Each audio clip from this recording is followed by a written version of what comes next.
die. Ow!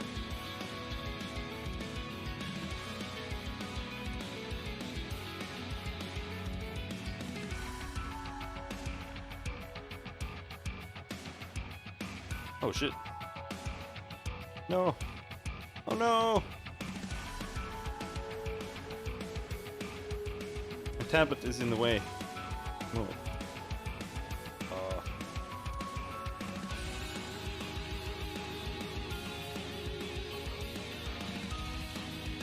There we go.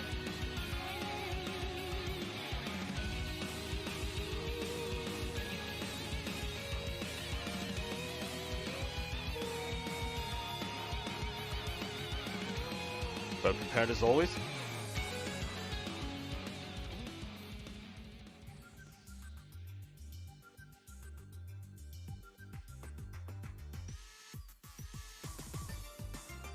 Ah. There we go. Ready for another high energy Torment Tides of Numenera stride. It's just stream. Apparently the game is even shorter than Planescape Torment. It's fucking somehow. I checked it on how long to beat. So, like, I was expecting to get a lot more out of this game, but Planescape was massively way too short, and this game is even shorter. But maybe it's great, who knows? I'm not too convinced though that it's gonna end up being amazing for the entire run.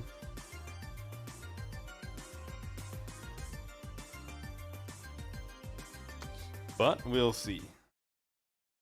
Yesterday we were just doing a bunch of side quests in the graveyard of the whatever big place with the graves and shit. And we're gonna do that today as well. And then, unfortunately,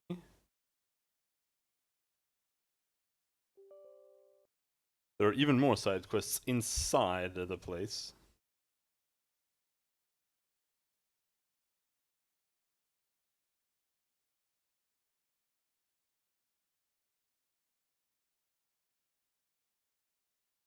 Right. I keep looking for it on the desktop, but it's never there.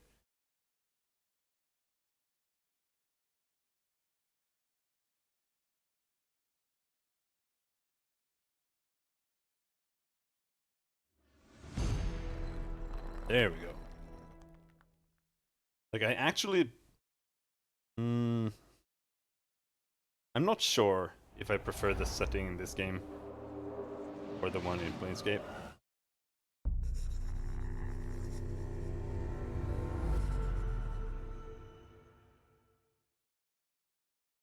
But they both really succeed in being very out there, because they... And I think it's a good thing that they do that. They like overdo the writing on purpose. And I can definitely see some people finding it cringy. Like that O guy in the bar. He's just talking about how he's like literally just a living word or a living letter. Existed since the dawn of time or whatever. But it's that like super exaggerated writing that makes the game feel like it's really like foreign, or that feeling of like you're in a alien world. Because in Planescape you're on Sigil, and Sigil is just like the center of the planes basically, and it's literally anything can happen. Here the game takes place like if we imagine our civilization makes it to the space age and gets like super high tech, and then it collapses, and then the same thing happens like 40 times. That's basically the setting in this game. And I don't know. I think the setting is fine. The problem is just that this zone especially, I really dislike this zone because it feels so disjointed.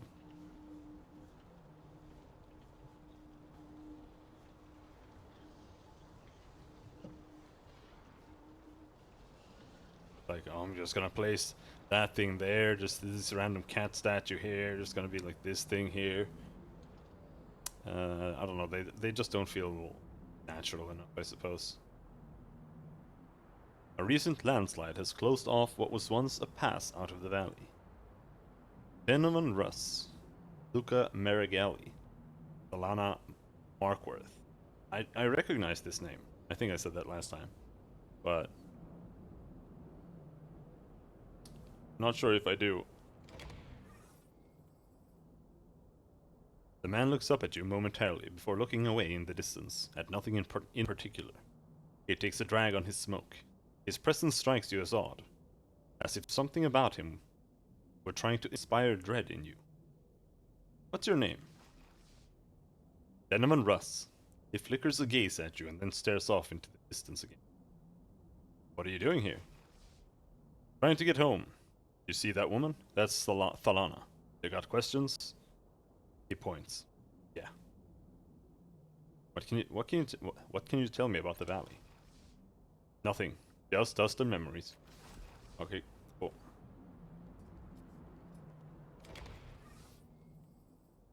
Man is busy reading a strange device, an elegant square of some kind of metal. Odd letters and images flash by on a reflective screen embedded in the square.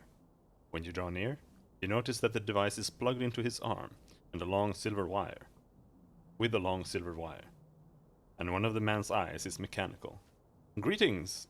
His voice is kind, though it buzzes like a rattling sheet of synth steel. I am Luca Marigali. He gestures with the book. Sometimes I read in the older tongue.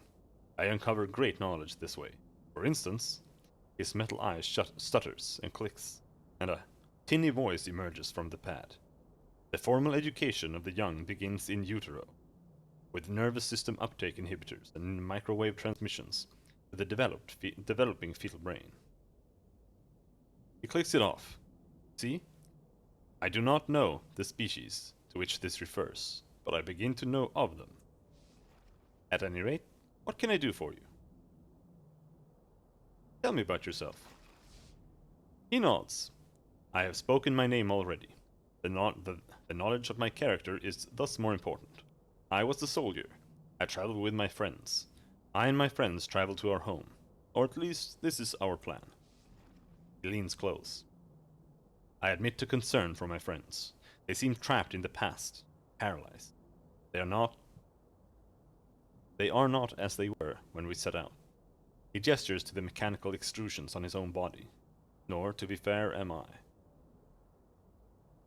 What do you mean when you say your friends are different? They were full of hope once. We and a dozen others set out from our home. An aldea west of Segus Cliffs. I still don't know what an aldea is. Is that a real word?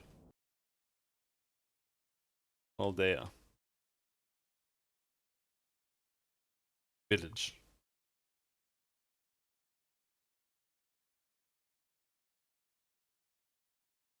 Jesuits settled them in aldeas. Villages.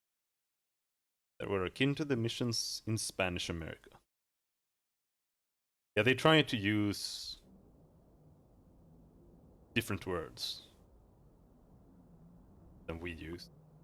Like, even if they're not that foreign, you know, they're still actual words. They try to do that to create like a sense of, and like I said, that it's foreign or different. And I don't think that's necessarily a bad thing, but it can be a bit, I don't want to say jarring, but taxing, I guess. You don't know them. I mean, I'm really good at English, in my opinion. I have a really large vocabulary, at least compared to other Swedes. And I have to look up words all the time. So, and Swedish people are really good at English compared to Europe. Most Europeans are fucking garbage at English. So, doing like heavy writing like this can be, I think, not maybe a great thing when it comes to that, like sales department.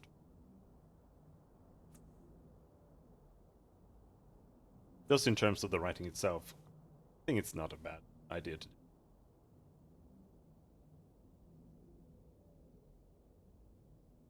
Or was it?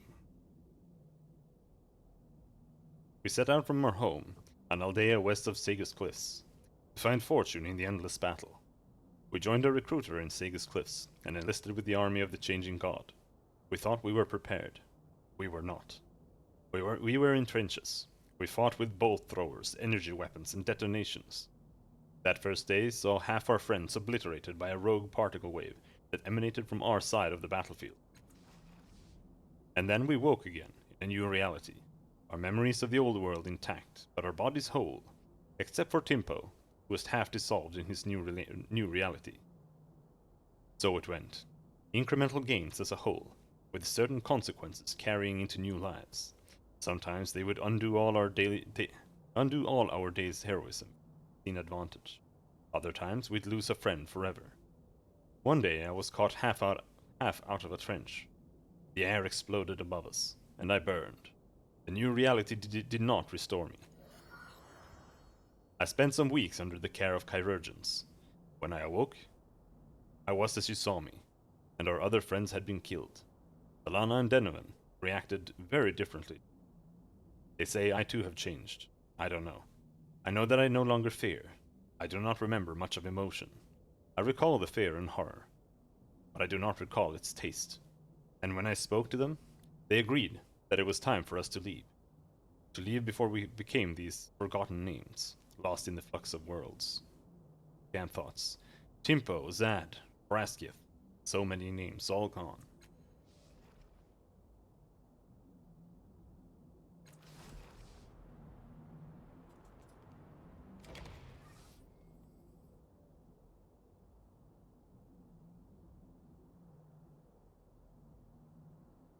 Do I have a different armor from... No, never mind. I was looking at her. That's not me. Though to be honest, I would prefer that random, like, cloak over the whatever bullshit we have wearing right now. Scraggly, how dare you? How dare you? Let's see a selfie. You see a slender woman covered in worn brown robes, leaning over the fire, the cowl pulled low over her head. Her skin is a dark bronze color. Here to interrogate me? She pulls back her cowl enough for you to see that her long hair is more silver than brown, and the years of life on the road are apparent in her face. She looks weary and exhausted, except for her eyes, which burn like golden fire. I'm Tholana Marquareth. What do you... Her eyes alight on your tattoo and she hisses. Skist! You bastards are all over the place here, eh? Look, I can't tell you anything, alright? We're done with fighting. Let him drag us back. We'll take off again. We're not going back to that hell. What are you talking about? She looks confused for a moment. You're cast off. So either you're here to drag us back or kill us. She turns to her side and pauses, as if listening to words that you cannot hear. Then she responds, No, I suppose you're right. Still, he's a cast-off. I have no part in the endless battle, but answer some questions for me. She breathes out, a low whistle. All right, good, sure. We'll answer anything we can. Tell me about yourself. Me, Deneman, Luca, Timpo, Zad, and all the rest. They're my crew, my men. We're just trying to find a way home from the endless battle. We came through Koln, but... She waves a hand at the pile of rubble. It's not exactly a forgiving route. just trying to figure out where we go next. Her sleeve slips with her gesture. You can see that her skin does not simply look metallic. It is metal. She catches you looking, and tugs her sleeve back down, annoyed. A price of the endless battle. One of the reasons I left. I used to think I'd earned glory there. Thought my nano skills would propel me high. She scoffs. Only room in that exalted air is for cast-offs.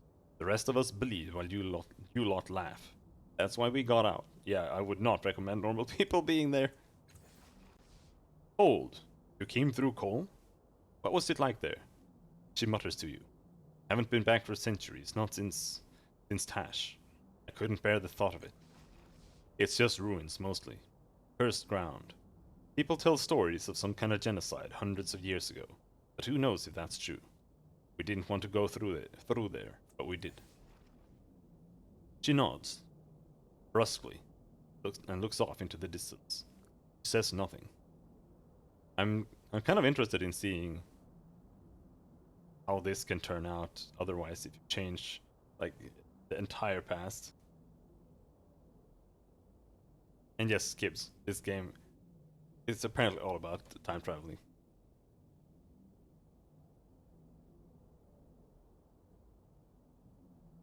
What are you doing here? Camping. Trying to figure out our next steps. Came through Colne with reluctance, and decided it wasn't the best place to plan. Thought we'd get a clearer perspective down here. She frowns. Instead, there's some sort of cult war going on. We've got to leave sooner than later. She nods her head as if receiving compliments from an unseen audience. I only see Denim and Luca here. Where are Timpo and Zad? She closes her eyes and pinches the bridge of her nose. If you can't see them, it's no fault of mine. Frankly, they're lucky they don't have to talk to you.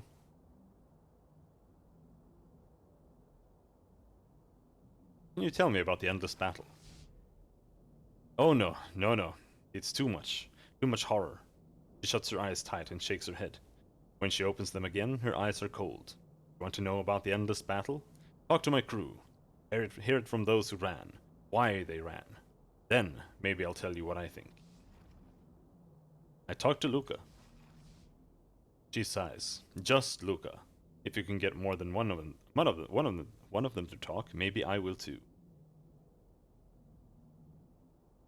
Oh, fair enough. I didn't talk to Donovan. Or we did, but he didn't say anything. His eyes flicker over you briefly, and then he's back to staring at the distance. Solana said you're deserters from the endless battle. He stops breathing. The smoke falls from his nerveless fingers, and his face goes slack with terror. He starts shaking, and a single sob breaks from his throat before he snaps back to reality. The flat expression settles back onto his face, and he picks up his dropped smoke. He takes a deliberate drag, and only then does his tension ease. No. Chimpo, Zad, oh gods, Braskiev, why? Can't you tell me anything about the endless battle? His breath hitches, but he controls his reaction this time. No. See it yourself.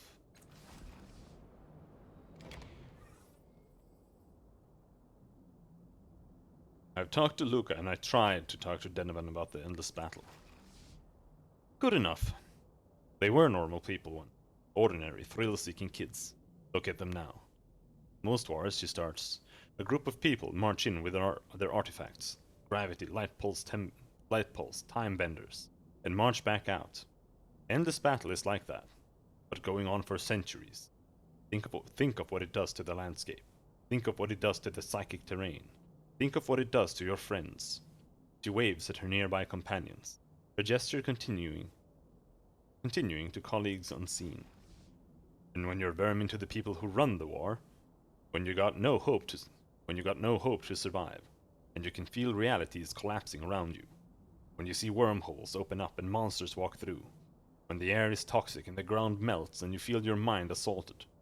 But it's not personal. It's not someone who wants your destruction in particular. You're just inconvenient to them. Your death is another number, a way to measure their success. It's hell. A business like hell. I'm starting to figure this weird place out. And you did it. Cast-offs. You could stop if you wanted, but you don't. Or maybe you don't care. I mean, when you've made statistics of your enemies, faceless foes, whose existence you can erase without qualm, you're not just hurting them, you're hurting yourself and the way you see the world. Soon everything is conflict and pain. All that matters is your success, and you've killed yourself. You don't even know it. She wipes a tear away. It ruins everything. Everyone is touched.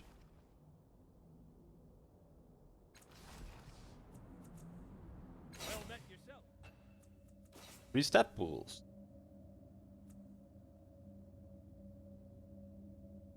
Holy shit, your intelligence sucks. What willpower does what? Chances to shrug off the effects of esoteric attacks.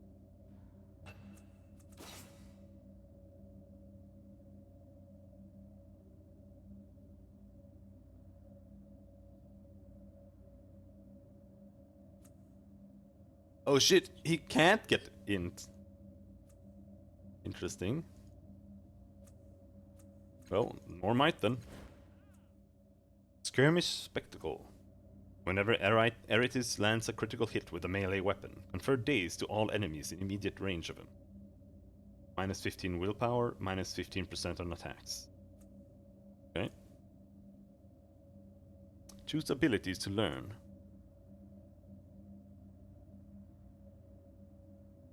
Successive attacks. When you kill an enemy, immediately make a bonus attack against the nearest enemy in range without moving.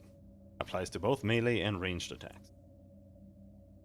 Brawler. Ignore the flanked battle and surrounded by enemies.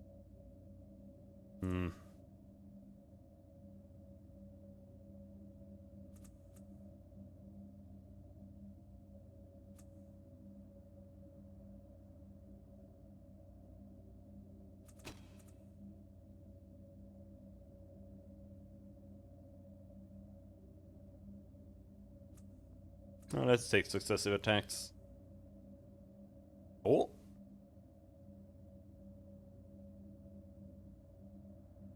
Yep, more heavy weapons.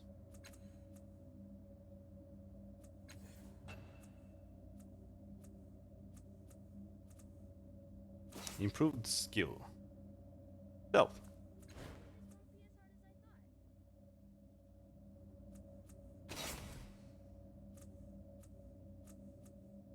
Sting charge. Sting charge. There's it.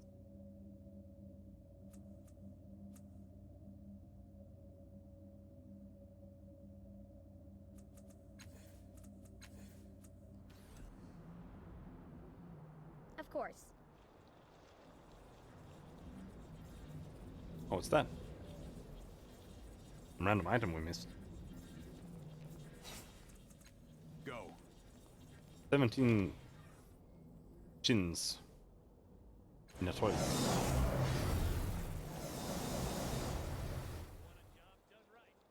Were we supposed to do anything for these guys?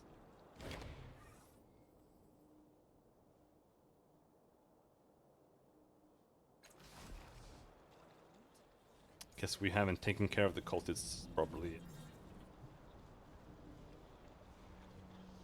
That one goes there. Then yeah, we're done here. On it.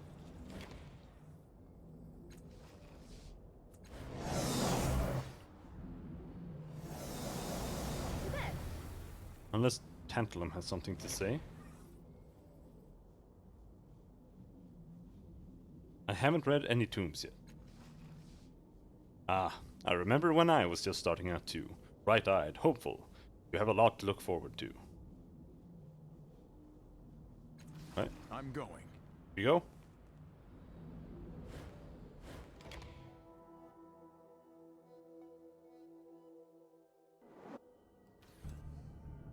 Find him. Something to do. Oh no! They left with those dudes who were standing here. I forgot, I didn't talk to them. Oh no, they're all here. Never mind. A susurrus of voices whisper from this jar ever so often. Fine. Okay. Narv the Blessed. I suppose I should be thankful, so thanks. Utwag's going to blame me for this good turn of events. I know it. Huh? You tell me about yourself? I am an explorer and a villain. The worst villain you'll ever meet. And by that I mean that no matter what I try to pull, it somehow ends up helping people. He spits. Blessed indeed. How did you get here? He leans forward and talks to you in low tones.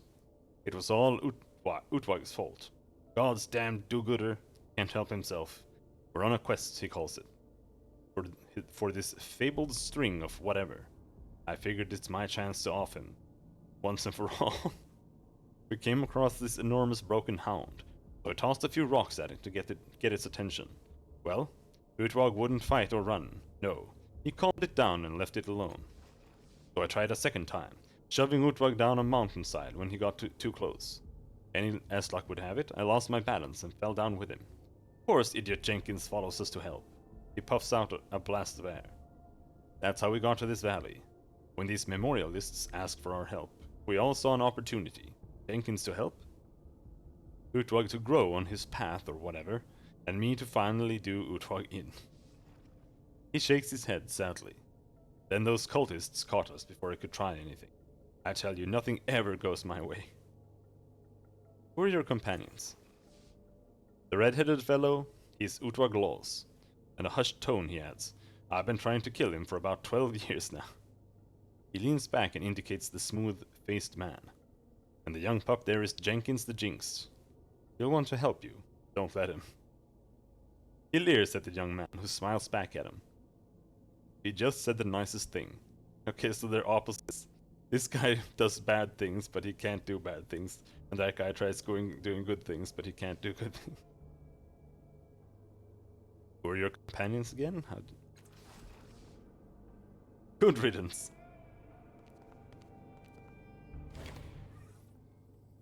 I almost didn't think I was going to make it out of there alive. You're a saint in human flesh. Who are you? I'm Jenkins. Jenkins the Jinxed. He wrinkles his nose. It wasn't my choice of name, believe me. It wasn't my first choice of name, believe me. But I don't really mind it anymore. It's kind of apt. He looks you over, then shuffles forward a little, leaning closer. See, I really like to help people, but I have a habit of getting lost in what he clearly thinks is a whisper. I'll camp down for the night with my party, and by morning, they'll all be gone. He stares up at you in wide-eyed wonderment. It's a terrible curse. Really it is. He kicks at the floor and sighs. Utwag and Narv are the only people I never lost, he says, morosely. Not for lack of trying. Don't worry, Narv. I'll never try to lose you. How did you get here? Well, we came across the wastes, he says pensively. The Verxulian wastes, of course, not the Tempest wastes. He laughs lightly as if at his own joke. Then Narv pushed Utwag down a sand dune, and he tumbled into this gravestone valley. Almost broke his neck. I'm glad he didn't, though. Still don't know why he pushed him. Maybe it was an accident. Then he pauses, searching his memory. We ran into these memorialists who asked for our help. They wanted to lock the necropolis from these cultists. Of course, I said. Of course I said yes. But well, we weren't so lucky. But at least we kept them out. Who are your companions? The red-haired one is Utwag Laws, our leader. He's been all over the world. You know, he's famous. Jenkins gives you a nod, his face serious, as if to impress upon you the gravity of the situation. The other fellow is Narv. He tries to hurt people, but it never turns out right. What? His eyes widen and he looks around worriedly. I don't hurt people. He smiles and leans in toward you. I like him. He thought I hadn't noticed. How stupid does he think I am?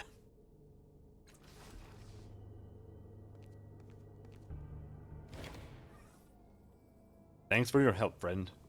We might have made it, but I'm glad we didn't have to take the chance. Can you tell me about yourself? He straightens, though it's clear the effort pains him. I'm an explorer and do-gooder, self-proclaimed. For some reason he smirks at the stout man. next to him when he says this. I've been all over the world. Had every occupation and hardship you could imagine.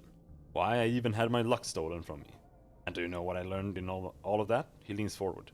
You can do anything if you work for it. Anything. How did you get here? He leans forward conspiratorially. Let me tell you, he says. We left the Oasis some weeks ago, tracking a tale of deceit in fabled Numenera. We were hired to find something called a world string, a tiny contraption that can spin a web so fine it's all but invisible, but so strong it can slice the world in two. If someone had the means and the mind for it. No idea if it actually exists, but that's how this all started. Well, there we were, out in the Verxulian wastes, when we happened across a broken hound the size of a griffalo. Something had irritated it, so we decided to seek shelter and wait for nightfall, to see if it might not range a little further from the route we wanted to take.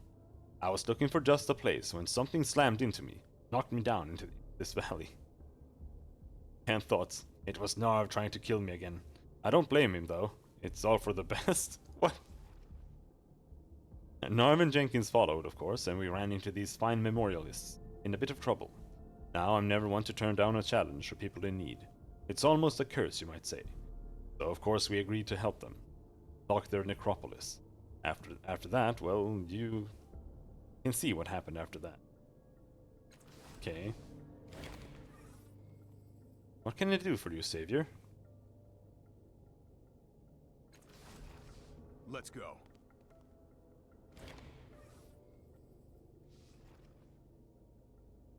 A shimmering field obscures this pedestal. It seems to be emanating from a small device within the field. That must be the Whisper Lock. Also inside is a configuration of buttons surrounding a central dial. But with the Whisper Lock engaged, there's no way to reach them. Uni. Making a note. With a sigh, the shimmering field disintegrates into glimmering shards of light. The controls are now accessible. I'll remember that. 5 buttons are arrayed around a central hex. An indecipherable display glows on the bottom, where a 6th button would otherwise be. A number has been crudely carved into the surface of the 5 buttons. You remember the code to the first tomb. Now's the time to use it. Enter the code to a location you already know. Enter the code for Choice Tomb. You press the buttons 4221. As you press each button, a symbol illuminates on a surrounding hex. When the 4th hexagon illuminates, a field of energy forms around you.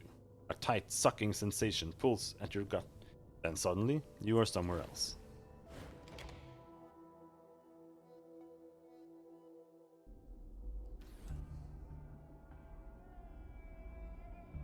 On it.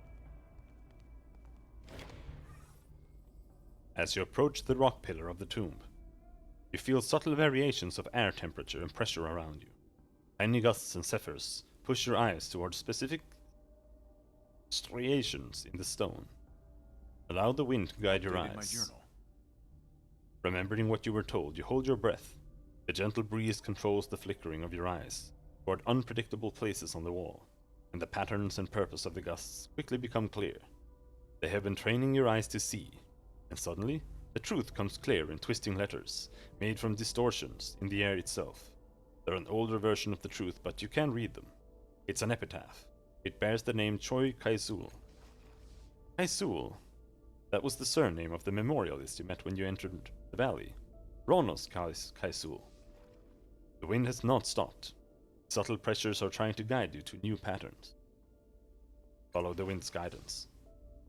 Words appear in the air, shivered into being by the subtle gusts, and you read the tale.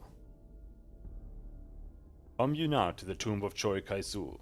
It stands empty, for her body is gone, wrested away by the foul children to feed their endless gate and its infernal master.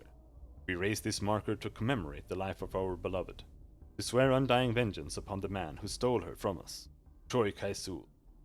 Your name will live forever. The shapes hover in the air a moment longer, and then the air ceases its restless flight. The letters disappear instantly, and all that remains is the sound of your breathing.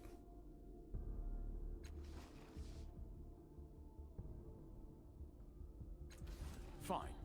Okay. Honor remains honor, always.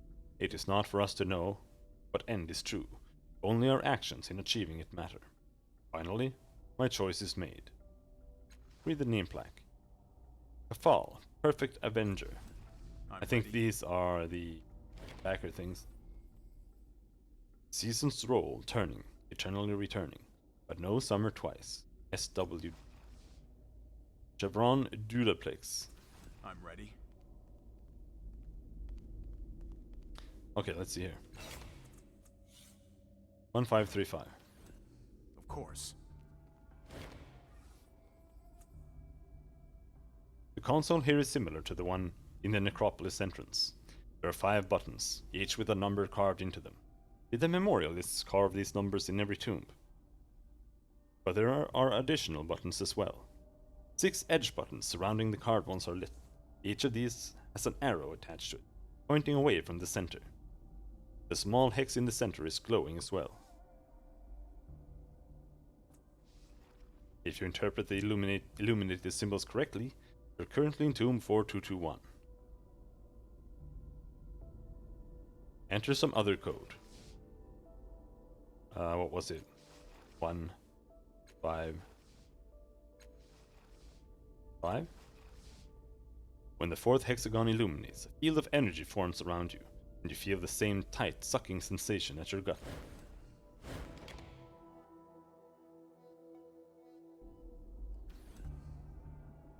I'm ready. Making a note. This nearly human face has been sculpted to look like it's emerging from the stone floor. As you draw near, the mouth suddenly begins to move. It speaks in an unfamiliar tongue, and you feel a light touch across your mind. The face continues speaking, adjusting pitch, vibrations of its words, and as it zeroes in on a shared language. The jumble of noise becomes recognizable speech quickly, and the face becomes more human. You recognize the face. It's that of Phoenix, the enigmatic man in the valley. The voice is surprisingly pleasant and warm. I am Phoenix, seeker of knowledge, lover of wisdom, questioner of the truth.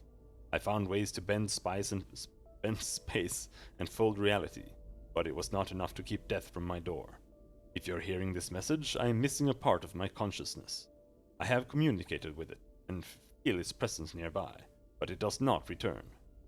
The voice fades, taking with it the memory of the language it spoke. I'm ready.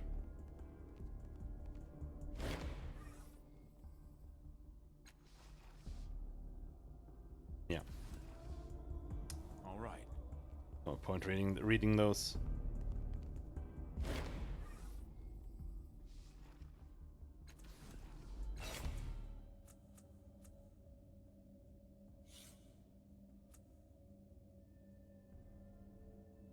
Five, 1, 4, 3. Do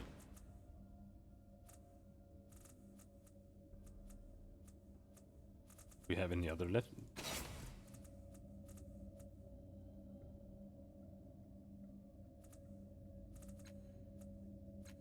Find the endless gate in the necropolis.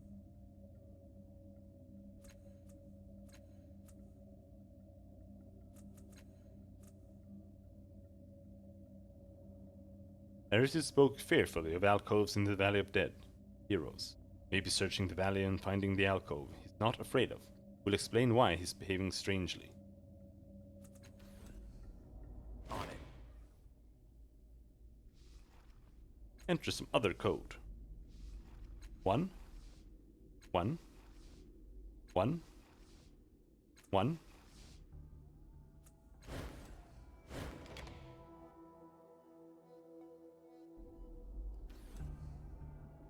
Sure. Saved the woman, loved the men, stabbed in the heart, and never woke up again. Read the name plaque. Jennifer Ambrow. Go.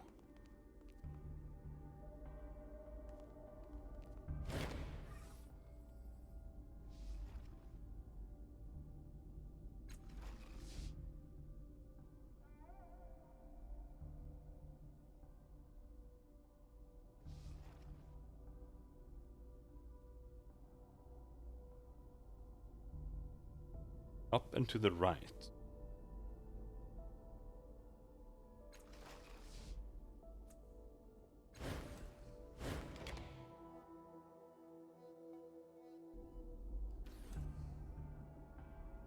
course. Fine.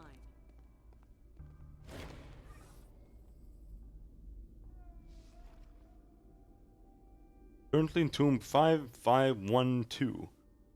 Huh?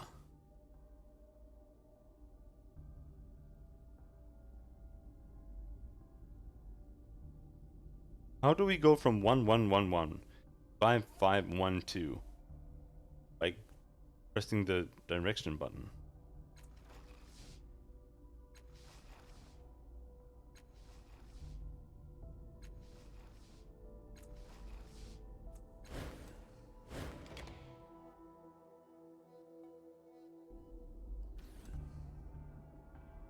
Hello there.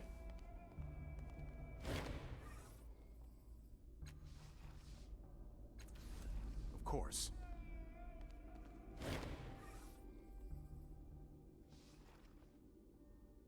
Hmm.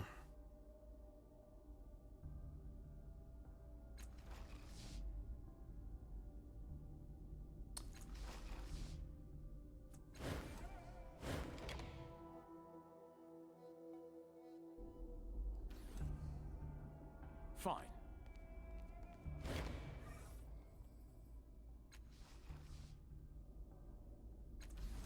Go.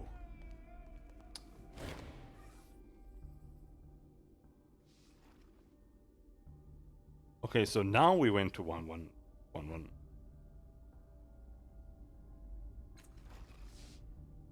By going up and to the left. But up and to the right, we went to some fucking weirdo place.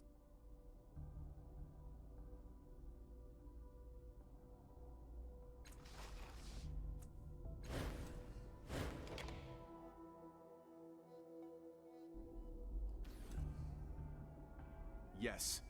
Now.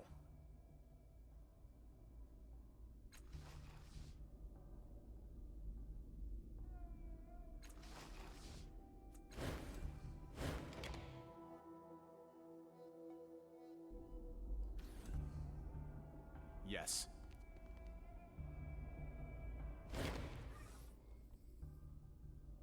Five 513.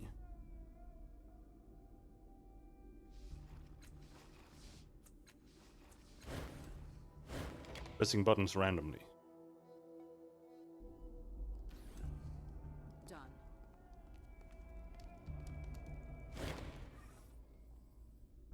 Consult your medicus. All right, Ren, you can do this. It's just, I know there are a bunch of secret things here.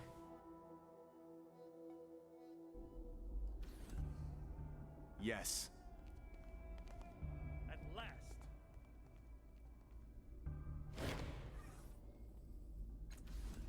Here comes the Boredom Slayer.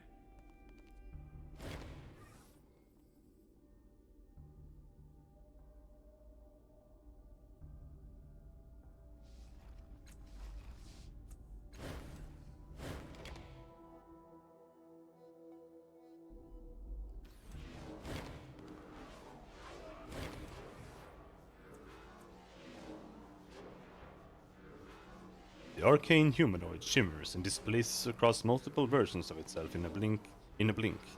So quick is the motion that you almost doubt your senses. The black-clad being makes slow, deliberate movements, its eyes like dull gray jewels set into an expressionless face. You sense a malevolence caged. Its voice is deep and rich. I am Silver. You are a fellow seeker, yes? Tantalum has sent me to learn the secrets of the valley. I can smell the desire on your skin, but not the success. I have explored many of them and learned many things. Tantalum has said I will find secrets here. He is correct. Keep up the search and your desires will see a reward. Must keep searching, but time. Yes, there is still time. What are you?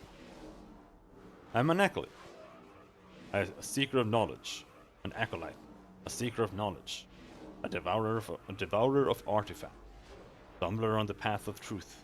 His eyes shine. An answer for the unanswerable. So you believe Tantalum? Certainly. All of humanity's wisdom, and even more. that is not of humanity lies buried in this necropolis. It is only a matter of time and effort before one finds answers.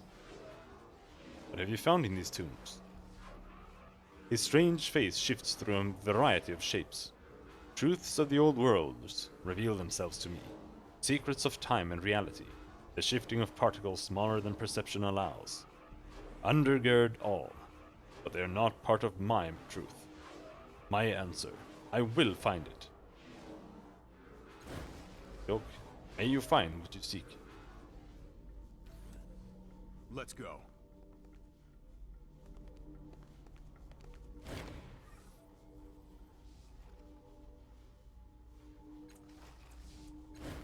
Press buttons randomly.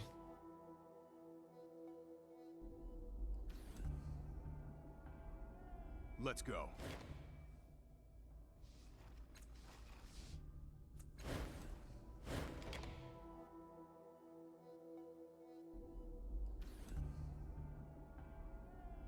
I'm going.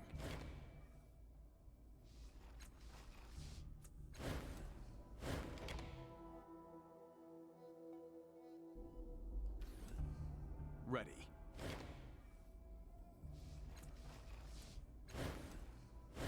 If we can get lucky.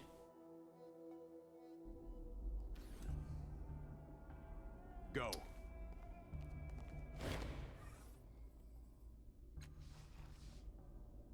Anton Kane. Right. Ah, goddammit. I'll be right back.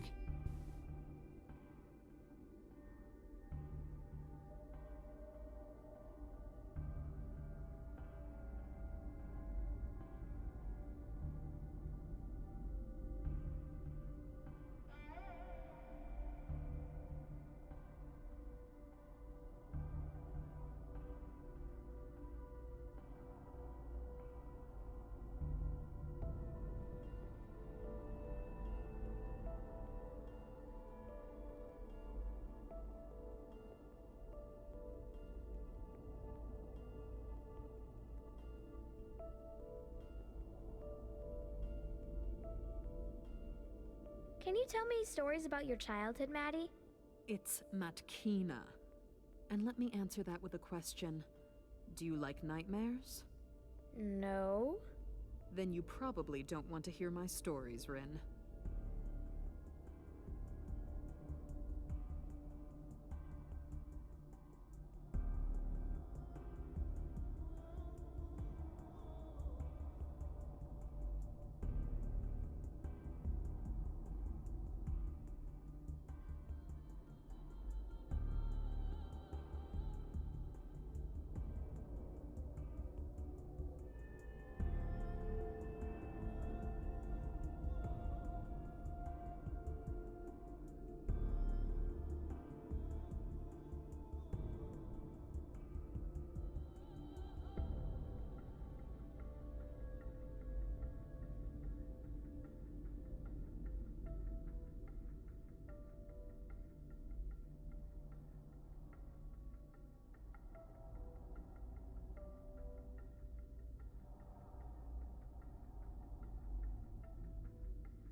Are people buried here, or did they come here to die? It's really unclear.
people buried here, or did they come here to die? It's really unclear.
Standing around is kind of nice. Relaxing.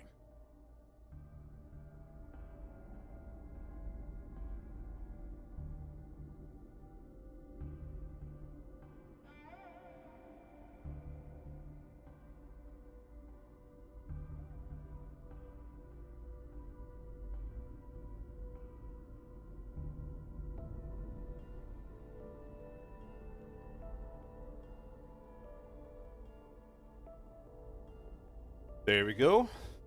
Random AFK over into the stream. High quality. All right. High quality production. Press one of the buttons with an arrow. No. Hit the other buttons. Press the buttons randomly. Come on, we need to find something at least. But we also... Let's go. They did say check 20 tombstones. That means we should just click them like this? Dr. Ogart. Happy to help. Jan Best. I'm just waiting for like an XXX Sephiroth Slayer or something.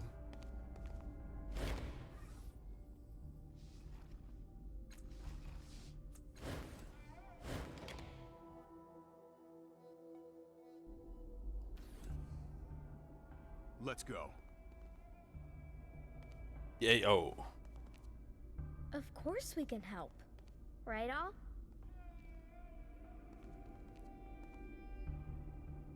All right.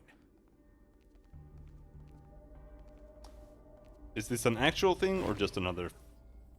Time is fleeting. Being is forever. Remember us. Hieronymus Pelegdid.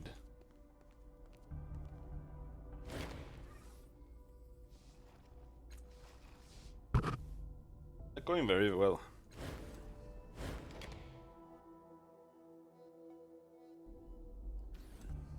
Oh! All you can tell about this man is that he is clothed in red robes, with a pipe in one hand and a staff in the other. Is he a weary traveler? A seeker of relics? Perhaps the pipe and staff are heirlooms? Heirlooms? From his ancestry. One thing is not in question. The look of disgust on his face. You're an explorer? Let me guess. Tantalum sent you down here too, didn't he? He tell you to come find Hero. Well, you found me. He scowls. Tantalum that drig, that sodden black nibber, that scabrous tulk. I'll bet he does this to everyone. Sends them off on a wild chase with promises of deep and secret knowledge, and then laughs about it to himself. How many does he send down here? And how many fell for it like I did? What are you doing here? I'm an explorer, relic hunter, theorist, and now, apparently, the man who missed his funding deadline with his investors because of a stupid prank by that Creft-Eater Tantalum. I'm such a fool. Oh, just read Graves, Hero. You'll find what you seek. Ah! You know Tantalum too? Unfortunately, he huffs. I was looking for ways to tie together a theory about certain gravity-bending civilizations. But Tantalum diverted me by saying I'd find my answers if I read enough tombs. So, yes, I know him. That bastard. How many tombs have you read? If you ask Tantalum, not enough. He laughs. If you ask me, far too many. Have you found anything in your explorations? Kreft. Skist. In other words, precisely nothing. He holds a finger up. That's not precisely true. I found this worthless piece of junk in a tomb. Doubtless dropped there by some other sap duped into Tantalum's errand. Worthless. Can't even break it down for shins. He tosses it to you. Here, a reminder not to listen to buffoons. Within the endless loop of this strange alembic, golden fluid froths, fumes, and then precipitates back into the boiling beaker where it began. Cannot quite trace the pathway. The substance follows. It almost seems that it is not liquid at all, but rather some kind of organism endlessly and agonizingly transmuted within the unbreakable confines of the device.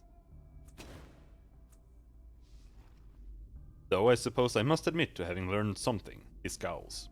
I've learned that death is inevitable, and that Tantalum is a fraud, and that my own death draws closer every second I waste on this task. Have you found anything else? No, nothing except the truth that death creeps closer every moment, and that Tantalum is the instrument who brings it nearer. With his stupid, time-wasting stunts. Alright, farewell. If I ever see Tantalum again, I'll show him what these tombs are good for. I'll inter him myself. He puffs angrily on his pipe. You know what? I'm going to go find him right now. He strides away, realizes that you have spoken to him, and stops. He turns. My apologies. You're not to blame. Farewell yourself. And then he sweeps from the room. I'll show that cringing half-wit. Ready.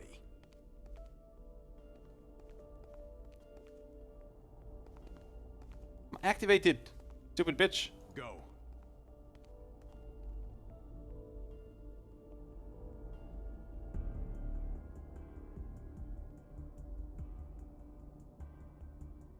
All right. So I think you can do this. Find 'em. You can Something kind of to do. see what might be in the other tombs. Press one of the buttons with an arrow on it. Arrow pointing down.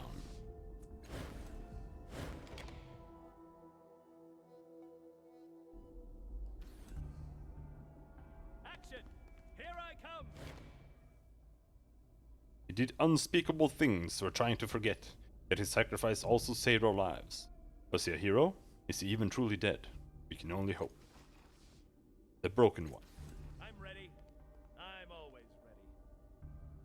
Thigh-bound. Amber Rose. Yes. Erin Hawk. Yeah, that's something I could do. Mitching.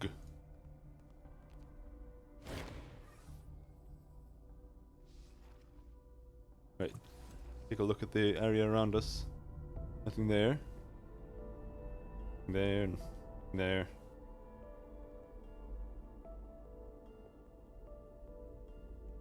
I'm ready.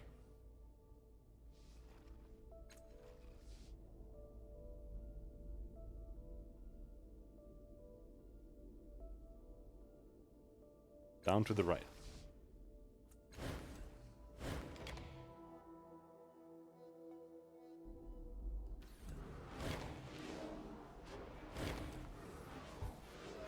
Again, you meet a strange humanoid calling itself Silver.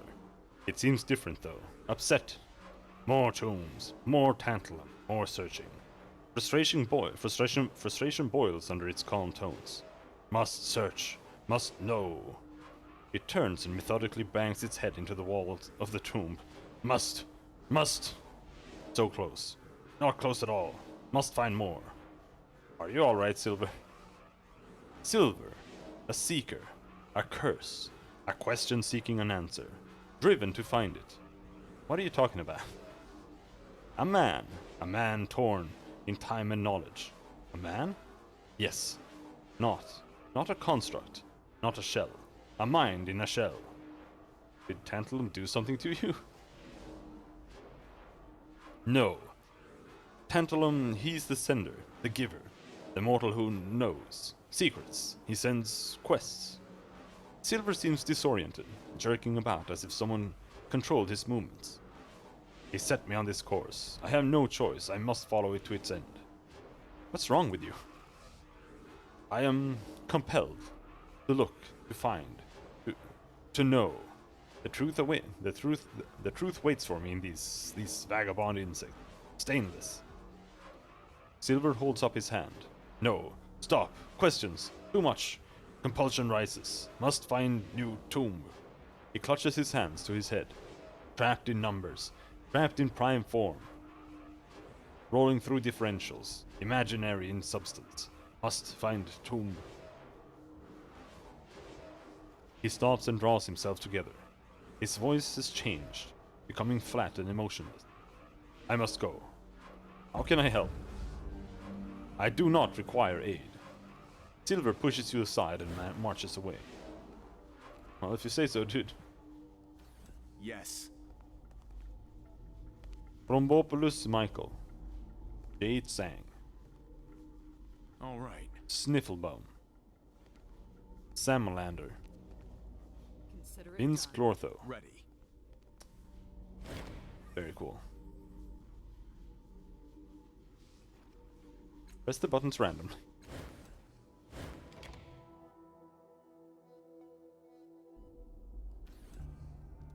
All right. Doing begets learning, I guess. On it.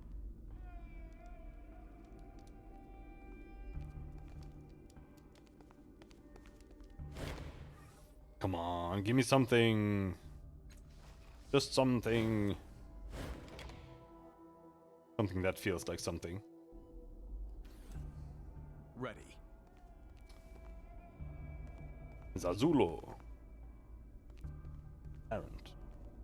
All right. Arrow. Risk effect. You bet. Misha was here.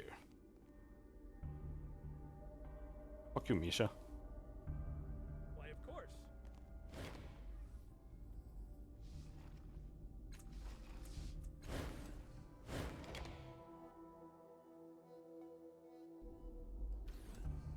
I'm ready.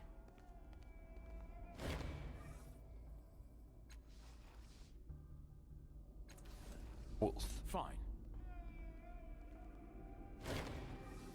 Go! You don't know if you just blinked, or if the tomb around you somehow snapped into a different reality. Nothing significant seems to have changed, except you have an additional cipher that you're certain wasn't there before. Got a phylactery. A phylactery? That's not a phylactery. Summons a humanoid husk to fight by her side. Okay. I'm going.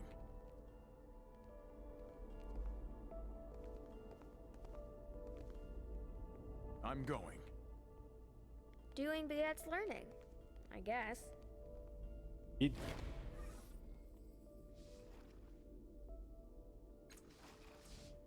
We also need to go out and talk to Phoenix again.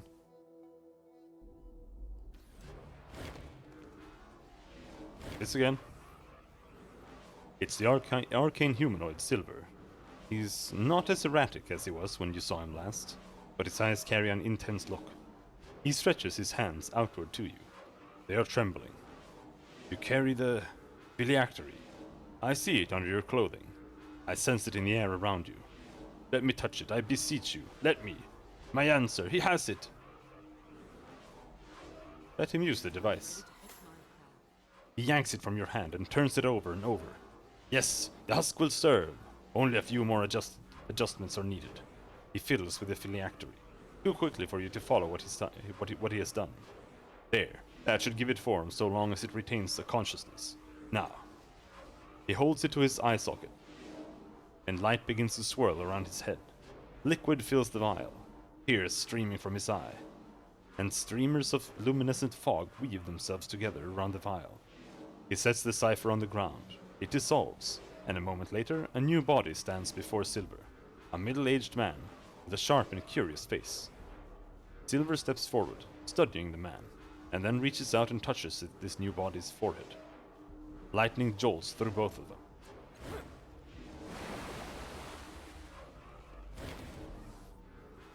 The new man opens his eyes and flexes his fingers. He wiggles his toes. He starts to laugh. He stretches and stands tall, standing fully erect in a moment. Unashamed, he throws his arms around you in a grateful embrace and whispers, "Thank you, friend. Thank you. I have been trapped in that body for decades. It drove me, and I fought with its guidance until I found Tantalum. He gave me the key, though perhaps unknowingly, that allowed me to open the door, to find Circes. These tombs." He looks around him wistfully. The answers are here. He turns back to you. "You have rescued me. For this I would give you a gift. One gift, and then I must go. The world beckons." "What happened to you?" "I once sought knowledge in the ways of the ancients. I was trained as a nano, and I thought to increase my power. I entered the frightful bloom near Sega's cliffs, and discovered an artifact lost within. The body form you see here, I touched it, and my consciousness transferred within, and its failsafe mechanisms enslaved me to its requirements. He shivers. I lost myself. I lost my time. I do not... No! I will not speak of this. Let me tell you instead what I can offer you in thanks. That body form has many uses and defenses. I can give you a weapon that will literally extract the blood from a person at range, a cipher that can attack the minds of your enemies, or I can teach you some of what I have learned, while in the vile machine, knowledge of its machinery that may aid you in the future. What do you desire? Teach me what you know." He leans forward and whispers a string of syllables into your ear, and though you can make no sense of them, you can feel them burning new pathways in your mind. Shortly thereafter, the body at his feet begins to crumble into dust. Your machinery level increased by 1. Current skill level specialized plus. Now must I go. I must see through my own eyes again. Be free. He fairly leaps for the exit. Farewell, and thank you. You're welcome. Go.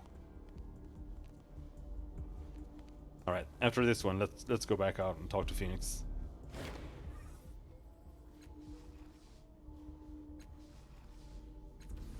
Go. I mean, we did get something out of this. I don't want to spend too much time here. It's, Go. not exactly exciting. All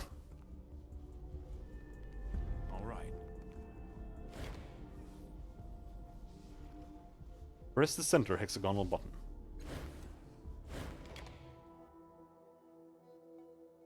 But also the fact that this game is shorter than If you're sure it's safe. Planescape, means we're gonna get back to Pathfinder sooner than we thought.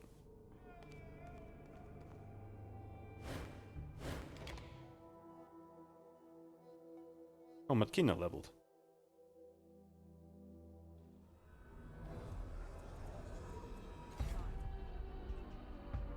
Increase edge. Yes.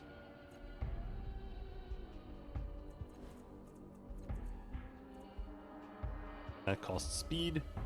Speed.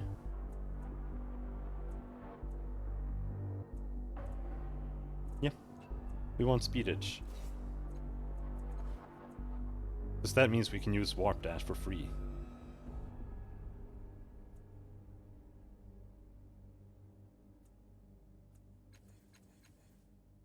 Pretty close here.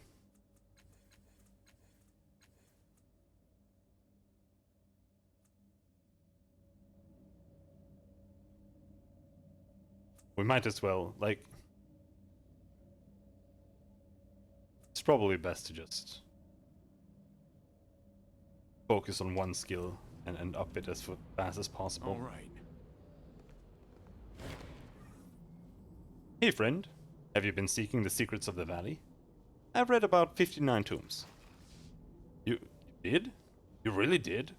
Suddenly he bursts out laughing. The echoes of his laughter make the dome atop his head ring and shiver in harmony. You're stubborn, my friend. Most people give up by this point, worn down by the sheer monotony of the task. I almost feel bad for sending you down there. He pauses, tapping his chin. I should probably have considered what I'd say to you, but I honestly didn't think you'd make it this far.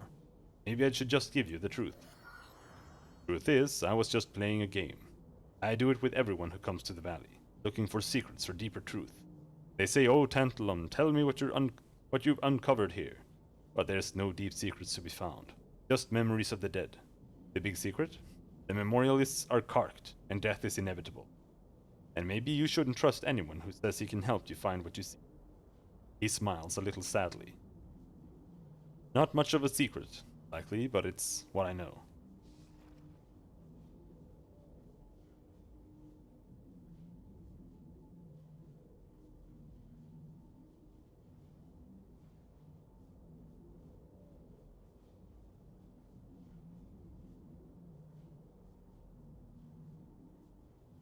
I get it. You're playing a joke on people. He stops smiling. Not a joke. A message. Life's short. It can be cut short any time, anywhere. He wraps his domed head. I know more than most how close death is. The way I see it, I teach people how to embrace their lives. You want to spend that time with pointless grubbing in the past? You do that. You want to spend that time doing pointless make work for an old fool? Fine. But make it a conscious choice. Maybe you learned something today. If not from the tombs, then from me. Why would you send me on a stupid quest to read the tombs? We just asked. I met Silver. He said he knew you. Ah, and how is that delightful creature? How has it been doing on its particular task? Silver claims you compelled it to investigate the tombs. Compelled? No, I merely suggested that if he wanted to return to his human form, he should seek the tombs for knowledge. He raises an eyebrow. You do know he's trapped in that body, yes? Chances are good that if he searches enough of them, he'll find what he needs. And I told him that, in the strongest possible terms. His compulsion is his own. He'll certainly learn something. What is Silver? What kind of creature? A human, I suspect, though in a strange shape. He smiles to himself. A strange shape indeed. Silver was under some kind of curse. I freed him from it. He cocks an eyebrow and his eyes widen. Is that so? A curse? That would explain his odd behavior. He strokes his chin. Well, good for you. Maybe you did learn something after all, eh? Because he searched the tombs? Nah. Starting to doubt himself.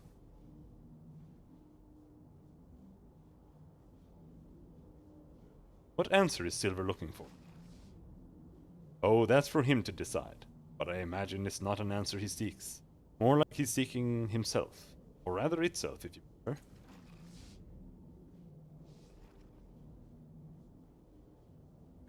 Farewell.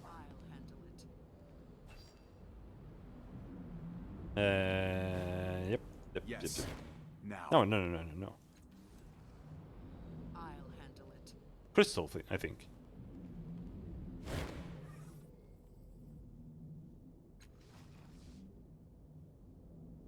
The visions replay again. As they did last time. The scenes of abuse and horror burning themselves into your mind. The name Choi rings loudly, and again you are ejected into the conscious world. I thought we'd see more. But maybe we need to actually ask about Choi first.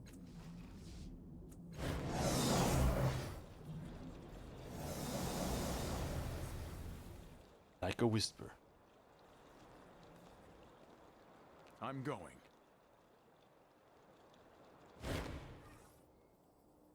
Have you taken care of the cultists? The longer it takes, the more I fear for all of us. He puts his hand across his eyes. I'm sorry, I shouldn't rush you. How can I help you? I found a tomb of a girl named Choi Kaisul. Is she any relation to you? Choi Kaisul? How interesting. No, sadly, I've never heard the name. I took my name not from Choi's marker, but from the hero I was in my true life, Ronos Kaisul. Here, let me give you the code to that tomb, so that you can visit it yourself. He clears his throat. Maybe Choi's name is in the histories, if you can access them, that is. Updated my journal. He scribbles numbers on a scrap of cloth and hands it to you. 2413. If you think that's best. Okay. All right. Now to Phoenix. Getting upset I can't kill this guy. I am Get the away very from us. soul of action.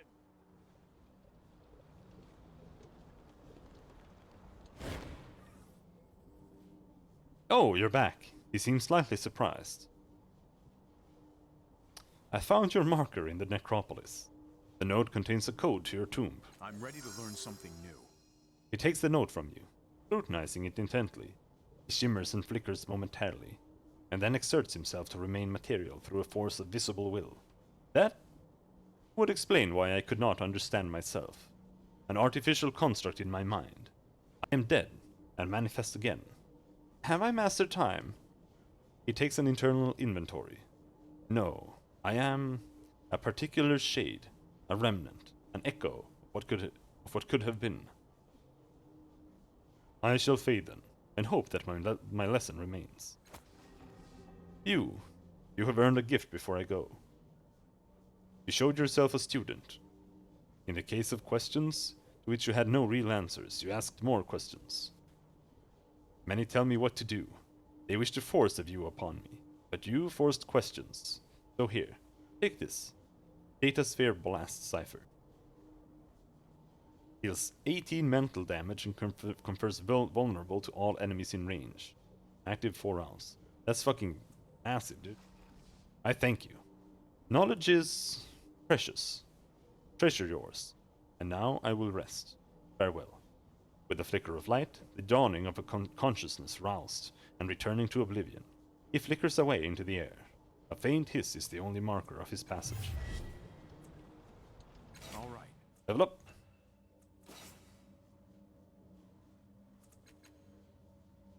Need more might pool. Cipher limit increased. So dismay. Enemies in range who fail to resist gain demoralized.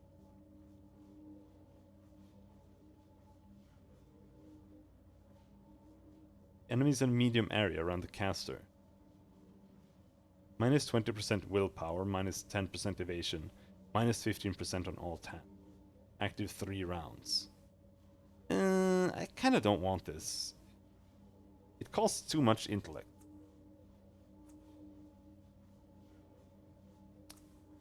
I like the heal, and I like the... I didn't pick the heal, but I still like the heal. And I like the shield that we have, because it only costs 1. So I can cast it for free all the time.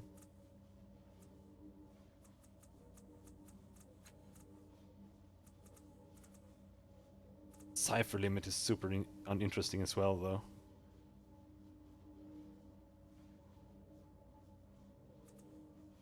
Targeting eye, scanning array. 5% bonus for each level of effort applied to perception, lore machinery, lore mystical, and lore natural tasks. Unstoppable force, plus 2 damage on esoteric attacks. Energize. No, energize is boring. All damage dealt is converted to the chosen damage. Space warping pulse that pushes or pulls all creatures in range.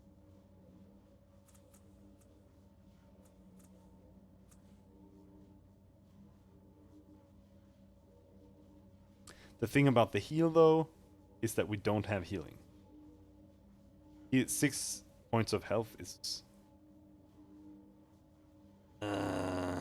it's really bad. We have 39 hit points. Yeah.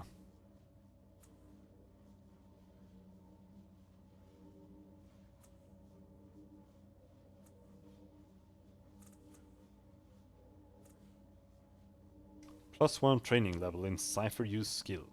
Allows you to carry additional ciphers. Scanning array. I think we'll just take scanning array.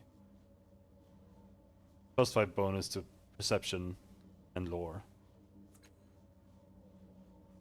Oh, I need to take one more thing?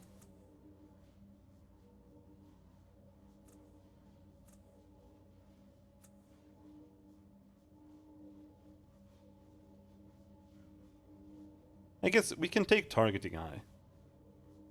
Because that is... It's honestly the same as one edge, in a way. Just adding and spending another intellect is plus 15% chance to hit.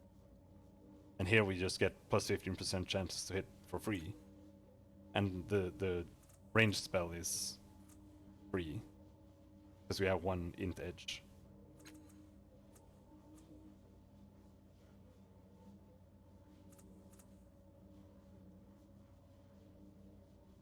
Now we are tier 3. So this gives 6 armor and 3 resistance.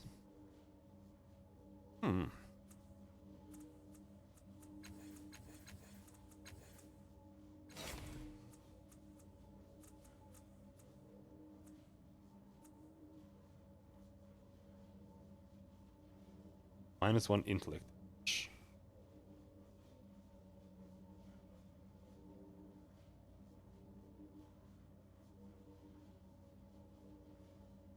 Nope.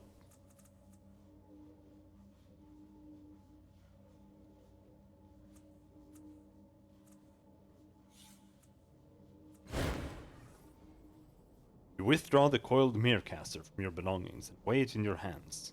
It is lighter than it appears. The liquid within calms at your touch. The mirror contained within the device does not calm. It hisses and boils, filling your mind with small clawed shadows. A headache builds behind your eye. It builds behind your eyes. But despite that, even because of it, you feel compelled to sink into it. Let it wash over you. Enter the mirror. The sunrise gives the sea a blazing golden sheen, and all the city, from the far harbor shanties to the splendid square just below you, basks in its light. The breeze blows fresh and brisk off the water. The song of nightbirds gives way to the chatter of clerks and touts, and your black-veined hands, twisted like talons, tremble on the windowsill. Twisted like talons? Come on. Behind you, men bicker about tests and shins, about a rot that has reached the heart and brain, and cannot be cut out. You turn away from the window and face the men, just as the closest of them, a one-armed servant, in sumptuous garb, cries that there must be more that can be done, whatever the cost. But the other, a chirurgeon, snaps back. I'm no mountebank, like Jalipa, flinging ciphers at the sick till there are no more shins to shake loose. It is not healing to stir false hope in those doomed to die. They break off their debate to look your way. You don't recognize them at all, but plainly, they know you, and they expect you to speak. Apologize for your confusion. As you stammer out your confusion, the servant's eyes widen with understanding. He steps closer to you, and in almost tender gesture, he lifts a hand towards your face. His one hand, his one arm, his other side smoothly swaddled in silk. I am Cardogo, your grace. You know me. And without it quite being so, he is right. Even poisoned as your body is, it feels the flush of friendship. And this is a ram of the island. He has been treating your condition. The chirurgeon gives a slight nod, adding, My services are at an end, your grace. The roots have spread too far, too deep. What the wind sowed must now be reaped. My condition? Roots, the wind? The two men share a quick, obvious glance, and your frail body quivers at the gesture. Cardogo draws closer. The wind touched you, your grace. As he says it, his fingers dance, as if unbidden upon the flat expanse of his maimed side. The iron wind. What he touches, it changes, seldom for the better. Your changing was slow. All these years you fought it. The doctors fought it. We fought it together. The islander's voice has none of Cardogo's softness. And now you have lost. You are leaving this life at last. All that remains is to decide whether you will do it, whether you will do so properly.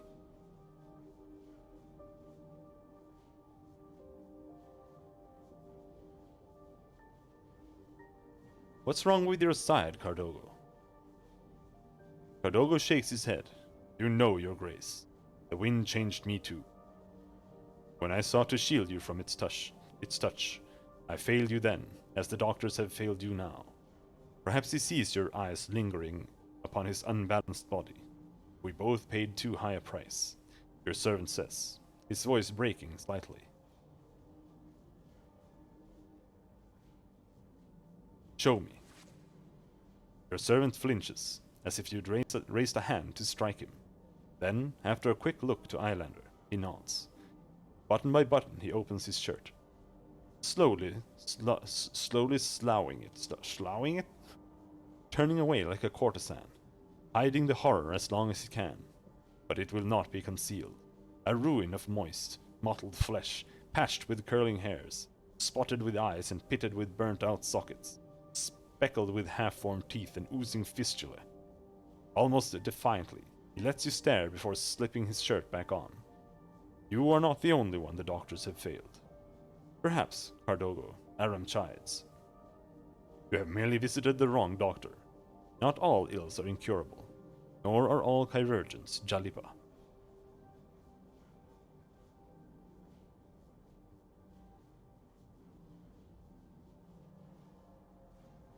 Tell me about Jalipa. You'll get no good from her, Aram spits, unless you long to be gulled. The chirurgeon smirks at Cardogo as he says the last bit. Your servant nods. He trades in false words, not cures. Aram gestures broadly at the ciphers, trophies and treasures that adorn the walls. Your life was full, but the hourglass is empty. Now you must rest for a while, then forever. The deep ache in your skull and spine, that of the ragged weakness of each breath, and all your body's other voices cry their confirmation of the doctor's words. Then there are preparations to be made. The chirurgeon bows, plainly pleased that you have heard his words, then takes his leave. Cardogo watches him go, then turns your way. There is work to be done, your grace, but you must rest. I will have the kitchen prepare your broth, and I will let your family know. He lingers a moment longer without saying why. What he wanted or awaited goes unspoken, and as he departs, a tremendous weariness overtakes you. Beyond the window, the sun has risen and the sea is restored to old grey waves, crashing on a solid shore. The hours of rest have won you no strength. The soup sits uneasily in your stomach. Cardogo dusts your face with rouge to hide its pallor. Slides white gloves over your twisted hands, wraps you in a padded jacket that adds lost flesh, and masks the bulbous growths, and tucks and folds and buttons, and at last passes you a looking-glass. In your trembling grasp it shows nothing more or less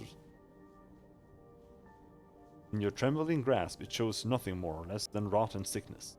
You look like a corpse prepared for a funereal display. Spelled. Cardogo has hidden nothing. He has merely framed your condition as a euphemism that others can bear. They are waiting, he says, and he guides your chair forward. Your eyes flicker across the drawing room, alighting on the vast map covering the far wall, the shining oddments of crystal and azure steel whirling in a corner, the shelves of ancient tomes, the writhing fire caged in the hearth. Then, there are the men and women, young and old, all gazing expectantly, scores of stares you cannot meet in unfamiliar faces. On some, fear and desperation are naked. Other guests have done better in their concealment. A neatly groomed man in a neatly fitted officer's uniform sobs messily. He is the exception. Cardogo puts his hand on your shoulder, and a hush falls. Your Grace, the family is gathered. You alone, he says, they await your words. Try to ease their fears. They know you are dying. Your family may be strangers to you, but anyone could see their fear. Namely, that they will follow you. That they will fall with you. Followers that they are. You must set them free. You speak of your weakness and their strength. Of the darkness you face, the bright days ahead for them. You say that a family is by definition more than one member. Too soon, your well-worn words run out, and Cardogo ushers the crowd from the room. The officer, however, insists on staying. Your servant at last relents. Your Grace, your nephew Salvar begs a word. He withdraws a discreet distance. Salvar has everything you've lost, strength, beauty, vigor, and yet his haunted eyes, condemned eyes, are all too familiar. He bows, and thinking his face hidden, wipes it quickly with a handkerchief. As he rises, he kisses your gloved hand. Your Grace. His voice, for all its glorious tenor, quivers, as if he is far weaker than he looks. You have given me so much, and now as your end draws near, I hope at last to prove my worth. His harried eyes dart about as he gives his little speech. Is something troubling you? A false smile reveals brilliant teeth. No, not at all. I have discovered a wonderful opportunity, a mercantile adventure in need of a leader, a man of precisely my skills, and a chance to purchase shares in the ongoing concern. Preferred stock. He stutters slightly over the foreign vocabulary of business. I can make good on what you have given me. Prove that your faith in me was wisdom. The smile crumbles. I just need a stake to buy in. He means shins, of course. Tell me about this venture. Salvar nods. Too fast, too many times. It is not without danger. Physical danger, I mean. Which is why they need a man who can swing a sword. He is interrupted by a cough from Cardogo. The venture?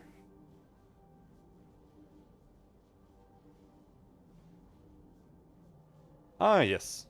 Well, it involves certain, saleable commodities that are in great demand in the oasis of Emrajolius. Strictly highest workmanship, of course, but sold here like trinkets. So you see exactly the sort of thing a sharp trader corners in the market, as they say.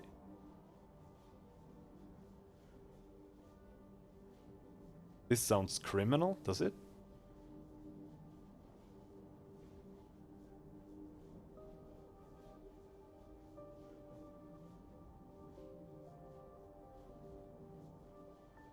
This sounds criminal. Salvar blanches. Ridiculous. That could not be farther from the truth. This is honest and good. His words race blindly ahead. This is a lucrative enterprise.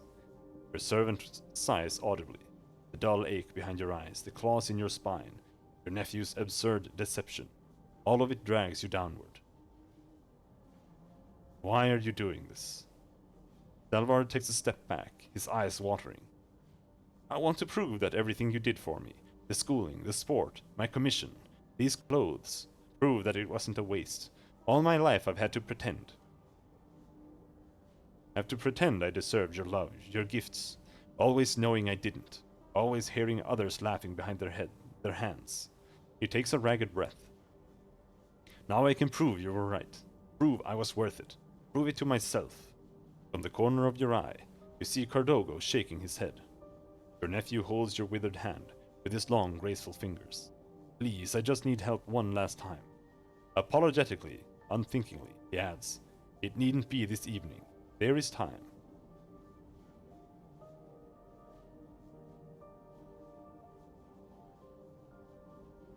No. Salvar straightens at your blunt denial and nods his head, almost with dignity. I understand. I am sorry you could not live to see me worthy of your faith. He bows and marches out of the room. As he does, Cardogo returns to your side from the polite distance he had been keeping. Ever a wastrel, your grace. He eases your chair back towards your suite. It has been a long day. You should rest. A soporific and anodyne mist brought by Cardogo dulls the daggers that stab your nerves, and soon sweet oblivion settles over you. You awaken in the dark night with the certainty that you are not alone. Your uneven heartbeat races. Your rot-riddled eyes strive to find an intruder. Who's there, you hiss?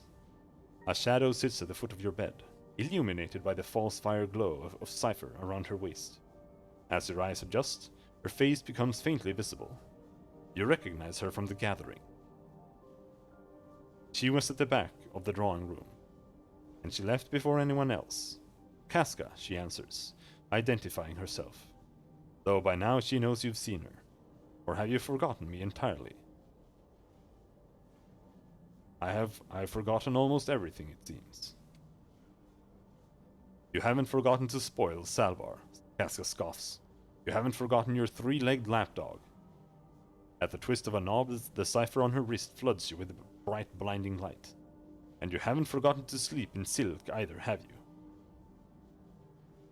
Why are you so angry? I'm not angry, she says in a low, dangerous voice. I'm hungry, and I want what you've been feeding my sweet, soft, rotten cousins all these years. Your shins.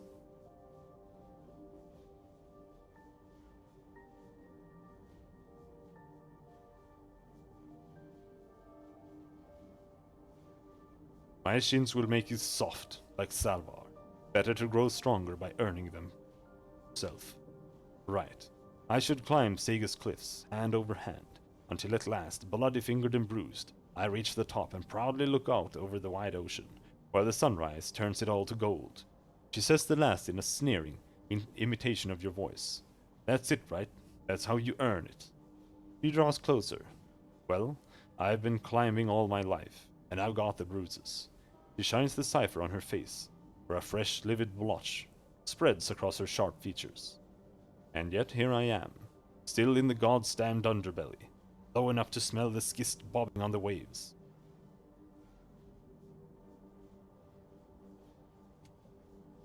So don't tell me what makes me stronger. I don't want stronger. I am stronger.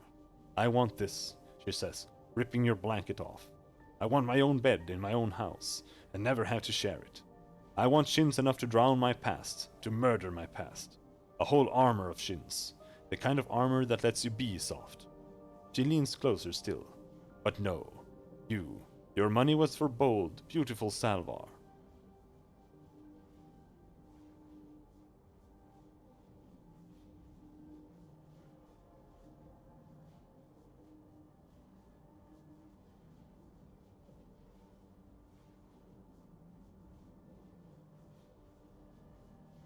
You'll get nothing from me.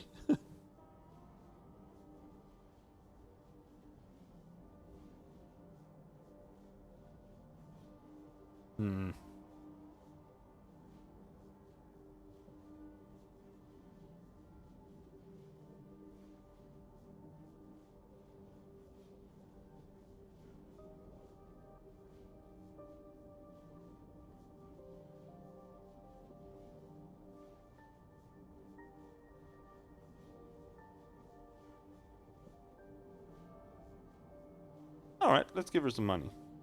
When I'm gone, you'll be provided for. Casca nods once without saying a word, and darkens the cipher on her wrist. Without its light, the room becomes completely black, utterly silent and empty, for the whisper of her departure and the ever-present pain within you. Weakness and throbbing pain are the morning's gifts. Unblunted by the herbal broth Cordogo has brought, death will not stop knocking. By the time the clocks cry out midday, a palsy had seized your left hand. Your servant gives you a relic to grip, some ancient creature locked in amber. It slips from your grasp and shatters on the floor. The beast flies away. At that moment, a caller is announced. Cordogo leaves, then returns visibly dismayed. The mendicant, your grace. Without awaiting an invitation, your visitor enters, a tall man, stiff and slender, as a poker, finely dressed and bangled with ciphers. He glows with confidence, with a confidant's confidence, as he gives half a bow. Your grace? At a curt nod from the mendicant, Cordogo steps out. Your guest then sits beside you, and takes your hand. I have heard, he says softly. Naturally not from Cordogo, but your family cannot help but share their panic with the city. His eyes glisten with fathomless compassion, or at least a fine simulacrum of it. The hour against which you prepared for so long has come round at last, and they who surely knew the day would come are as unready as housepets. They have leaned on you greatly, but then so have I, and so have our children. He gestures to the leather portmanteau he has set at his... I am here to bring your plans to completion. Prepared. Plans. The mendicant eyes you carefully, then gently nods. I know that a cloud has fallen on your mind. It would give me great joy to lift it. For many years, your generosity has given new hope to the dispossessed and neglected children of this city. A long lifetime's worth of wealth has transformed what my hospice can provide. The lands alone, their old hunting preserves and the mouths that they now feed, the wrecking fields at Crefton, and the honest labor of gleaning its Numenera. The campus of the hospice itself, and all the lost souls it houses. As you insisted, no one knows of these gifts but us two and your solicitor, smiles. And now I seek to drink the last dregs of your estate.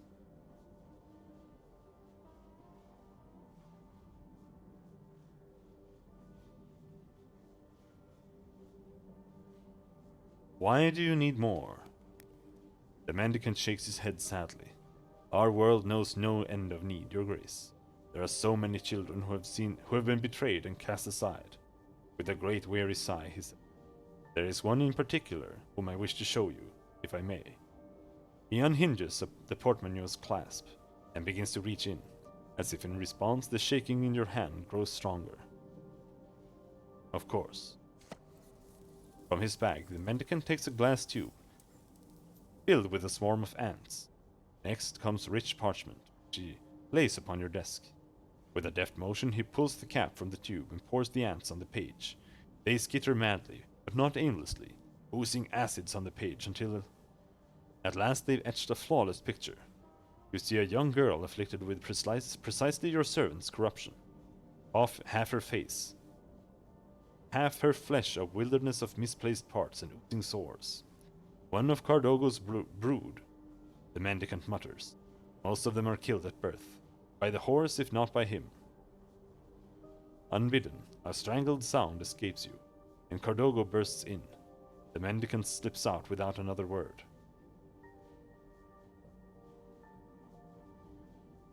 You're a monster!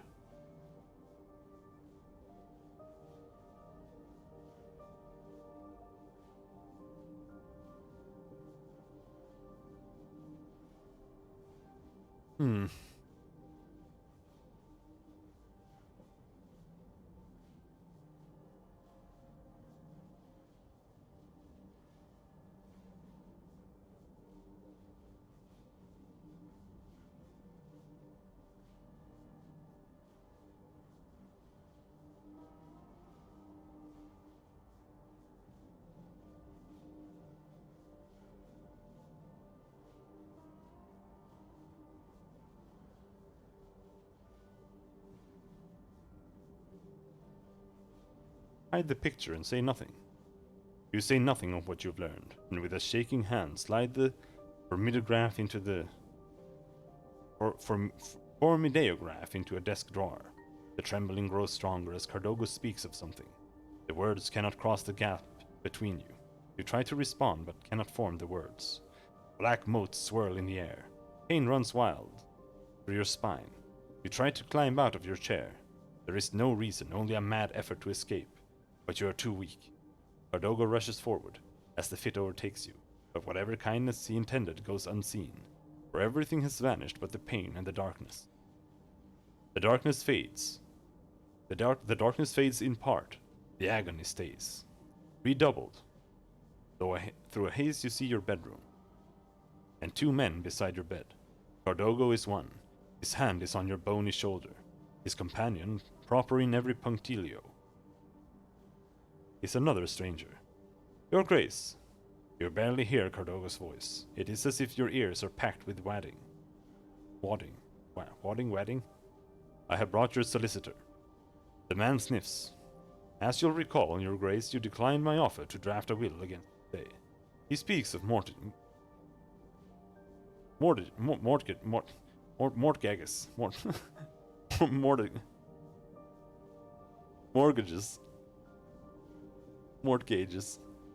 Mortgages and credit lines, and accounts payable.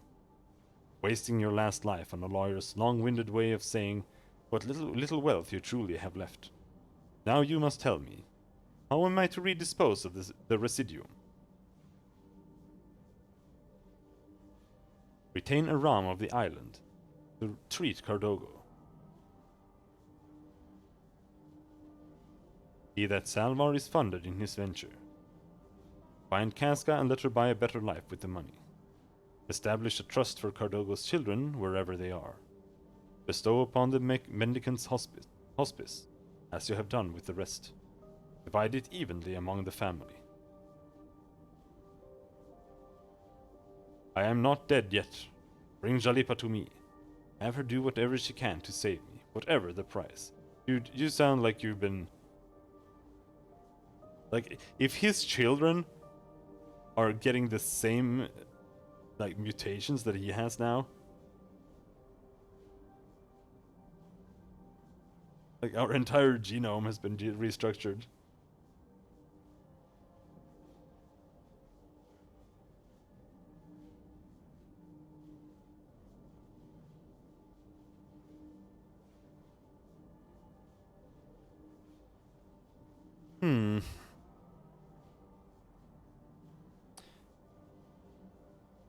Bestow it upon the mendicant's hospice as you have done with the rest. I don't really know what that is. And like, what were they doing? Are they just taking care of the sick?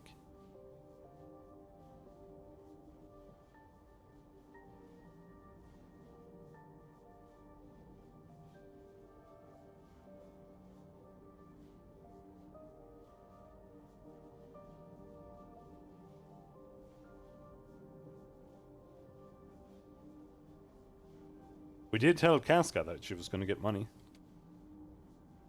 You can barely whisper the words, but as the final darkness creeps across your vision, you see the solicitor nod.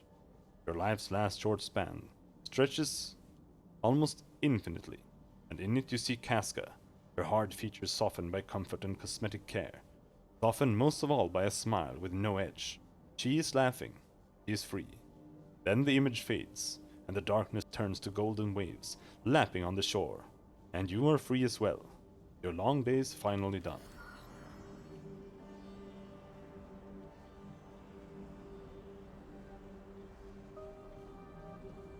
Okay. So now we've changed That's something I in... could do. Oh no, you can go that way. Yes. Now we've changed something in...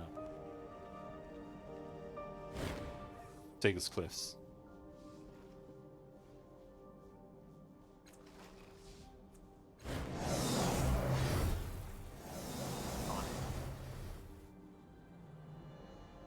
Oh, what's this?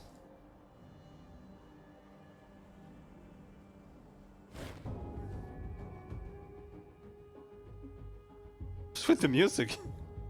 The small alcove is about the size of a small hovel. Its sole virtue is that it is shelter from the wind and from some sightlines of casual passers-by.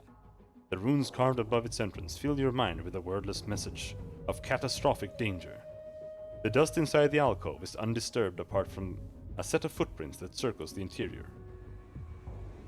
Their owner appears to have curled up in a corner, under a ledge containing a small ebony box.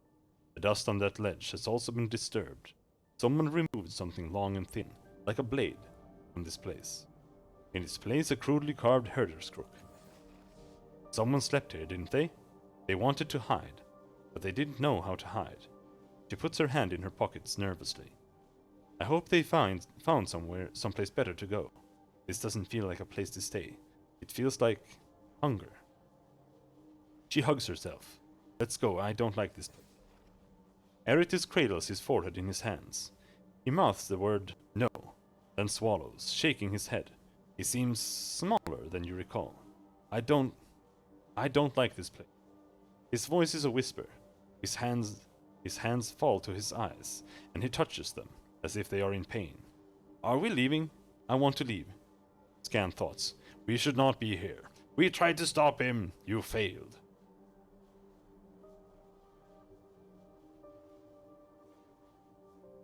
What's wrong, Eritis? Nothing. He swallows hard. I don't want to say. Not here. Please, I'm begging you. Let's go. No. Tell me now.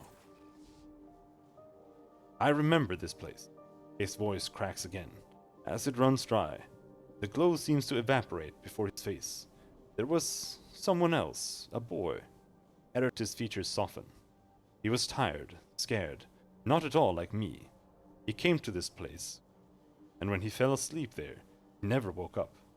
The sleep buried him, and he screamed, still screams. Eratis' voice cracks again, and he swallows. I can hear it, and all things are quiet. Who is that boy? Some farm boy, a herder. He chose the wrong place to sleep, the wrong time to follow his curiosity. He's frightened all the time now. He raps on his forehead with his knuckles. Who was he? Who was he? And then? I don't remember, he screams. It was a nightmare, a stupid story, and nothing heroic happened. It was a waste of time, and I don't know why I remember. He presses the heels of his trembling hands against his eyes. Pick up the herder's crook. Updated my journal. You stretch out your hand to take the crook. Beside you, Eratis moans. A wave of pale fire explodes from the crook and everything goes white. You hear screaming. Perhaps Eratis. Perhaps your own. Thunderous voices bellow beyond the hissing wail of that endless ivory wall. And something is rushing at you. Something that you can't see. A fistful of senses, emotions, memories, and fear strikes your mind, driving you back a step along the dusty floor of the alcove. Something has changed inside you. Inside the labyrinth. You hear a voice in your mind. A voice very much like Eratis's, but small and afraid. You look over at him. Eratis is staring at the shelf, hands slack at his side. The glow is nowhere to be seen, and he looks weathered, weary, old. You follow his gaze. The herder's crook is gone. What just happened? I went somewhere, he mumbles without looking at you. I stayed here in my amazing heroic body, but I went somewhere else. Without looking at you, his hand lifts from his side and points at your forehead. He does not seem to be aware of that his hand is doing this. Then his glow returns, like the sun rising behind a hill, and swallows him. He smiles, dropping his rebellious hand. Why are we just standing here, he says, looking around. We should be fighting, feasting, jumping from roof to roof. Let's go find some roofs, he gasps. Is this a roof? Scan thoughts. What happened? The hero's companion took us to the alcove. We feel strange. We feel weaker. Look inside the ebony box. There is no sign of what this empty box once held, but you do note a carving of an eye at the bottom of the box, with a pupil made of two crimson concentric rings. If you squint, you can just make out a human figure at the center of the eye, holding a sword in the air.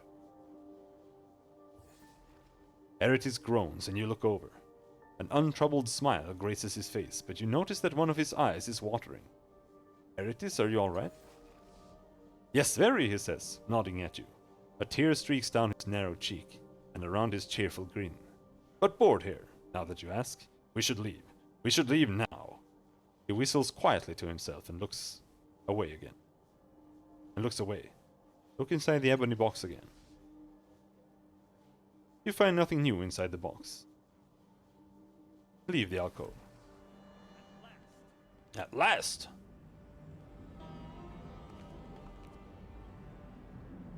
There was nothing new with Tantalum, right? And nothing new here either. Or? Yes. Now.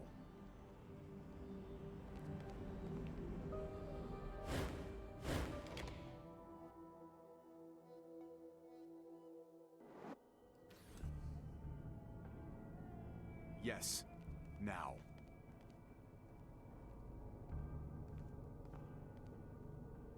One moment, and it's done.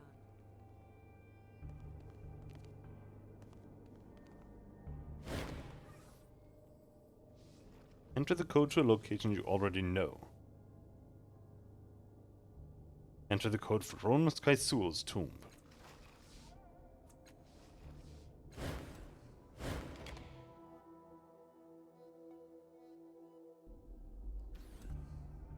Yes. As you touch the engravings on the epitaph, you feel familiar stirrings of air pushing your eyes towards the imperfections on the surface.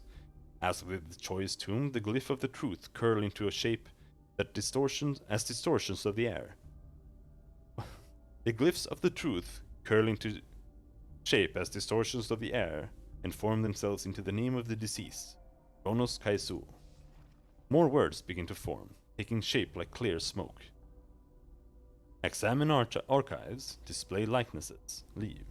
Display likenesses.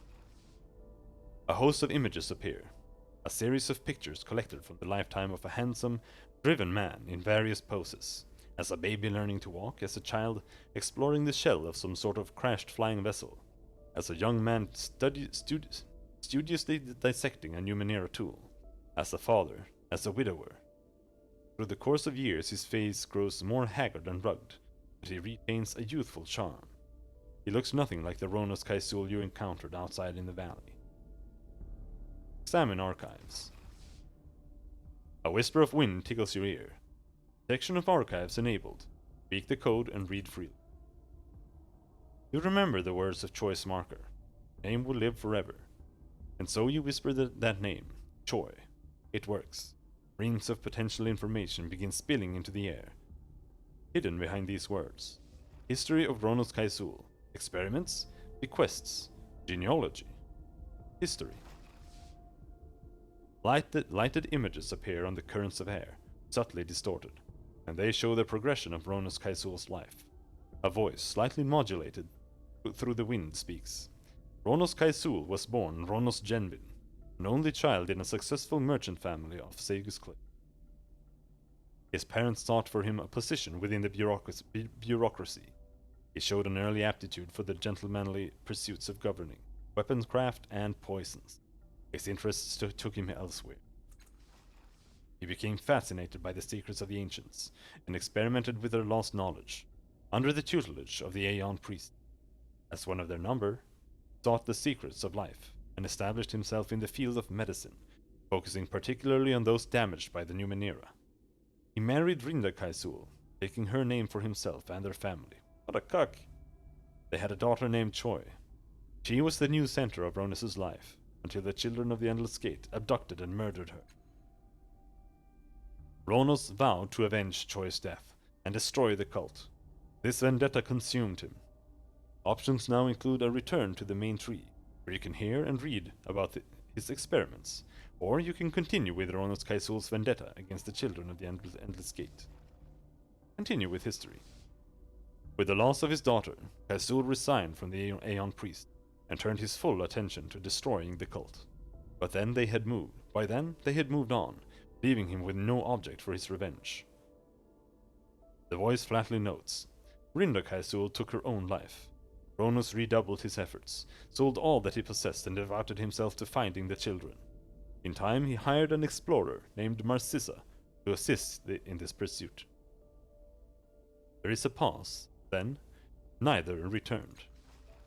Years after disappearing, Kaisul sent a letter to his oldest mentor. The voice quakes slightly. In it, Kaisul explained that he had found the children, and their leader Inifir. He wrote, Inifir and the others are victims, not monsters. They are prisoners of pain, and Inifir is a slave to dark masters beyond our plane. Rather than seek vengeance, I will endeavor to set them free. I'll remember that. Some months later, Kaisul's body was transmitted to that mentor as well. And many years after that, the body of his guide, Marcissa, was deposited in the Valley of the Dead Heroes. Thus ends the story of Ronos Kaisul, entombed therein his wife, Rinda Kaisul, is interred in her family's ossuary in Sagus Cliffs. The marker of his daughter, Choi Kaisul, can be found at 4221. Marcissa's tomb lies at 1254. The voice crackles to a halt, and the main menu returns. Experiments. A voice speaks. Experiments included vivisection and necrosection on a variety of creatures across the Protectorate's biome. These led to investigations into cross-dimensional manifestations and psychoses, a field of study Kaisul abandoned upon the death of his daughter.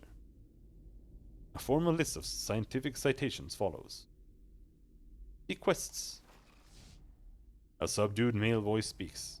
While Scholar Kaisul liquidated the overwhelming majority of his estate shortly before his disappearance.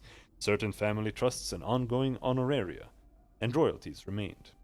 These were assigned to the Aeon priests of Sagus Cliffs until confirmation of Kaisul's death. At that time, his remaining properties is cheated? What the fuck? Not a real word.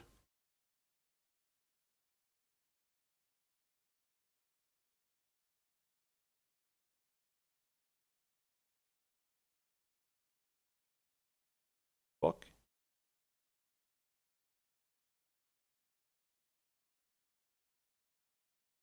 Is cheat. Escheat.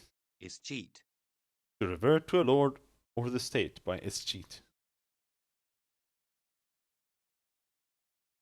Hand over land as an escheat.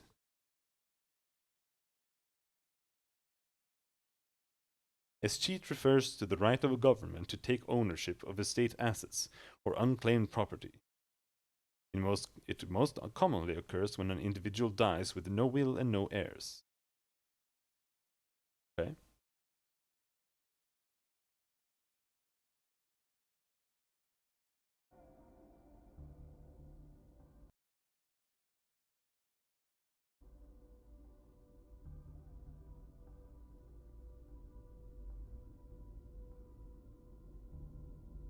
At that time, his remaining properties escheated to the city. A list of financial instruments and revenue sources scrolls across the screen. Genealogy. A voice of indeterminate gender reports, Scholar Kaisul Ni Genvin conducted extensive research into his background. He has uncovered trace evidence that he is distantly related to the slave families, though further research suggests that his particular branch was excised 150 years prior to his birth. He married Rinda Kaisul, and they produced one daughter named Choi. He perished, and with her passing, both the Kaisul and Genvin lines vanished. Yes. Okay. It was tough being me. Chance Tarka. I'm ready. Same, bro. Oh, Jesus Christ. If you think that's best.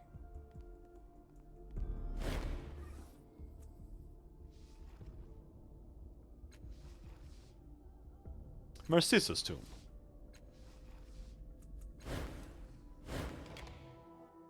Blood.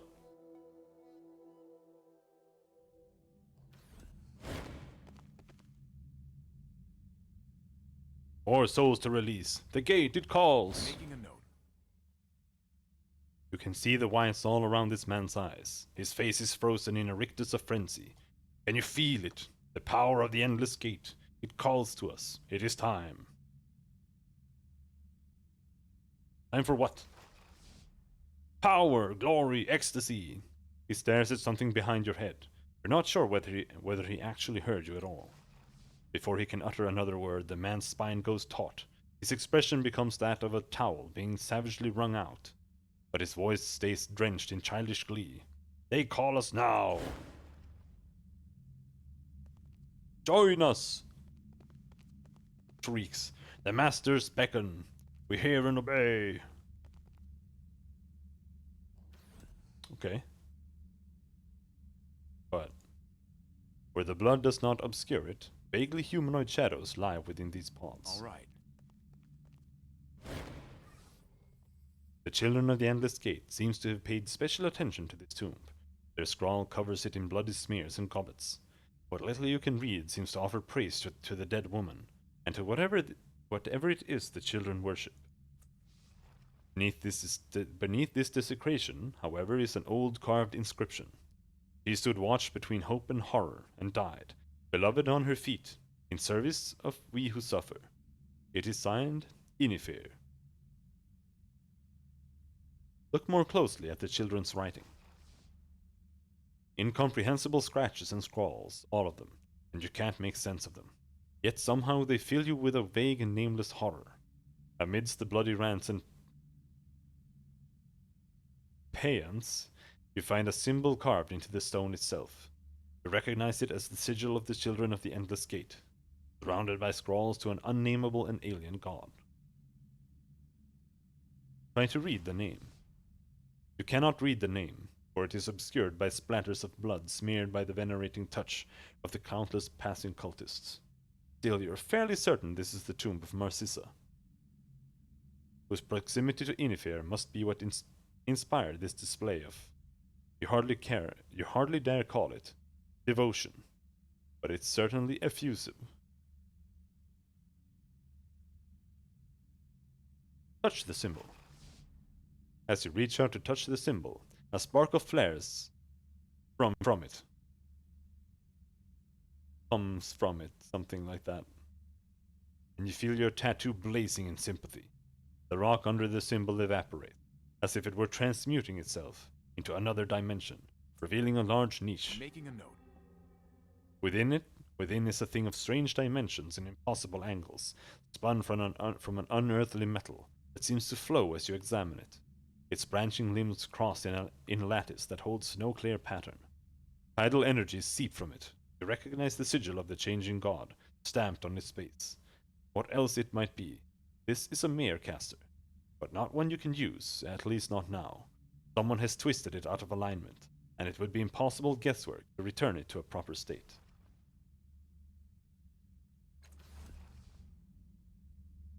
Fine. That's a giant hellhole. Cloying invisible fingers tug at your skin. They're drawing you into the portal, eager for that life. Eager for the life that flows through your body. Eager to keep you there. You have a bad feeling. Once you step through this gate, there will be no way out except to find the one who opened it.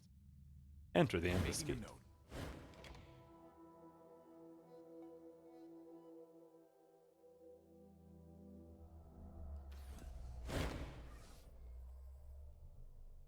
The clawing fingers release you, perhaps knowing there is nowhere for you to go. You are within the endless gate now. You are theirs. The air is chill and moist. Screams of agony permeate the darkness around you, and you sense something watching. There is no choice but to venture forth.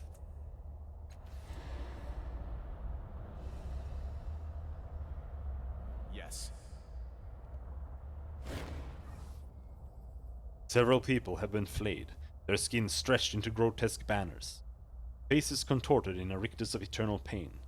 The skins flap back and forth in a wind you do not feel. Beyond them you see a clear passage deeper into the cell. Suddenly, a pair of eyes snap open. These are not flayed skins, but living people. "Kill us," it rasps. "The children brought us here not to die, but to suffer. To feed the things that live here. Slowly, eternally." No, the skin behind the first, partially obscured in the dark mist, shakes itself awake. Her face remains twisted in agony even as she speaks. "Our deaths make them stronger. If you kill us, you will only die here as well. Run, save your life." "There is only death," a third voice moans from the darkness. Behind the first two, its eyes remain closed, its mouth gnarled in an ugly grimace. "Kill us or the children, or both, or neither. It does not matter. Death is all that awaits you." The three skins squeeze their eyes shut. Their mouths open in wordless screams as some new agony befalls them. A malevolent presence weighs down upon you. Something watches with eager anticipation. It almost wants you to kill them. Yes. Leave them alone. Hello, you bitches.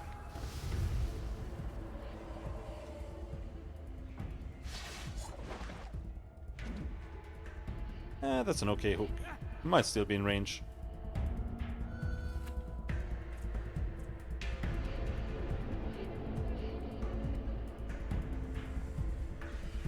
Wait, why do I have so dismay? I didn't take that. Or did I get both?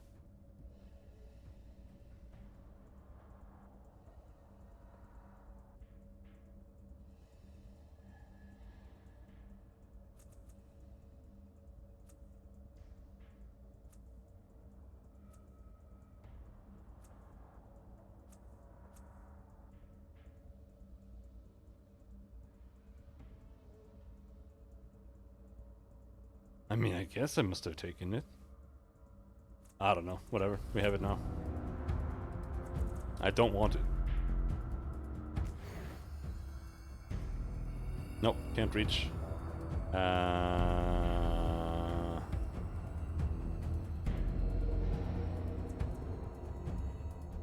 27, 49. Yeah, it's more important that she gets armor. Gives Rin armor as well. Yes. Now.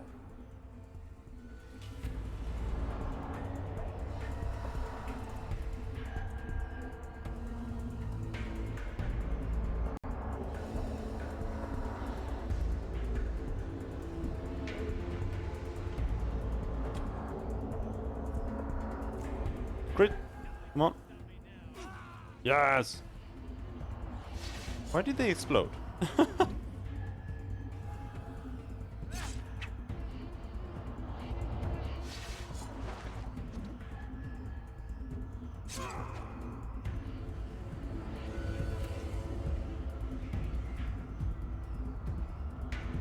Learning begets doing.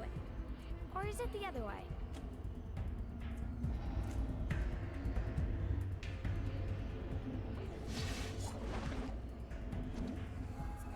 Not King of Stealth? This is so OP. I'm gonna keep this item on the entire game. It's so strong. She gets 100% chance of hitting.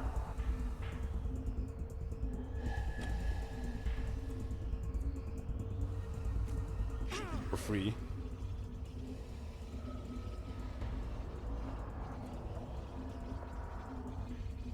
Which also lets her attempt a rehide. Well, oh right, that thing.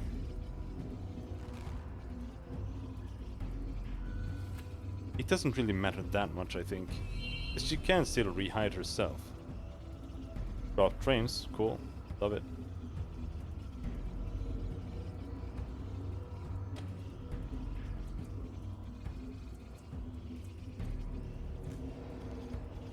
You hit me, I'll hit you.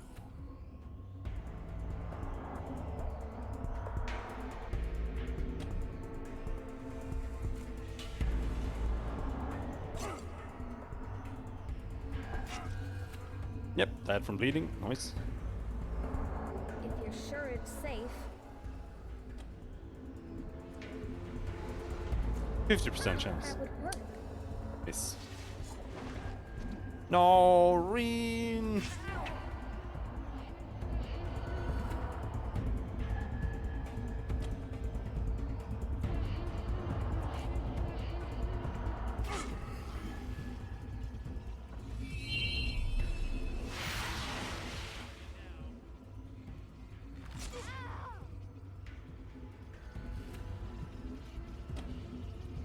Reen got eaten.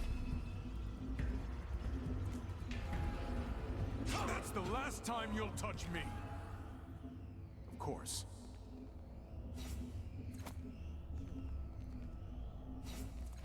Yes. Now. It is a lot of blood. I can Why did that work? All and I are ready. Oh, we've used up all the heals? Ah, that sucks balls.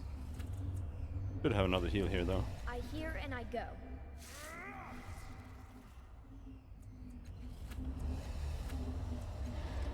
Yes. Heal you. Here. Now. I don't like being out of heals.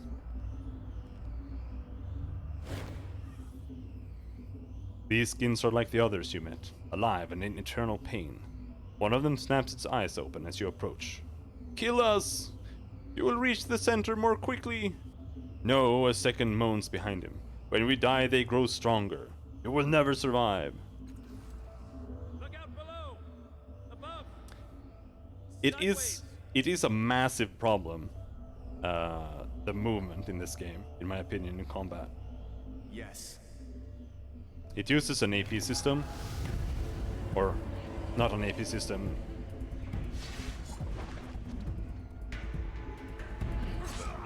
You have one move, and you have one action. But there's no attack of opportunity. And because of that, Fine. That's the stuff. enemies just run up to you and hit you. Like, it's really difficult to do anything position-wise. Like, keep a character out of danger or something. Let's go. Because enemies can always just go and hit them.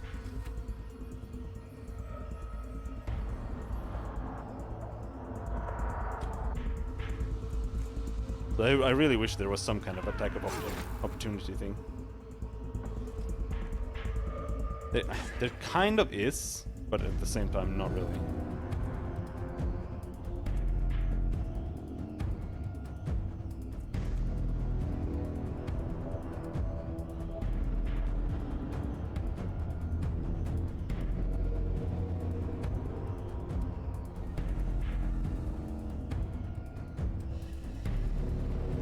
Right, here I go.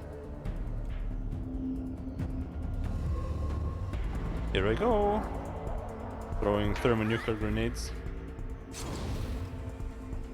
You missed one somehow? Ah! Could someone stab some healing into me? We have an AoE teleport here. Let's go with that. Shadows.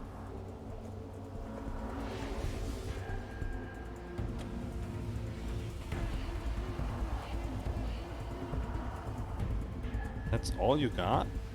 Yeah, I guess so. Something you might not expect. Yes!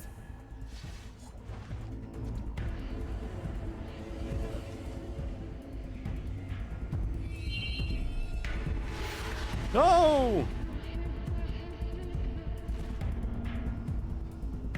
Sucking me in. Sucking at me. 6 times better than I was seconds ago. Ah!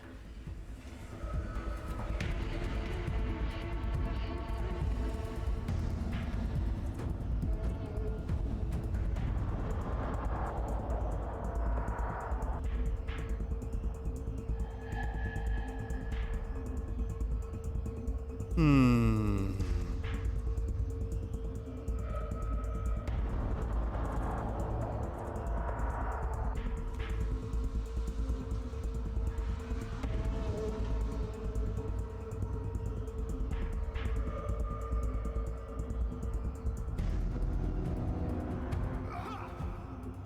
You dare strike me? You dare strike me? Heals 16 points of damage on Eritis. I can stand a little more of that.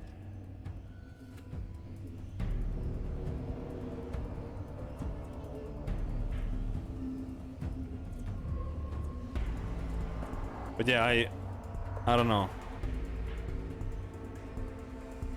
This game has the kind of movement system where you get to move once and then your movement is gone. And I honestly don't like that.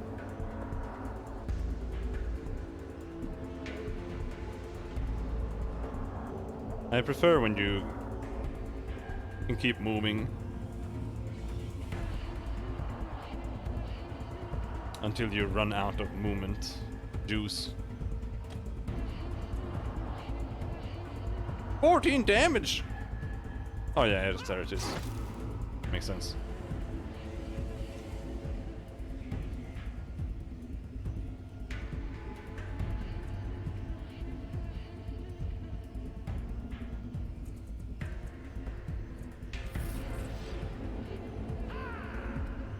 Let's go.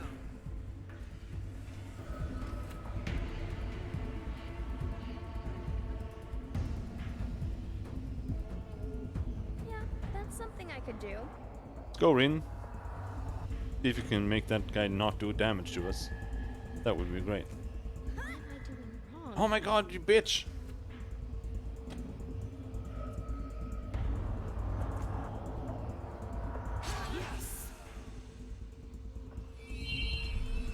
No, don't bite me! Ah!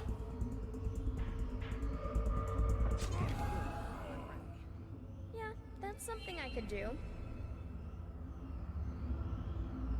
Come on, pick it up.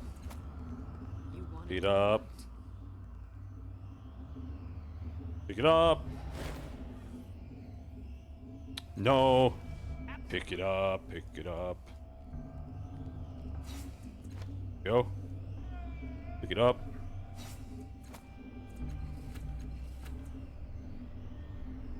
Now I have a heal. Self-heal. Be self-heal. Brenna! My head doesn't hurt as much anymore. It still hurts though. I can stand a little more of that. I can stand a little more of that. I can stand a little more of that. And then I would not mind having a little bit of speed on Markina. And on Rin. Wait, what?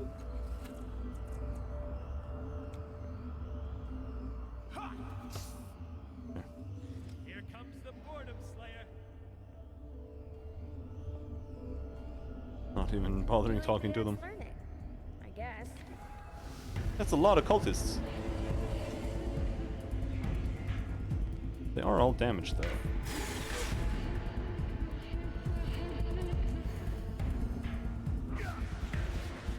Just what I needed.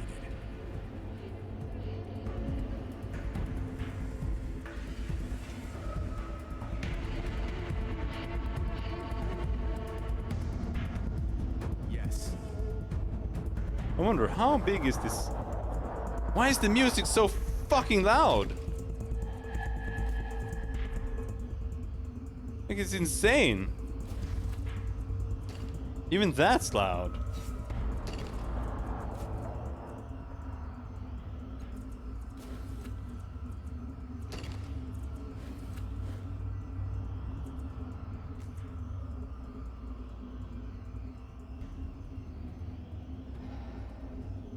The odds of that hitting 3 people, not big, but we can give it a go.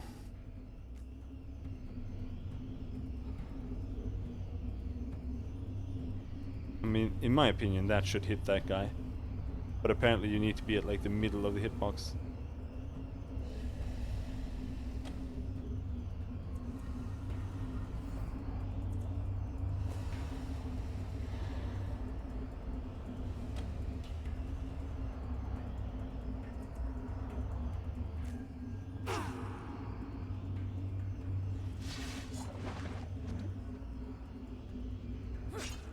Now Erit is just gonna die. Why are you even hooking, dude?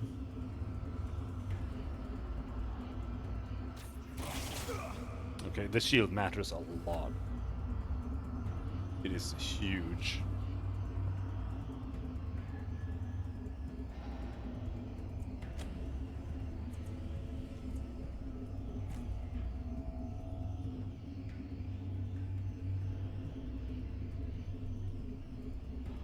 Trust and honesty are our bonds.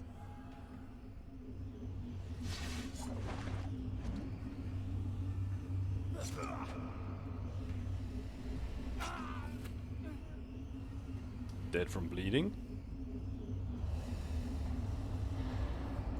That's as far as you go.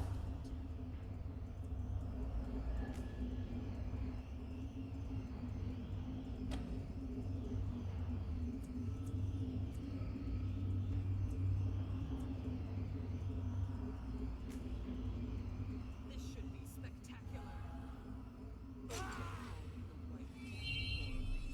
Whoa, whoa, whoa, whoa! No!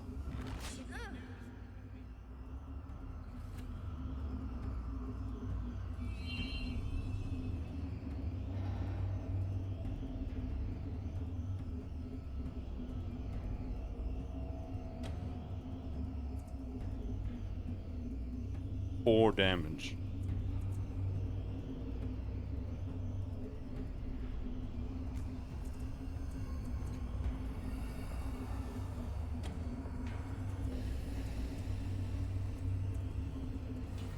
Can't kill him.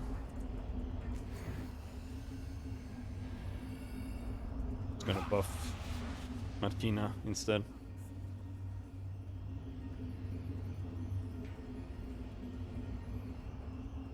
I'm going.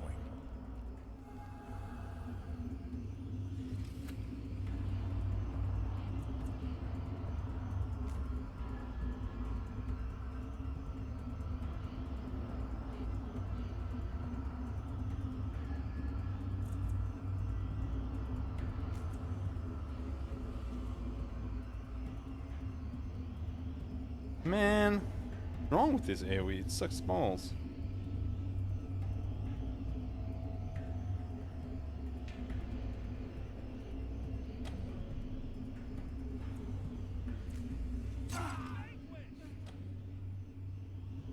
Oh, another attack.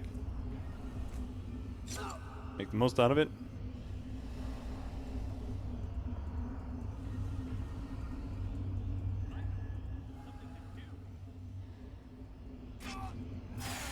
Oh, he died! Nice. But there are still 2 left! Holy shit, there are so many!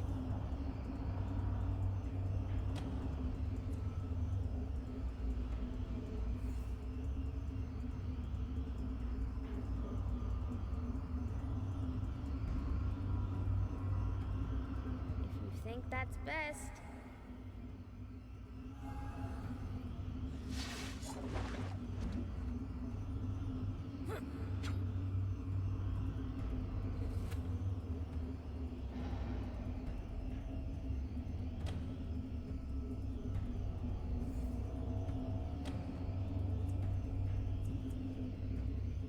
He doesn't even die either.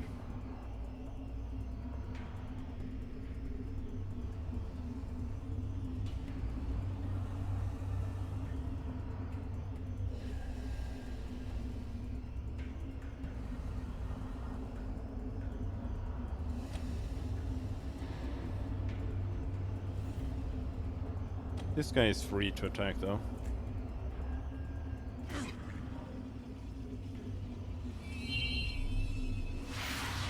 feel like I can take on the world. I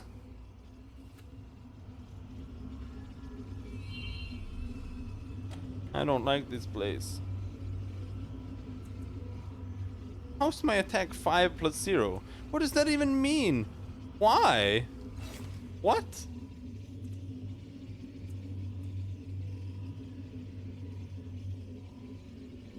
Three damage per effort applied. Why is that 0? Makes no sense.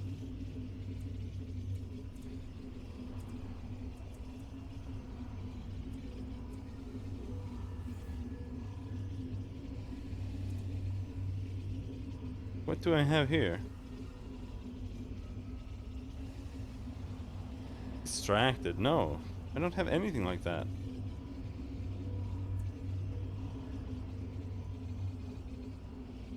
I just think the claws are bugged if you're using a shield.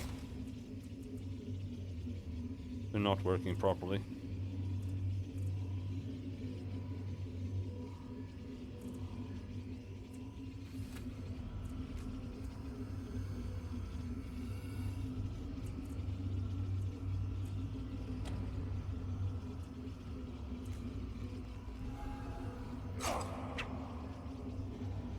Oh well, it might be what we need. Who knows?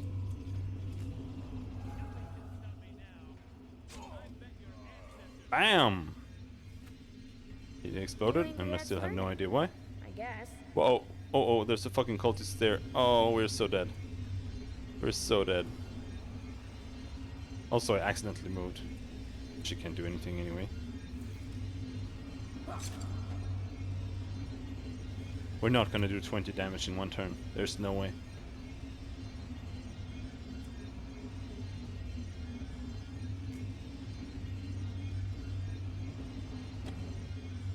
Wait, no. I didn't pick a type. Chemical.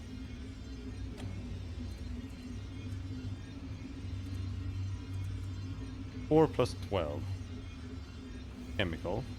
Compared to 3 plus 12. Versus armor. It. Let's bank on chemical.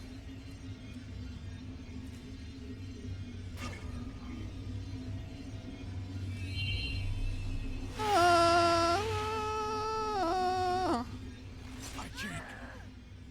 can't die. Oh my god, the AoE is gigantic!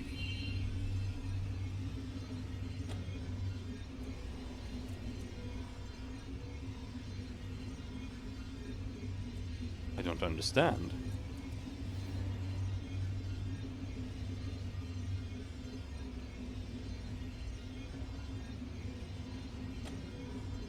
This guy has to have like some super buff here. That's strange. I missed.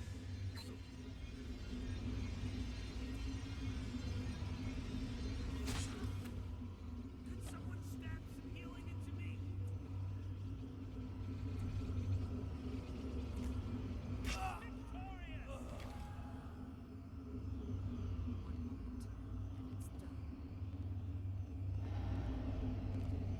I have like 2 hit points and no real healing items. Unless I have some ciphers that heal, but I'm not sure. I have that. Stim, plus 45% non-combat tasks. Nope, fuck all ciphers.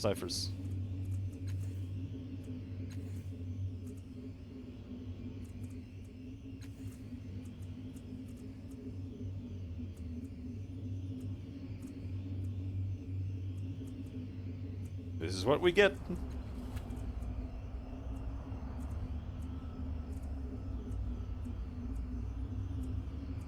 I'm not gonna manage this. There's no way in hell. Where next?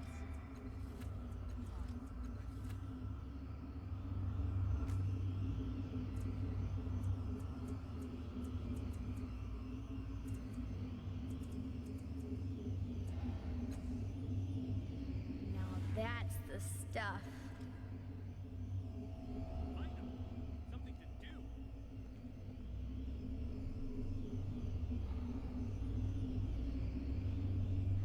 Here's Kiatawa Of course we can help. Right, all? and Inifir.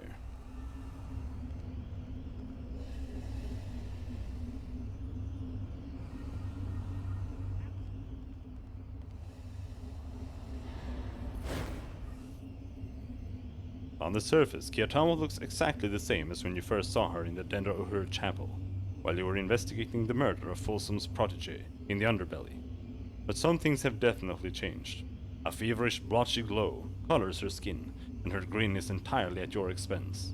Ah, it's the investigator, she says. Good to see you again. I thought I had you fooled, she says. The lost little girl surrounded by inhuman cannibals. She shakes her head. We managed to underestimate each other, didn't we? Speak for yourself. You never fooled me for an instant. Was everything you told me a lie? Only the parts that I thought would incriminate me, she says with a careless shrug. But don't get flustered. I couldn't fool you. You deserved to catch me. She grins again. But you didn't. She stares past you for a moment, the smile slipping from her face. I have been wondering, she says at last. What would have happened if I told you the truth? If I confessed the moment we met? Her eyes return to yours. What would you have done?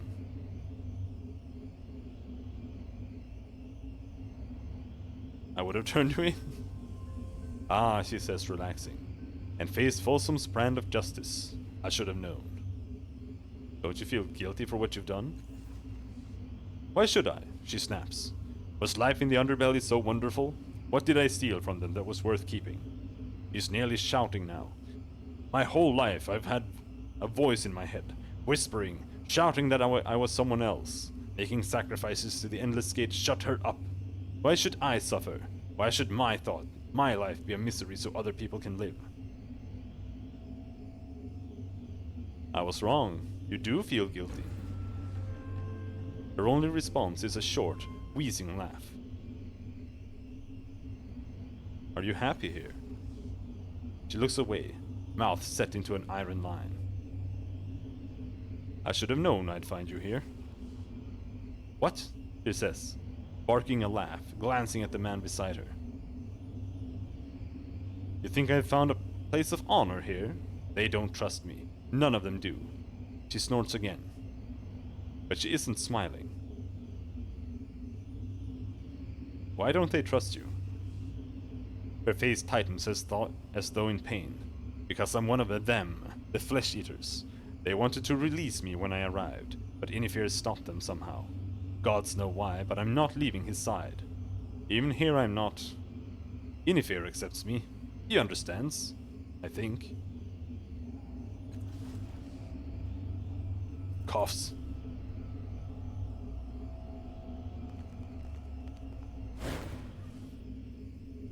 This man is long-limbed and bony, unmuscled, with a sunken chest.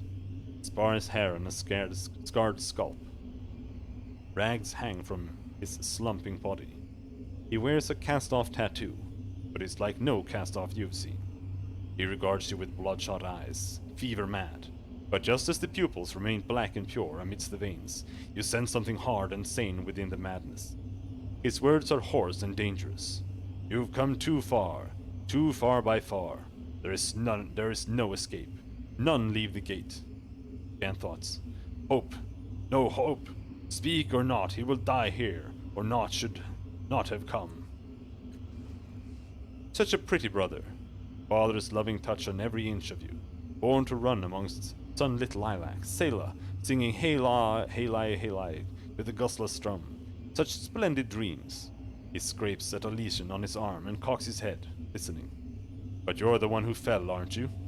We smelled you cooking in the sky. Always a black omen, a falling star. Our Father in heaven never showers gifts. No, sows trouble. And the reaper comes to harvest. Crops we all are. Till we come a cropper. Now you've wandered far away, to where woe holds sway. Poorly choosing when you chose woes.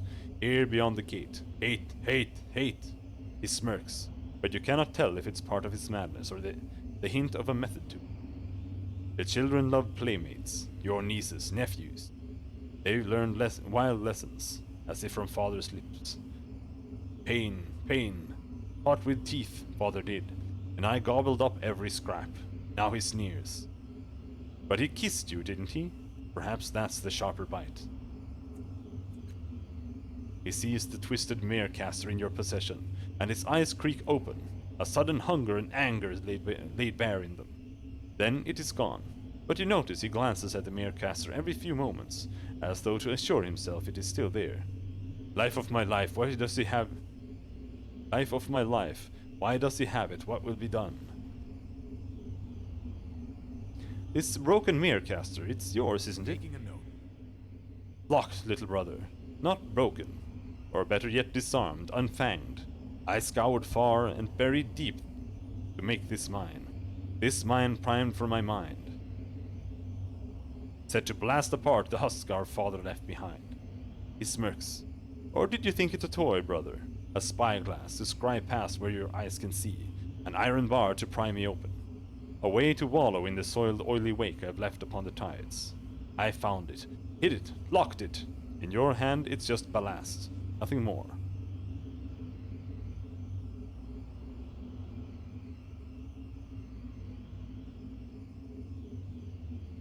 I think you wanted it found. Why else would you hide it in a tomb that is tied so closely to you? Inifir blinks twice and swallows. He seems taken aback by your suggestion. But why? He asks finally, as if doubting his own mind. Why would I want it found? I don't, but then I don't. Do I? He does, always he.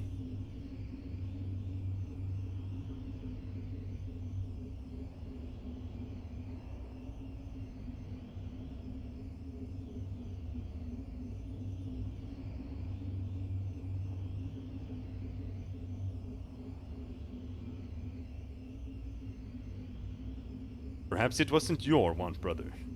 Perhaps it was someone else's idea. Inifir reels back as if you'd struck him across the face. No, he whispers. No, no, no. And then, yes. His eyes open, fever bright, and he hisses. Why build a moon if not to pull at our tides? Tides, tied like a puppet on strings, strummed like the gusla, humming his song. He lunges forward and grabs your shoulder.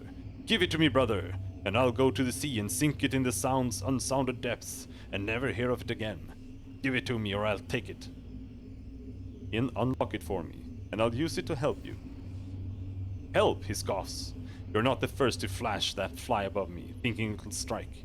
But I see the barbs hiding inside, ready to hook me at the first bite, ready to drag me out. To where you can gut me, grope about inside me, grabble and garble and gobble what you want of me. He shakes his head. No, little brother. I'll stay down in the muck, and that bauble will stay safe in its lock. You're not a fish, Yennefer, and I am not an angler. We're in the same boat, and we need to pull together. Yes, super persuasion! Yennefer stares at you, and you watch his tiny capillaries burst in his eyes, red wounds in the already bloodshot whites. His raw lips form half-made words that go unspoken. Each hand scrapes the other, raising pink ridges like dunes in the sunset. At last he nods, and takes the Mirrorcaster in his hands, twisting and turning it without his eyes ever leaving yours. He hands it back. Have it, he says. Have it all. Darkness comes, not quite over you so much as out of you, as if your eyes were rolling back and staring into the black recesses behind them, into the blacker morass of your mind, and into something blackest of all beyond that. You feel it in your marrow, your fingertips, your gut, a stab of reflective pain, an electric sensitivity, an upheaval of unwholesome chime. You're remembering a memory of a moment you never lived, a memory awash in self-loathing. Then the darkness becomes absolute.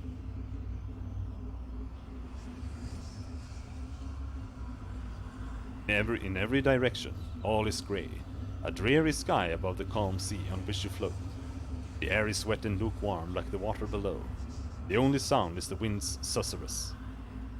They really like that word. So faint as to raise no waves. Weightless and alone, you're not deprived of sensations, but relieved of them. For a moment you bask in something like rapture, a purely physical bliss that belongs to this body, not to you. Then it's gone, replaced with a rush of terror and rage and violation. Go away, your mind screams at you. Without your will, against your will, your body convulses. You are no longer floating effortlessly. You're thrashing desperately, trying and not trying to drown.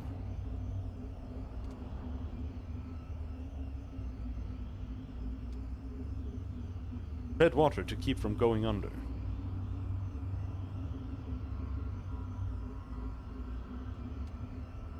Try as you might, you can't achieve anything like a proper rhythm. Your arms and legs jerk spastically as any other consciousness tries to move them at the same time. Out, the voice shrieks. You can't take this from me. You won't. You recognize the voice now. It's Yennefer's, only seized by a wild terror the cast-off never showed in the flesh. He doesn't seem to be trying to drown, but he is clearly unwilling or unable to let you keep your body, his body, the flesh that houses you both, afloat. Why is his mind still here? This never happened before. You slip underwater and discover you're not alone. Dozens of corpses bob around you, some just a few feet from the surface, some in the darker depths. Among them is Choi Kaisul. It's no longer quiet. What had seemed the whisper of a breeze was in fact the droning of the dead. Now with the water's amplification you can hear them distinctly. Filth! Worthless slut! Traitor! Nobody! Monster! Some jeer, shame! Shame! Moans another. Fraud! One cries. One cries out. Clear as truth. Choi just weeps. Yennefer's consciousness seems overwhelmed by the tumult. Your body stopped flailing and is merely sinking, but its enervation affects you as well, and your limbs feel leaden and lifeless. Snap out of it. We're going to drown.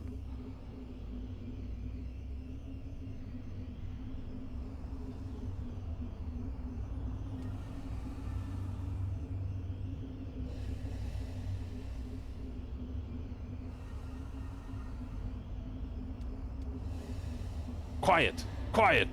This is my place, you don't belong here. Yennefer seems far less concerned with the fate of his body, than with your invasion of his mind. With neither of you able to properly control your limbs, the laws of physics do their inevitable work on your flailing frame. Downward you go, as your lungs burn for the air they can't find. Driven by Yennefer, or perhaps its own reflexes, your body gulps for air, but swallows only piss-warm water. The weak light of the world above is already fading. As you sink deeper into the dismal sea, you can make out the shadow of something below the corpses, something huge and ancient and awful, all teeth and hunger, which needs no words to convey how small and mean and meaningless you are. Loathing wells up, not from below but from within. Your flesh and mind resonate with that overpowering will, and your body trembles. A single massive eye opens, and in a glance assays your entire self.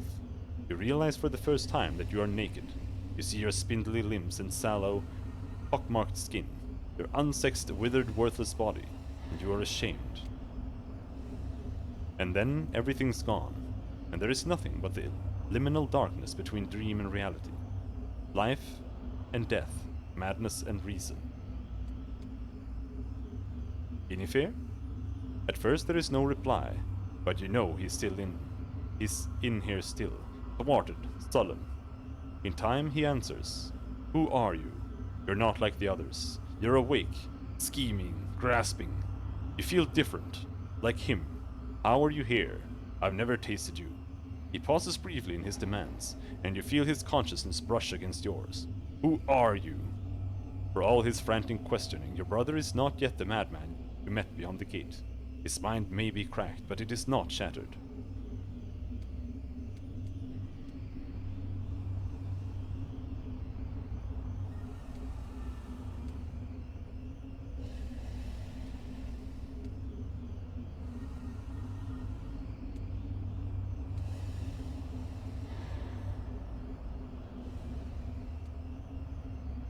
I want to help you, the way Ronos Kaisul tried.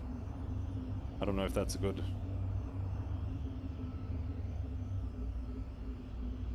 I don't really know what happened. Let's go with that one. Ronos Kaisul? Yennefer sounds incredulous. Do you know what came of his help? He lay gibbering on the floor, spitting obscenities till he bit off his own tongue. They touched him, the Dark Ones, he pauses. You can't help me. No one can. You can only hurt us both. He pulls away and falls silent. Yennefer, are you still there? You sense his seething consciousness lurking somewhere in your mind, but he gives no response. Are you still there? Wait. Time passes, or doesn't. The darkness does not linger. The silence does not lift. Yennefer is out there. You can sense him, but only vaguely. Beside him? Besides him and you, there is nothing here at all. Even the dead are, for the moment, speechless. Keep waiting. Nothing changes. You are between moments, and Yennefer's patience appears infinite. So is mine. Well, that was useless.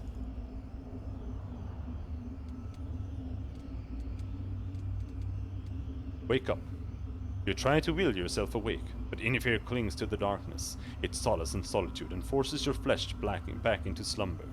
This is how it will be, a test of wills.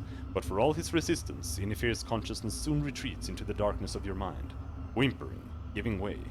It seems he has little stomach for battle. Yennefer, are you still there? Fight, Yennefer. Force yourself to wake up. Okay. You're on a hard bed, beneath a coarse sheet. Voices again surround you, their words the same as the corpse. As the corpse curses. Slut! One chants in an endless mantra. Another mutters. Shame, shame, punctuated by the slap of rawhide. But these aren't the voices from the dream, only echoes. Your eyes open and you see as never before. Nothing's added or subtracted, but certain details take on new clarity.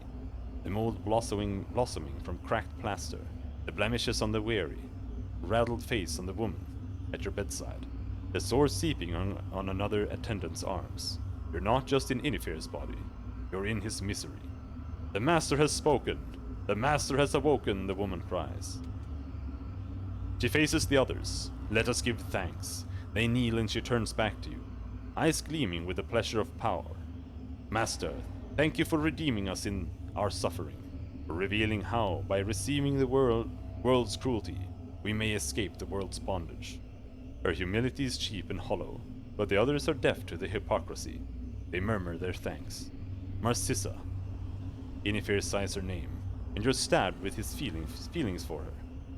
Contempt and craving alloyed into something harder and sharper than love. This is the woman who served as Ronus' guide. Something else nags at you, but before you can grasp it, Yennefer realizes you're still in his mind and howls out!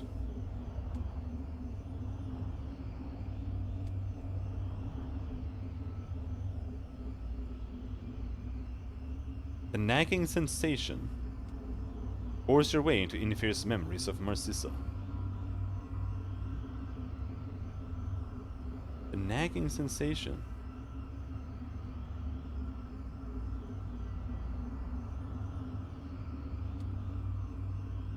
Force your way into Yennefer's memories of Marcissa.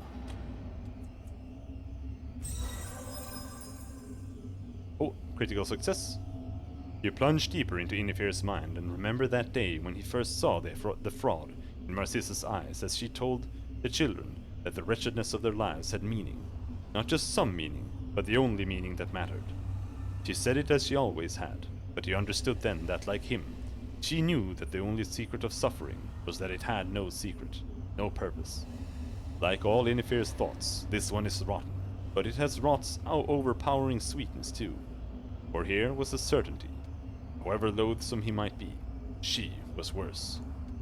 With that one look, Yennefer understood that Marcissa had come to be the same as him, come to the same end as him, miserable among the miserable, not by fate or misfortune or fault of birth, but by choice.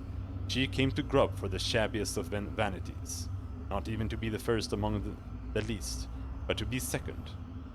So when the dead voices whipped up waves to drown him in self-hate, Yennefer knew he could always cling to the fact of her shameless grasping after shame, and kept from sinking into oblivion. The memory slips away, and you are back in the bedroom, seeing Marcissa all the more clearly through Yennefer's eyes.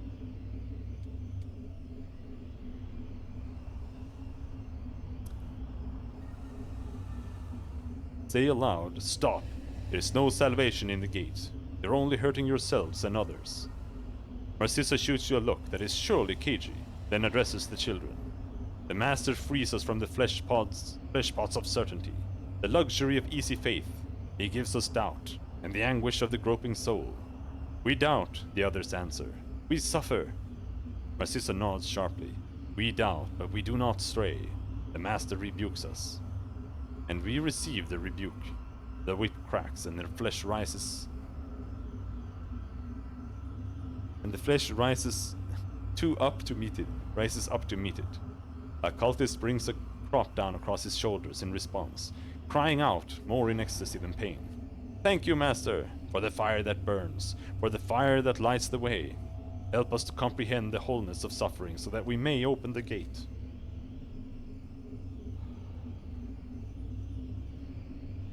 In your mind, Yennefer snorts with contempt. For you, for them, for the world. You think I haven't tried to save them from this foolishness? They can't escape their madness any more than I can escape them. I am a prophet who cannot be falsified. He recedes once more into sulking silence. Try to focus on the nagging sensation. You try to shut the room around you, the litanies chanted by the cultists and sharp sounds of pain being inflicted and received. As the outside world fades, an inner one rises up. The same accusations from the dream resound inside you, not spoken but understood. A drone of humiliation and loathing and disgust that drowns out other thoughts and feelings. Still, there is something more. Not the dead, not Yennefer, not you. Something like a little chime ringing inside your eye. "The ward," cries Yennefer. "He's here! My father is here!" Yennefer leaps from the bed, fully in control of your shared body. The sheer force of his exuberance sends your thoughts reeling. As adrenaline floods his flesh, you turn giddy, but it only seems to sharpen his thoughts. "Now, children, we are to be tested." His voice is greased with unpracticed insincerity, but the others cry out in joy. "Now comes one who would steal the keys to the gate and twist the rising path of suffering into a downward spiral." You cross the room in long, quick strides, but we are not unready. Let us meet him in the gallery.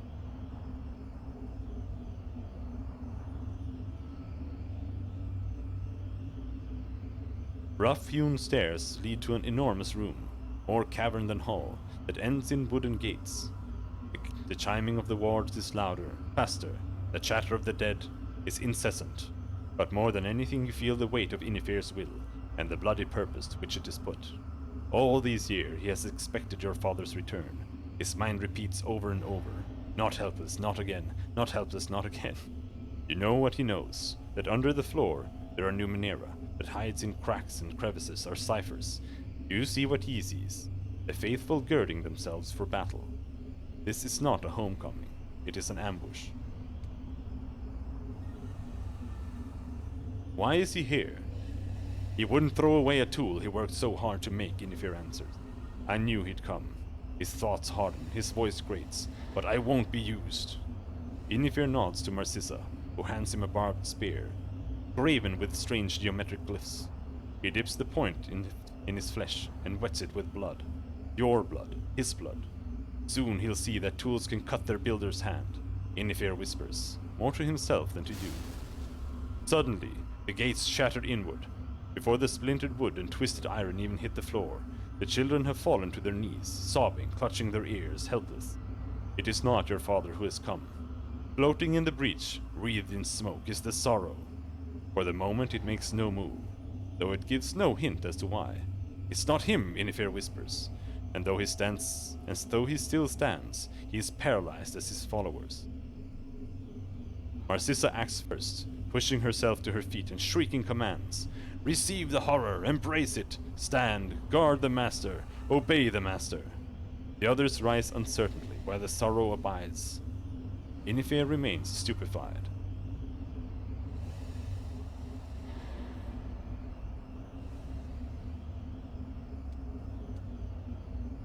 Inifir, you need to spring the traps.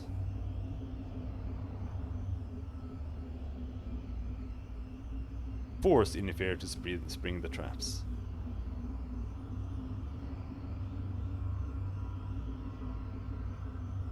Flee.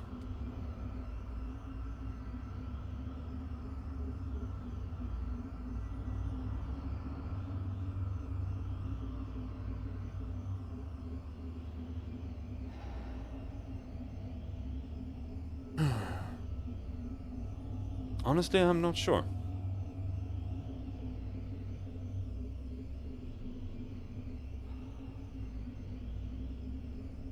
Because here's the thing.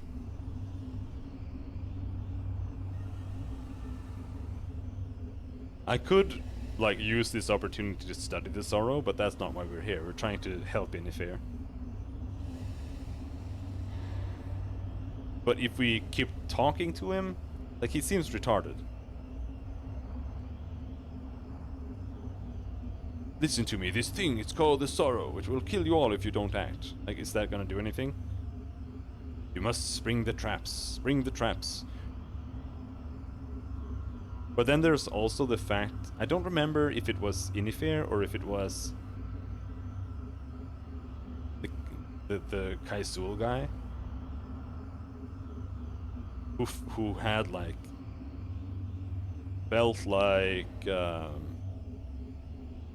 no matter where he went, his followers would just come and, like, cut their throats in reverence to him and whatever. They're basically like a plague. So if we flee, maybe the sorrow will just exterminate the entire endless circle.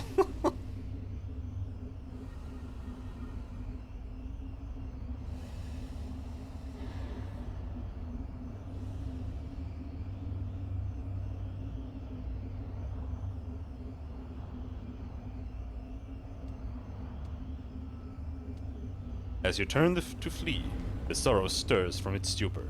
Marcissa grabs you by the shoulder, her nails drawing blood. Hurry, she hisses. She yanks your hand and you find yourself following. She's pulled Inifir back too, it seems. As you retreat, Marcissa cries out, Stand! Rise upon the pain!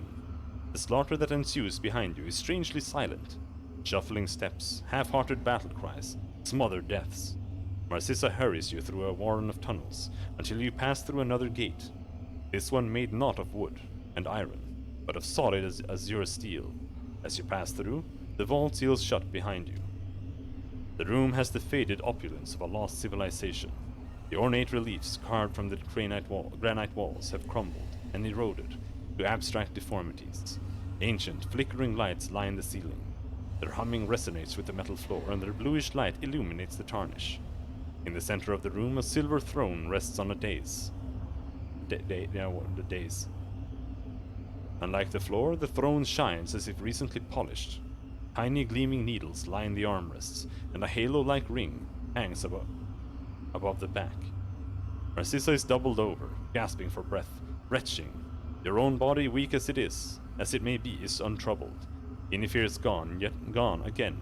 Yet something lingers, like spores from his mind infecting yours.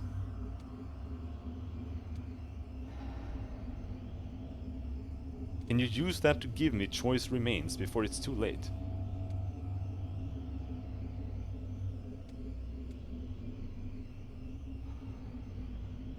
Yennefer. He doesn't answer your call, but you can hear him whispering to himself, or perhaps to the dead souls who haunt his mind. The gate, he says, over and over again. Eventually, thoughts rise up from the ferment of his terror, and you understand now. Understand how he opens the endless gate. It's not a tidal surge, not even some cast-off power. It is simply a matter of turning inward and embracing the horror inside him. He doesn't even open the gate himself. The creatures beyond do.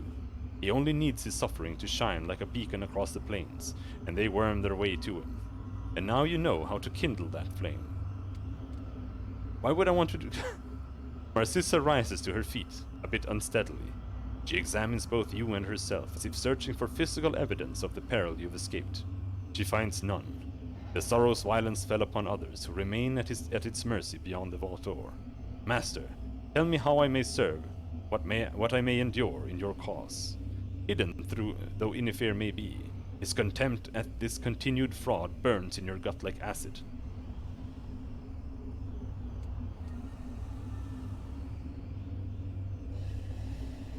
Open the gate and escape. Your survival, Yennefer's survival, is paramount.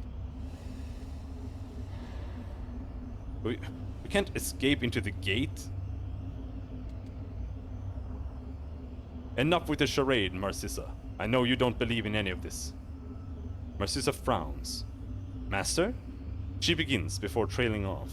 She stares intently, perhaps reading Yennefer as easily as he reads her. Eventually she shakes her head. You're wrong. There is something I believed in all this time. If I could help you find some good in all your suffering, prove that it gave hope to others, meaning to others. If I could lighten your burden even a gram, then... She shakes her head again. We've all suffered Yennefer. There must be something good born from it, even if only a noble lie. Yennefer's jaded senses can find no falsehood in her, and you feel him sinking even further into despair as he realizes Narcissa is not the hypocrite he believed.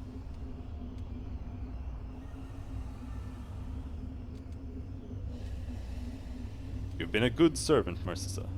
We can't escape suffering with lies, Narcissa. Only with understanding.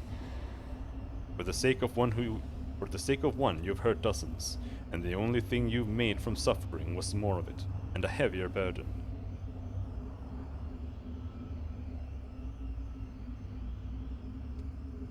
Narcissa is speechless. Her sagging face sags farther. The little light in her eyes fades. Her shoulders slump. You feel a twinge of something from Yennefer. Pleasure, maybe. Or maybe just the comfort of being joined in despair. The thing beyond the vault doors, however, cannot be heard with mere words. There is a new sound, almost masked by the humming of the ancient lights. It's coming from the vault door. It seems the sorrow has made its way through the children. Coward, hisses a ghostly voice. Shame! But they are not the ones calling to Yennefer now. It is the temptation of the gate, the promise that he will outlast another day.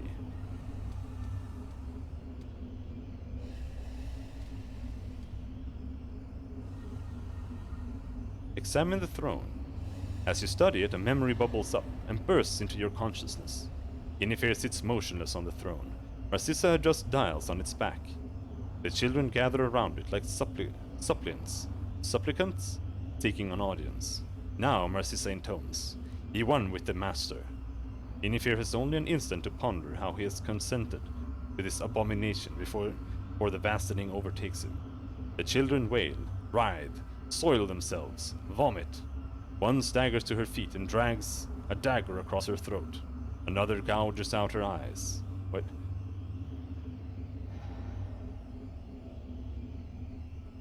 The children wail, writhe, soil themselves, vomit. One staggers to her feet and drags a dagger across her throat. Another gouges out his eyes. They're hearing the voices, feeling the loathing that has festered inside Yennefer. It's more than mortals can bear. It's sublime. His memory ends, his shame lingers.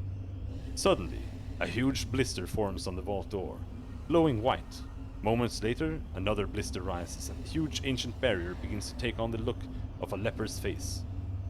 That the door is yielding to the sorrow is perhaps less surprising than that it is holding at all. Indeed, it seems the barrier has some life in it still. Despite its disfigurement, there is not yet any signs of structural failure.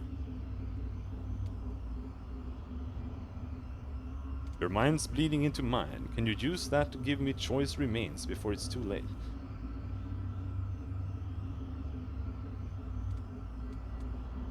I don't really get that. I don't really get what Choi has to do with, like, anything. But all the other options are terrible. Making a note. You know Yennefer hears you. You feel him pondering, the weight of his thoughts shifting beside your own. At last, in a low hiss, he answers, "You're a fool. If you want this burden, take it." Then his mind stabs into yours, like a syringe, and the echo of Choi that survived inside him is now inside you. He withdraws, but she remains. As it is, as if a pall has settled over your consciousness. Yennefer seems about to speak, but in the end he says nothing. In the recesses of your mind you hear a faint weeping. Whatever your grief, this will surely be a better home for her. For the moment the vault door still holds, though more blisters have risen and burst across its surface.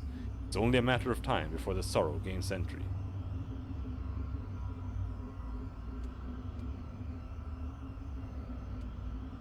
How does the throne work? Our sister shrugs. It's a mystery. When you sat upon it, we shared in ecstasy of your suffering. When the Sibyls sat upon it, they shared their dreams.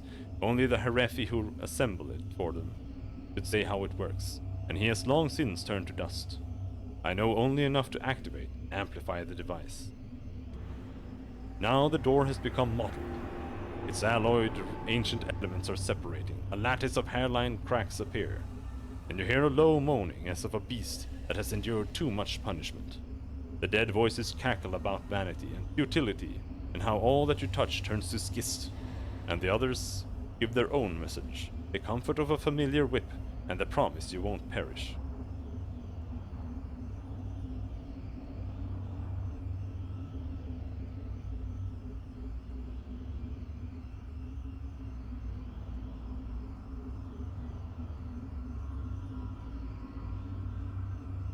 Yennefer can redeem himself?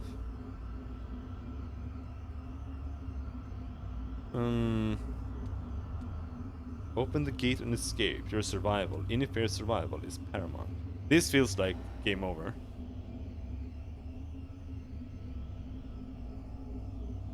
Because if he escapes into the gate, then we're back where we are right now.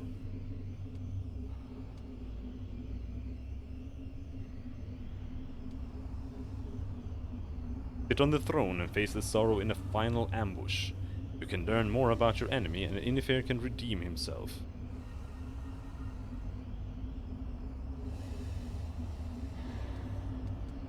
I mean, this is a bad option as well, but at this point,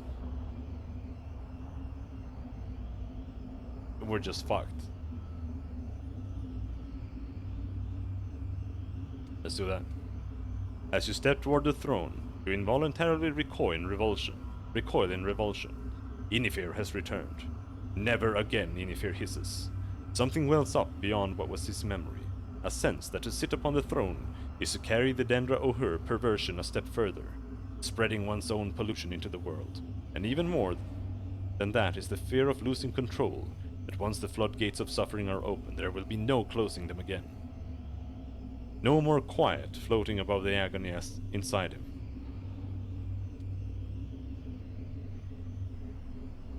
This is the reason for your suffering, Inifir. It is a weak weapon to wield against our common foe.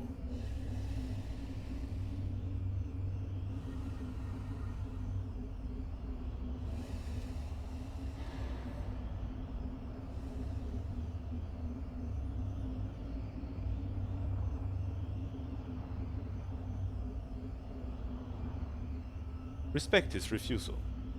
You will not make Inifir suffer the throne again, and as he feels your decision has been made, he withdraws once more into the recesses of your mind. It is coming now.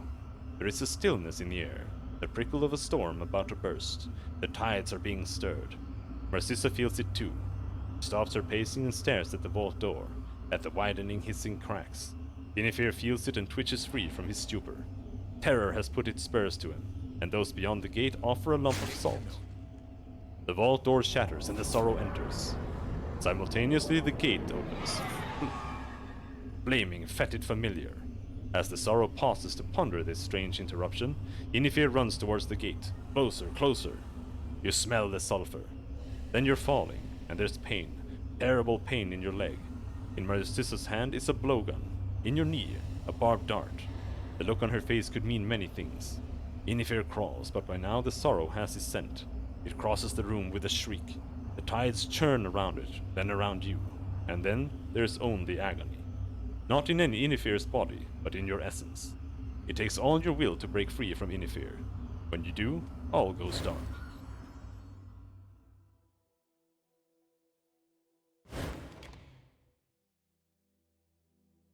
He died. You can save him there, I think, but I failed. Ready to become even more heroic. Once again, you have changed the past of one of your siblings. The gate is no longer here. It was never here, although you clearly remember it. If this is anything like what happened with Matkina, others might remember it too, at least in flits and shadows. But now it's gone, and that's something. The blood and corpses remain, so perhaps you haven't changed reality that drastically. If nothing else without the gate, the cultists have no reason to kill. Or less reason, at least. There's something new here as well. A small pile of objects lies at your feet. Yes. Impossible blade. An enigmatic sphere.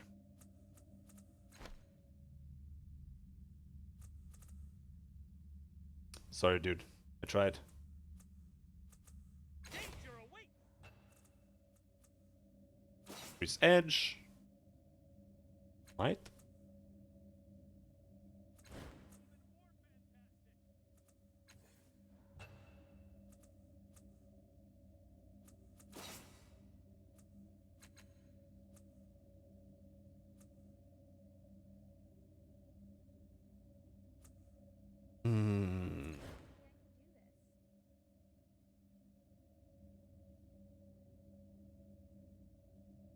Look, if she's gonna use...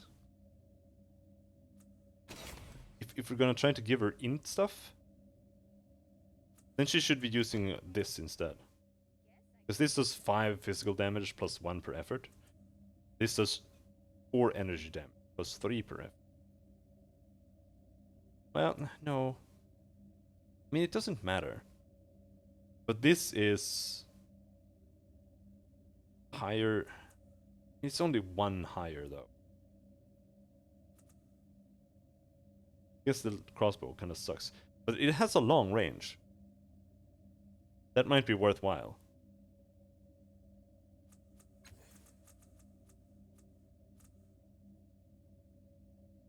I want to use this, the Impossible Blade.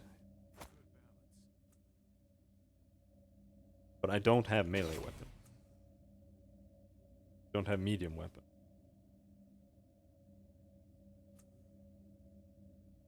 I don't know if we'll ever be able to grab medium weapons as a nano.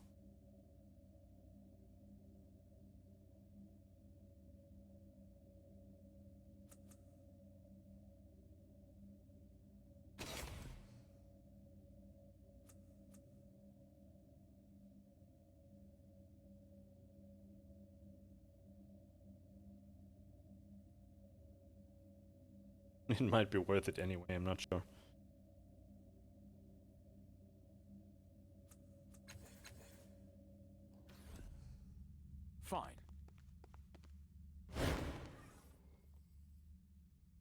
The tomb has changed. Now it is no longer a memorial for Mercissa, Inifir's faithful assistant.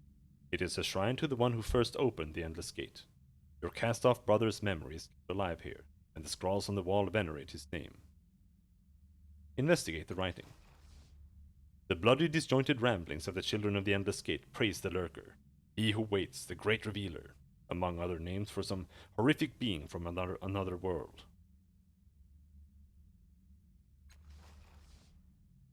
Touch the symbol of the Endless Gate. The hidden compartment whispers open, but the niche within it, empty.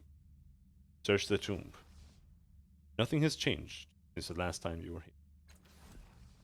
I am Okay. never a soul of action.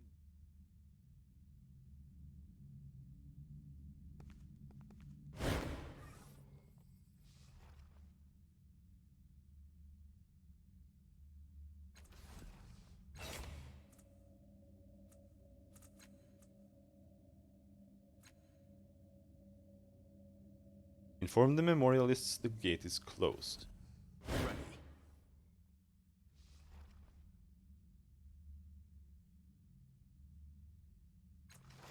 Turn to the entrance. Now, the memorialist is that these guys, or do I have to go all the way back?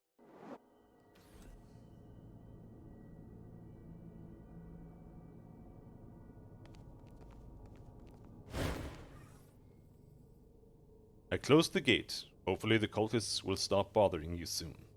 I found a tomb below for a girl named Choi Kai-sul. Do you know anything about her? Kai-sul? Well, I don't know anything about her, but you might ask my colleague, Ronos Kai-sul. He should be in the valley somewhere. If the cultists haven't killed him, that is. I closed the gate. Hopefully the cultists will stop bothering you soon. The gate? I don't... Her eyes glaze over. Yes, I see it now. It was another reality.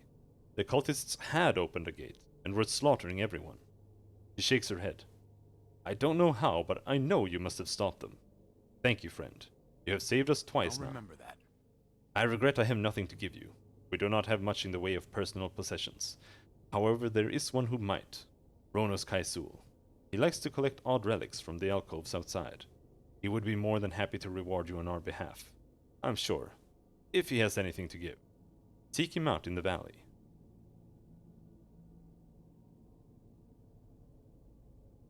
Is it possible for me to rest here?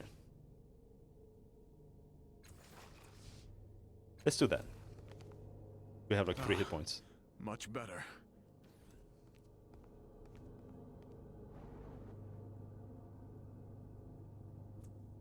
All right.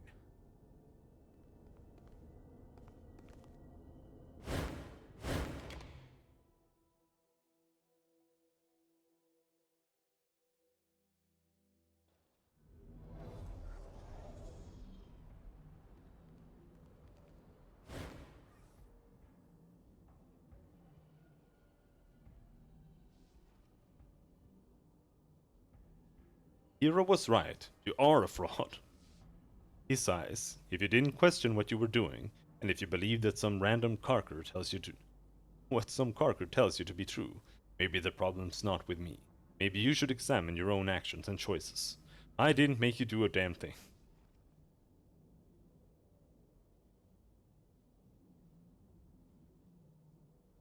What do you have to trade? Yes, spray flesh. I want all your spray flesh.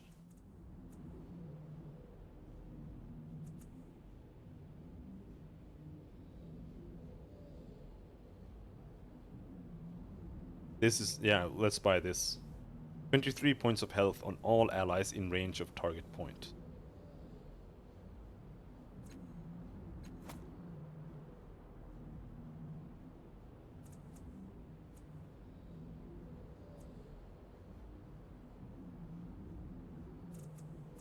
What do we have to sell?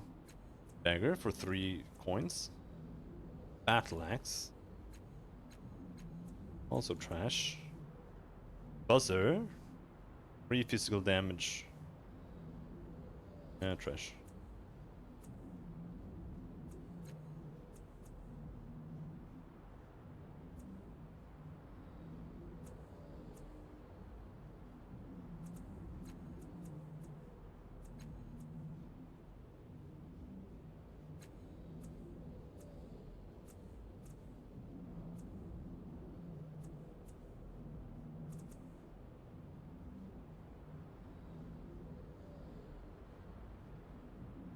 An unarmed attacks.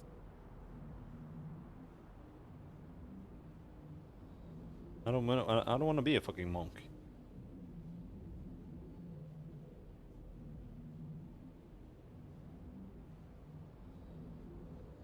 Makes your unarmed damage really high though. But I think you'd have trouble hitting. I don't know what skill that uses. Would that use melee weapons? Light weapons? I don't know. I'm selling it.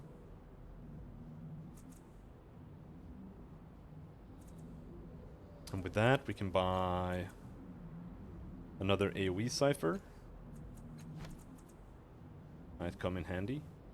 Thunder Cannon. Heavy ranged weapon. Range short. 10 physical damage.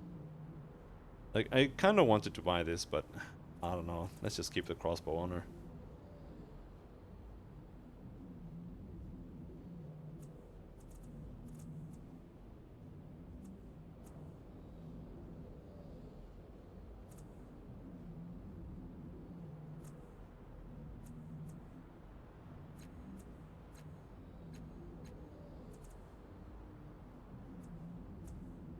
Can sell the healing sword now.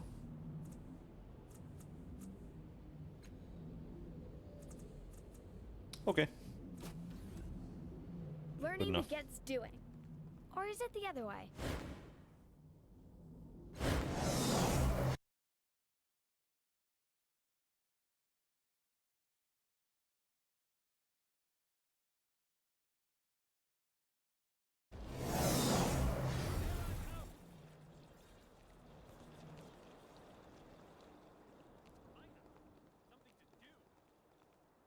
I'm ready to learn something new. Choice thoughts jangle about in your head as you stand before this man who calls himself Ronos Kaisul. She starts with alienation and rage at this theft of her father's self, but with the fickle speed of youth, her heart changes, thudding along until it reaches its ultimate conclusion. That this is how the world reworks itself and tries again, like a child kneading clay between her fingers and dreaming of all it can be. Then you're alone again in your mind. He cocks his head at you. Hello again, friend. There is something I feel I was meant to tell you, but I... Suddenly he claps his hand to his head. Ah, I am bedeviled by visions. He squeezes his eyes shut. I see circles in red, a great gate yawning. My friends slaughtered and the valley a charnel house. But no, my friends are happy and well. Yet you have done something of great help to the valley. It's some kind of sign. He was a hero in that other world, I'm sure of I'll it. remember that. He holds up his hand and rises shakily to his feet. Don't tell me, don't explain. He reaches into his pouch and pulls out a device. This is for you. I don't know why, but I feel compelled to give it to you. Take it. He says, how very strange this feeling, but it feels right as well. In any case, welcome back, friend. +1 might edge, +1 damage per effort applied. Max +6 on esoteric attacks.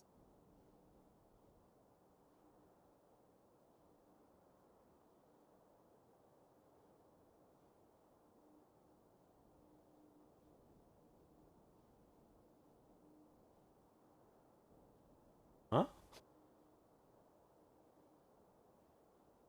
I mean, it's worth equipping just for the might edge, though. Yes. Increased edge!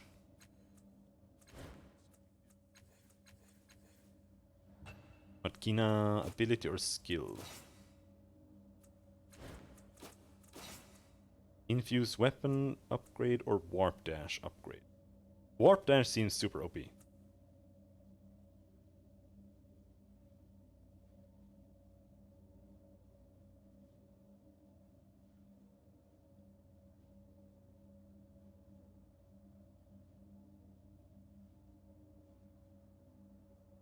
Why does it say 1 transdimensional damage? Didn't it say more before? I don't know, dude. We're gonna upgrade warp dash. I like that skill.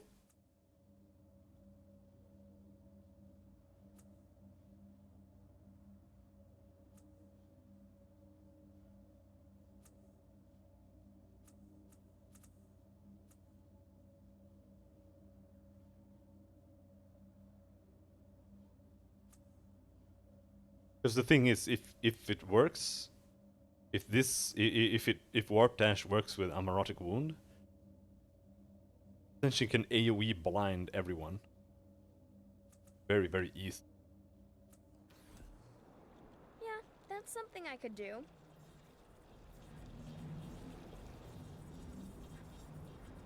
Wait.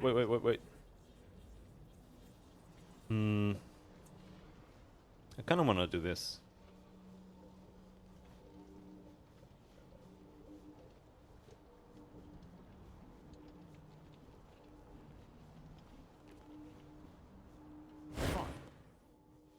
Drink the water from the pool.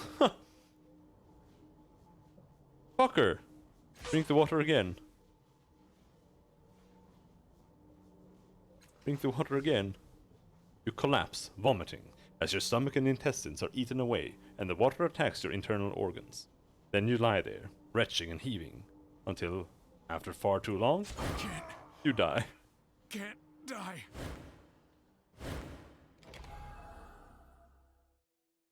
Would it not have been easier to just cut our throat?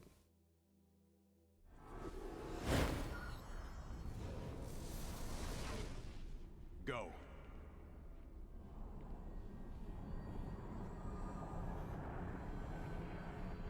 Joy.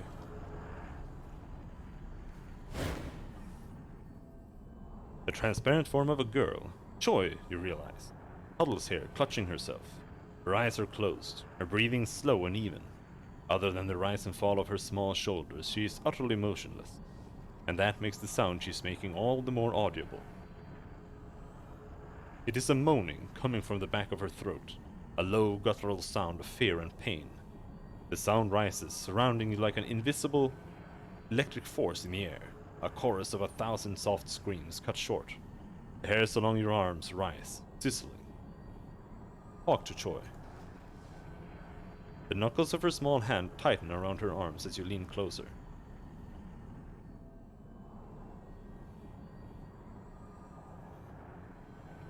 What happened to you? She holds herself tighter and shakes her head. Can you talk about what happened? She stares at her feet. Her head shakes just slightly. How are you? She flinches as if struck, but does not respond. Are you alright? She shudders at your words. Form a connection to Choi's reflection.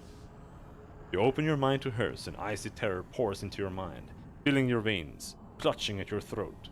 You breathe, forcing the foreign emotions away, and the physical symptoms subside. For now.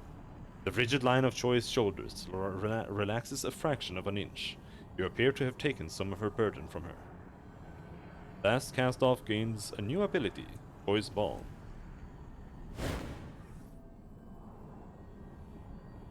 Talk to Choi some more. Can you talk about what happened?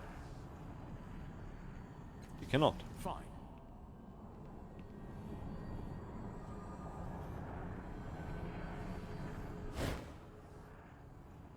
The reflection before you resembles Eretis, but an unmistakably older one. No golden glow surrounds him. He is plain, weathered. His hair is streaked with grey and white. His mind is blank to you, dark. His eyes are wild with the weight of his thoughts, but you can't hear any of them.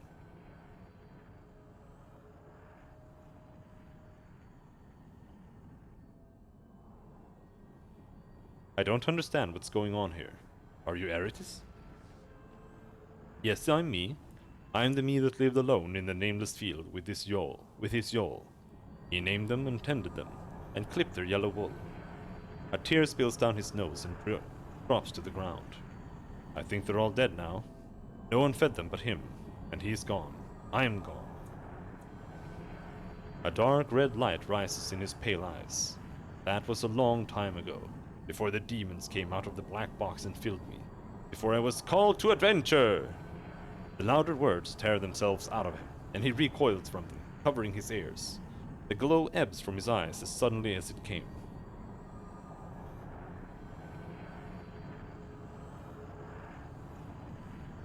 You aren't in control, are you? No, he whispers. They shout and whisper through me.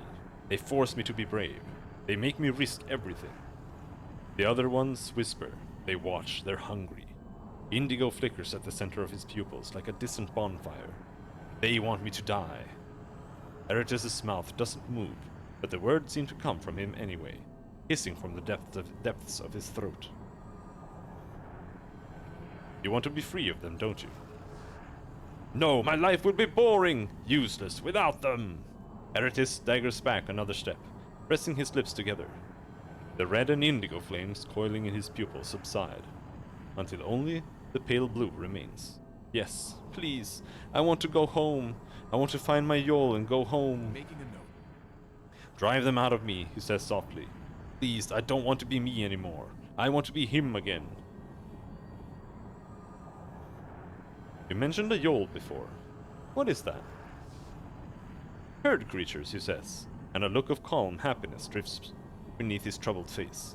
Soft yellow wool, milk and cheese.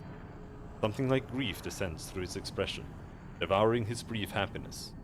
My herd is lost now. I think they're gone. Sounds like you liked being a Yol herder. Not until I wasn't one anymore, he says, dropping his head. I lived in the nameless field, where my mother was buried. I liked making songs in my head, but I hated that field, that leaky house. He presses his fingers against his hollow cheeks. I wanted to leave it all behind, to sing for people, for meals in distant taverns.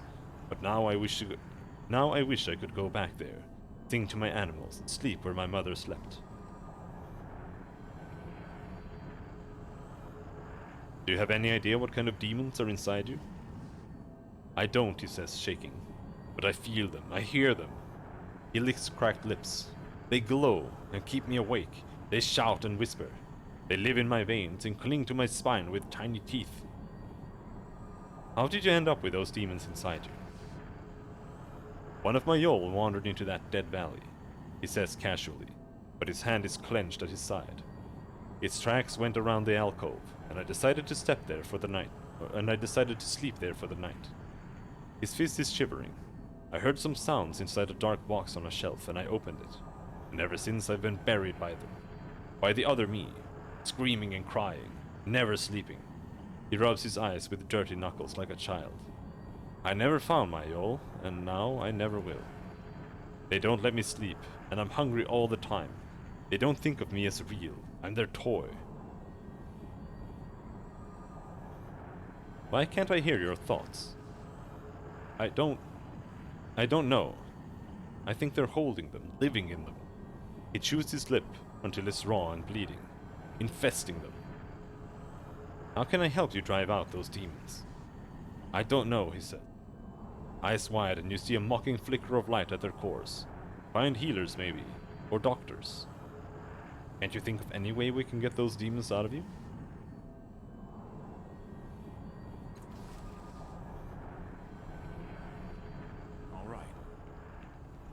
There's nothing in there. Nothing in there. Fine. Probably nothing in there. Yes. The area doesn't need anything.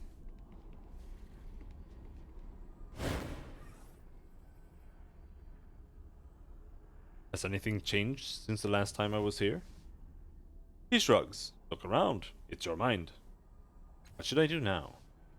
You have to find Mazov. That name tickles our memories. I'm sure he can help you fix the chamber.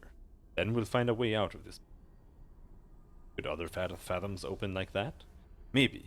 We've already made a lot of changes to this place. At this point, nothing would surprise me. Oh, if this is my mind, why don't I remember this place? I told you as much as I know. It's your mind, and that means you're in control. You just need to figure out how to unlock its secrets. I don't know how, but I think the resonance chamber will do that for us. It'll unite us, make us whole again.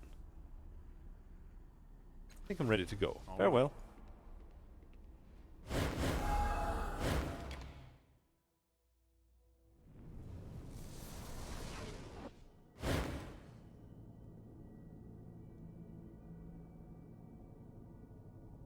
Oh, we're in here again?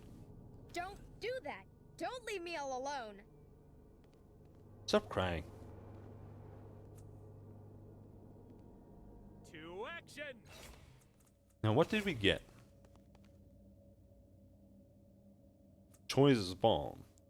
+1 training level in endurance skill. That's +5 hit points. Okay. Sure.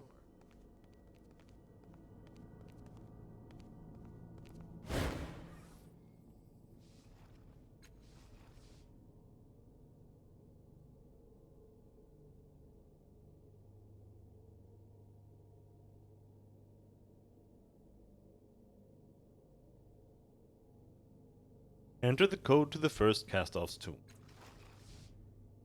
You press the buttons 3431, the code Matt Kina gave you.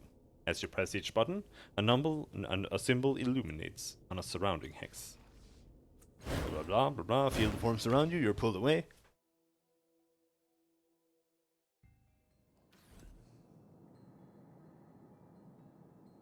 These statues are all of the same person, the first cast-off presumably.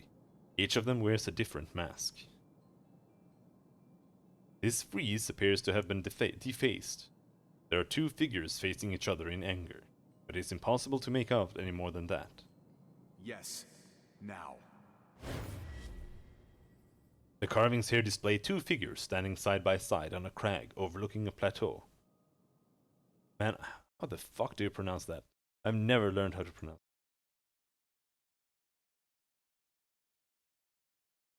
I feel like I'm saying it in Swedish. Plateau. Plateau. A plateau. On the plateau. The plateau. Fucking British son of a bitch. Plateau. In American. Plateau.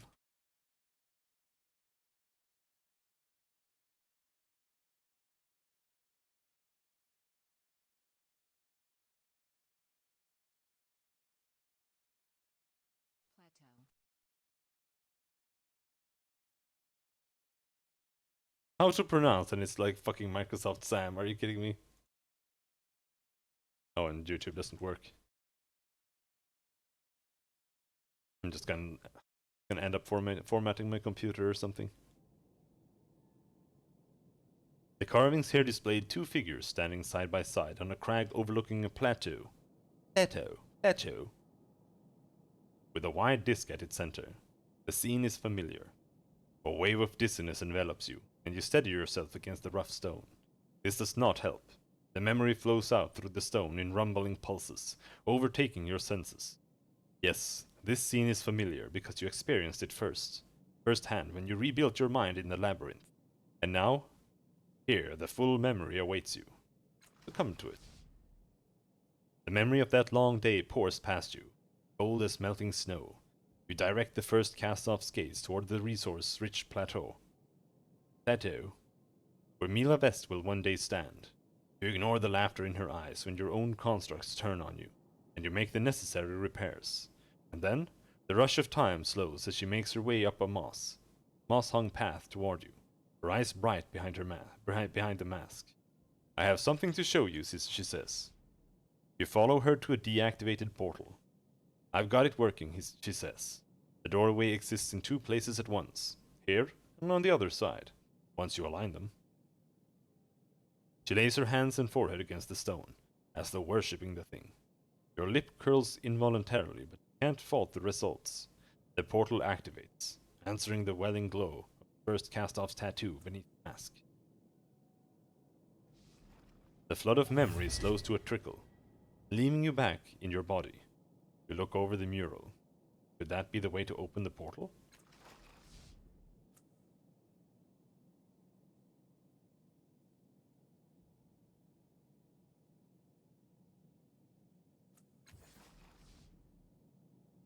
God damn it. Though the two figures are faded, you can still make out a few necessary details with the help of the memory you saw in the labyrinth. This frieze depicts the changing god and the first cast-off overlooking the site of Mila Vest. They are side by side, not master and servant, but equals. She sees you studying the image, Here they are, the architects of all the misery of our lives. Looking closer at their faces, you notice something interesting. The first cast-off is shown wearing a mask, as you remember. The changing god's face is chipped in places, as though someone tried to damage the frieze but failed. Here comes the boredom slayer. A bewildering array of colliding jagged edges, mangled corpses make up this frieze. It's not quite clear whether the artist was inspired, drunk, or insane. A battlefield is depicted here, that much is certain, but the amount of detail is staggering, and it isn't immediately apparent what the artist was trying to convey. Examine the frieze. The first detail you notice is the fortress, standing out from the wall in bold relief. Many of the soldiers shown are pouring through the sundered gates, and every one of their faces shows a different emotion, elation, rage, terror.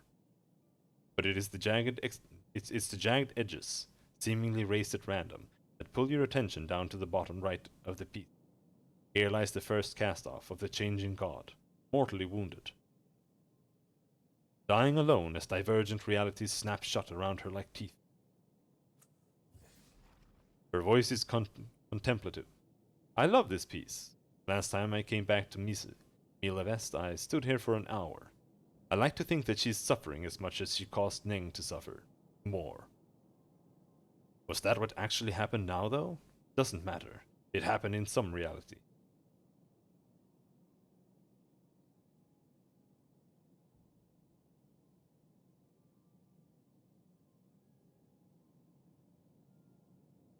Those who believed in her likely still mourn. Why do you harbor that hate? I worry that it poisons you. Don't be so immature. She's dead. Let the past be the past. I don't know. All these options. Stupid.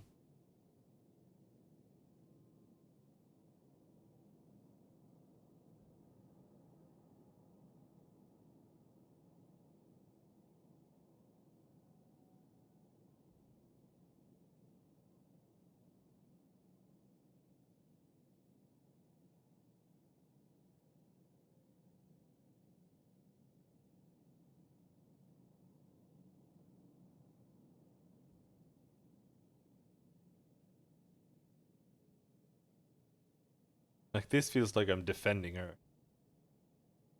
But all of them kind of feel that. And this is kind of condescending. Or arrogant.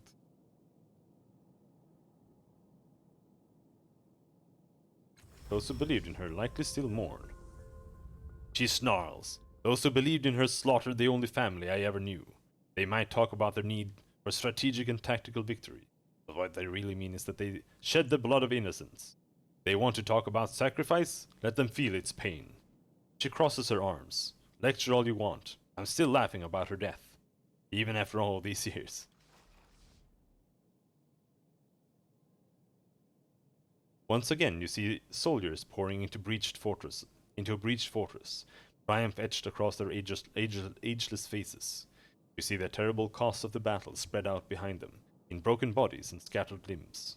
And in a distant corner of the frieze, you see the first cast-off of the changing god, lying in the mud, dying alone.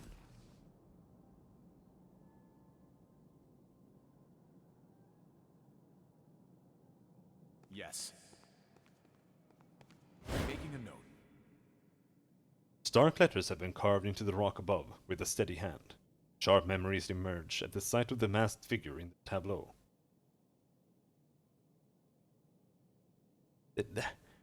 Why do you have to use fucking French words? The first cast-off. Countless footsteps have worn a track to, and apparently into, this mural. This is a gateway of some kind, but you can see no way of opening it. What is this? Markina puts her hands up against the wall, searching for something. Someone closed the portal from the other side. I don't know how to wake it back up. Why would they lock us all out? A sorrow? Could it be? You look around the area. Maybe examining the environment will give you some sort of clue. Anamnesis. The freeze seems promising for some reason. Put your forehead against the door like you saw the first doing in your memory. You lay your hands on the cold stone, as the first cast-off once did, and press your forehead against the mural. The skin around your tattoo crawls, then burns, but even with your eyes clenched shut, you feel the air of the tomb stirring.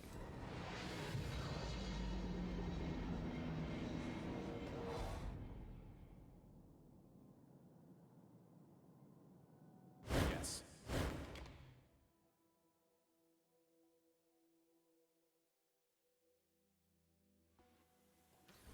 Updated my journal.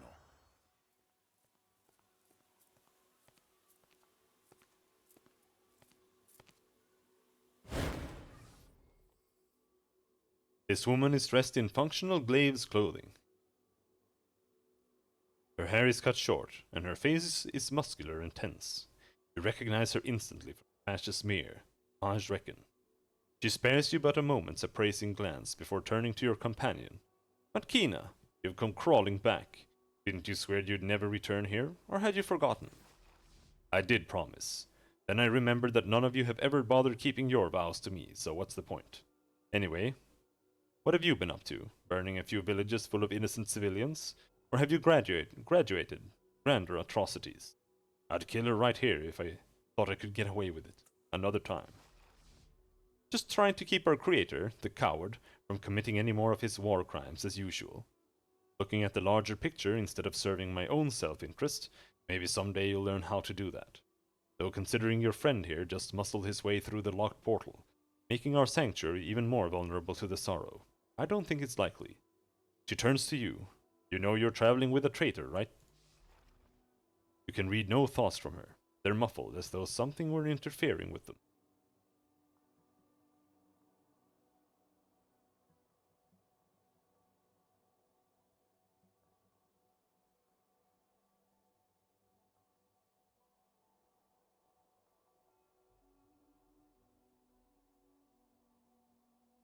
What crimes has our creator committed?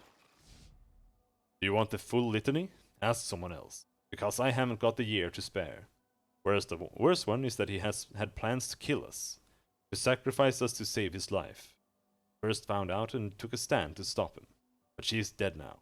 We're stuck with me commanding in her memory, and meanwhile sycophants and lickspittles work for him for the privilege of being destroyed. For some incomprehensible reason, they put their faith in the man who dropped us into a world of pain.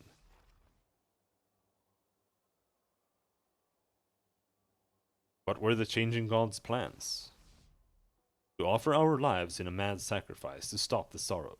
He doesn't care about us. He doesn't care about anyone but himself. How did the first die? She chews her cheek a moment, as she lived, sacrificing herself for our lives. An evil sneer creeps onto her face. She was killed in a raid. On Matkina's face. She was killed in a raid, and Paj used her reality-shifting device to make it permanent.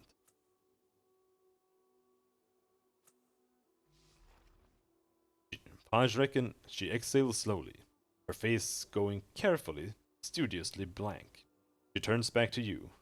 She's right. A mistake that haunts me to this day. Okay.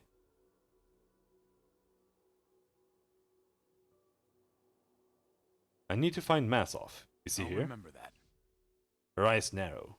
No one has seen Masov in over a decade. Adi Rees might know where he is. Talk to her. Her voice softens. Adi Rees might be the best of us. Treat her well, or I'll be sure you pay in blood and pain.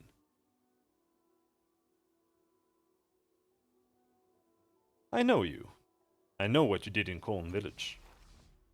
Oh, Matkina told you? What a surprise. She's generally so quiet about her feelings. She adjusts her sword belt. Koln was a pity, a tragedy, but it had to happen that way. I've been a warrior for most of my centuries. I know about making sacrifices in service of a higher ideal. I've stopped losing sleep over them. Live long enough and you'll understand.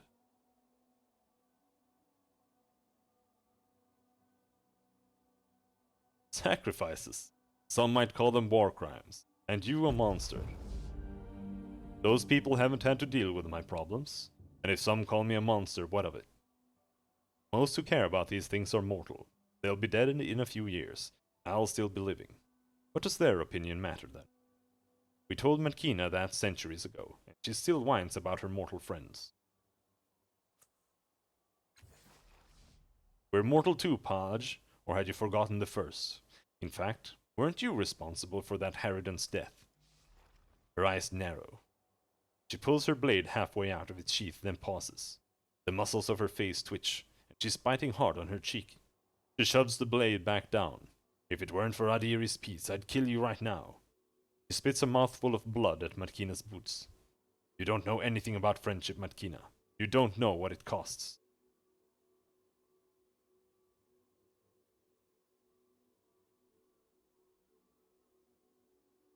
Does it cost a village of innocents? Do you realize what we lost that night? Do you realize what we gained? You weren't there. You've never even met me before, but you think to judge my actions of 200 years ago. The stakes here are more important than a few monsters. We're fighting for our survival, you damned infant, and I won't let you moralize at me when I'm trying to save your life. That's almost the same speech you gave me then. Glad to see you're consistent. She holds up a hand. No, sorry. I'm done. Please ask Paj your questions. See if you get any answers.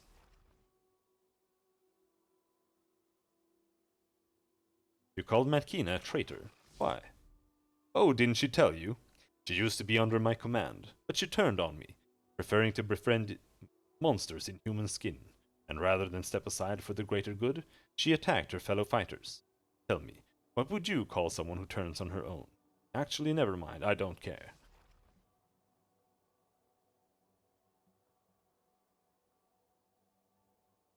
Well, don't let me keep you any longer. I have one more thing to say to you, and I want to mark it carefully. The changing god, the coward, intends to kill us all. If you meet him, don't trust him. He is going to ruin us as surely as the sorrow. She turns and strides away. I'd wish you success, but... well, the world has a way of disappointing us all.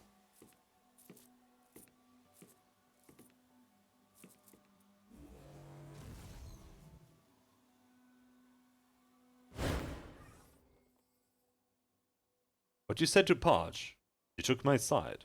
Why? Does he need my loyalty? Is it a game to him? What?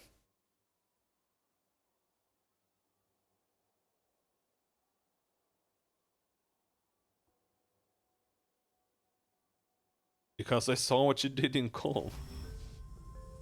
She nods. Well, whatever. I appreciate it. Always good to see Paj put in her place. You might not realize it, but your words sunk in. Come on, let's go.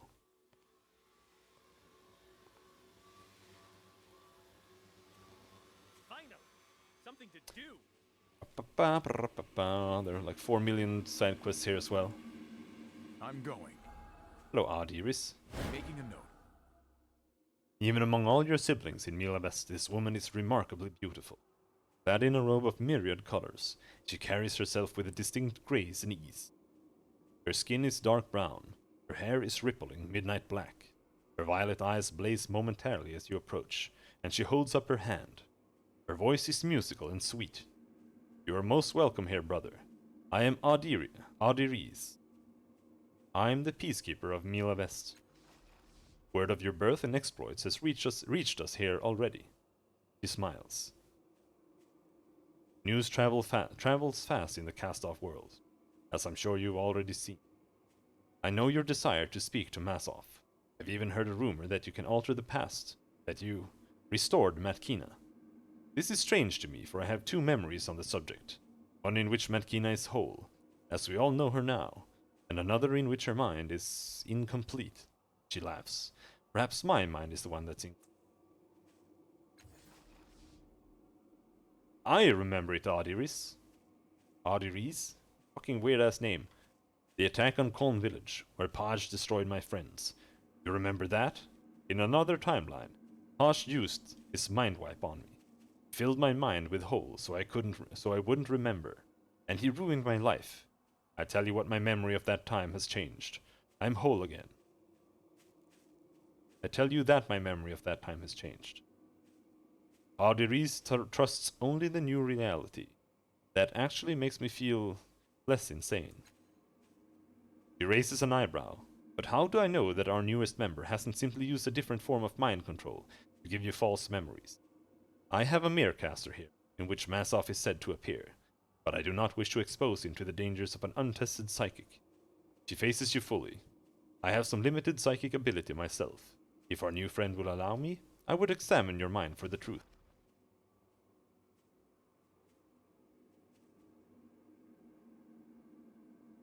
If you must, don't probe too deeply.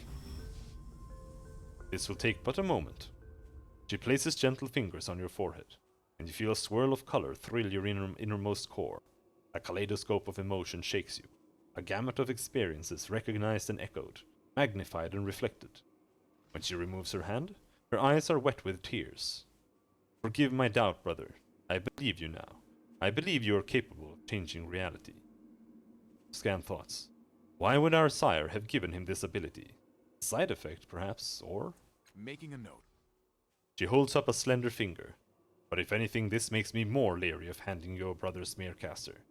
If you wish to speak to Masoff, you must prove to me that you can be entrusted with the minds of one of our brethren. You cured Matkina, but did you understand Tash? Did you take care of his innermost self as well? Before I can give you this Merecaster, I would have you speak with Melmoth Leviarm. I know you're busy, but could we talk? It is my contention that we draw the sorrow to us with our abuse of the tides, which is why I do not use our tidal powers. I believe our use of these powers is inherently painful to those around us. For instance, was anyone with you when you awoke to consciousness?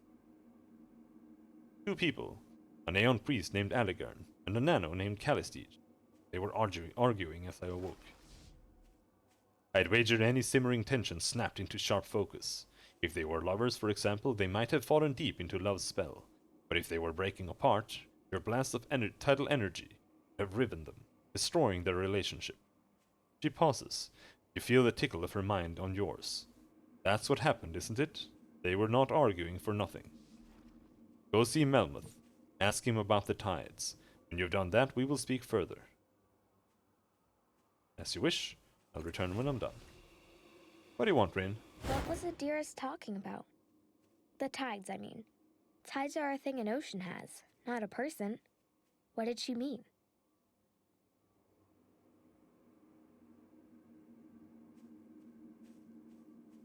The tides are an invisible force. My body uses them to stay alive, among other things. Other things, she says thoughtfully, like hurting people.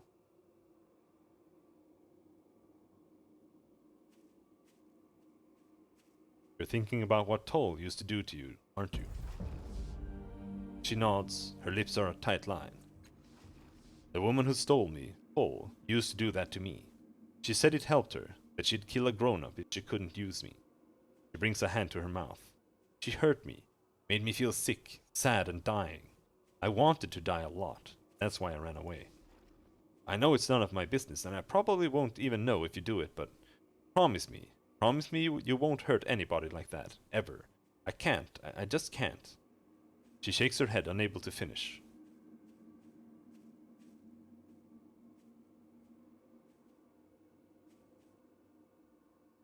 I promise, Rin.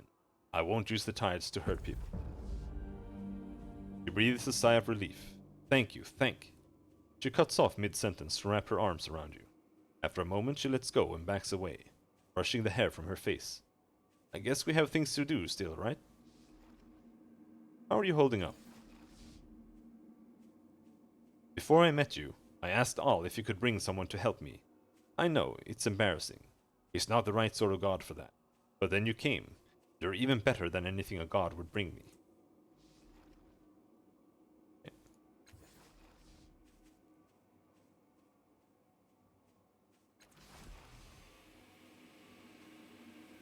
Anyone else want to talk? What now? How are you holding up? Surprisingly optimistic, but don't tell anyone. It would spoil the mystique. So, we're in Mila Vest. Tell me about it. She looks around, downcast. It's beautiful, isn't it? But now I can't wait to get out of here. Look at this. This isn't the world. This is It's a prison. And all of our brothers and sisters here, they're prisoners. They act like it too. There's even a warden who won't let the prisoners play. Let's talk about our siblings.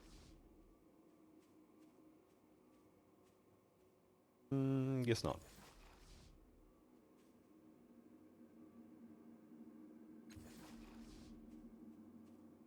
I had some questions about the people we're traveling with.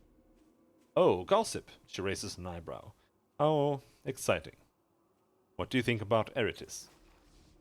He's a fool, and a dangerous fool at that. Talk about Rin. Let's. Why would you bring a child with us even when you know we're facing utter extinction? No one wants to kill me, I mean specifically. See? She's doomed. Oh, whatever, dude. What a wonderful place. I'm almost glad they're not fighting their endless battle here. Everything would get all, bloody and burnt. That would definitely ruin the ambiance. I agree, he says seriously. And that's me, Eritis, saying that. I normally don't approve of peace, it's too peaceful. I have some questions about you. I'm not surprised, he says, please. I'm incredibly interesting. What do you want to know? I don't think I've ever seen you sleep. I close my eyes sometimes, he says, blinking. He gasps and points at the offending lids, urgently. Did you see that? I did it again. That does it. He forces both eyes wide, with the pads of his thumbs. Now, I'll never miss a chance to adventure. You need your rest, Eritis. I rest, he protests, thumbs slipping from his eyes in shock. I'm resting right now. I'm not fighting or leaping or singing or anything. Do you remember talking with me inside my head? Eritis blinks at you several times. That is the strangest question I've been asked by someone else in the last 2 minutes. He stares at the air. No, I think I remember being in your head. It seems like you'd have a nice one. You're sure you don't remember talking with me inside my head? No, I don't. I wish I did, though.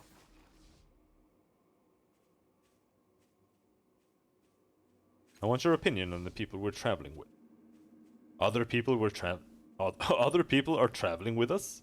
He says, shocked. He spins around suspiciously and spots Matkina, for what is apparently the first time. His jaw drops. Scan thoughts. A love interest! She will reject him. He will strive to impress her. We wish to see this. What? Why are you looking at me like that? Eritis takes a deep breath and tries again. He explains, with the expression of a drowning man. His golden aura pulses, possibly in time with his heartbeat. She stares at him, unblinking, and turns to you. Why is he looking at me like that?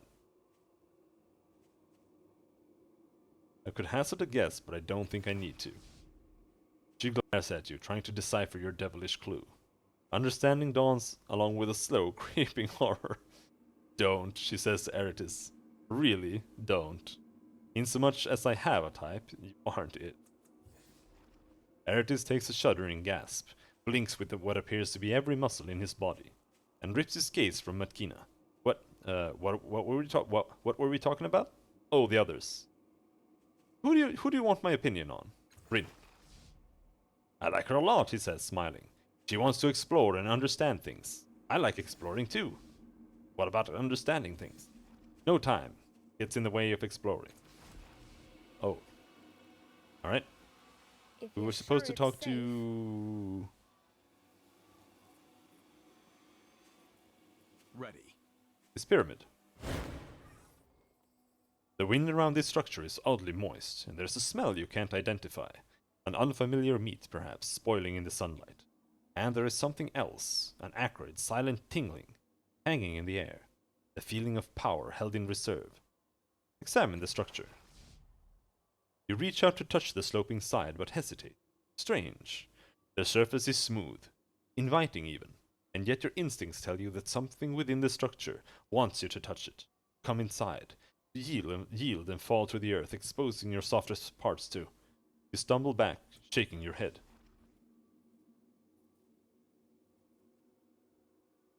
Yeah, you don't want to do that. None of us are sure what it is, or why the first left it behind. I think it's a last-ditch defense against the sorrow if everything else fails. Others say different. She snorts. Feels nasty enough, doesn't it? Examine the structure again.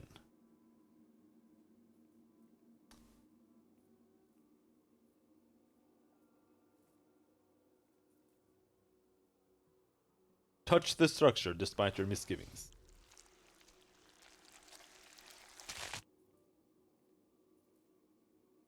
Gritting your teeth, you ignore the repulsive waves pushing at you, and firmly place your palm on the structure's surface.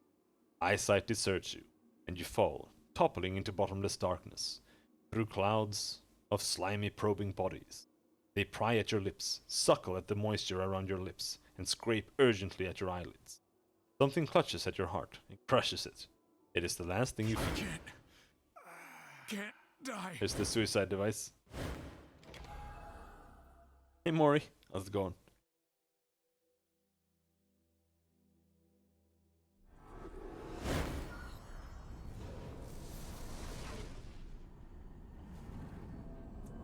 Well,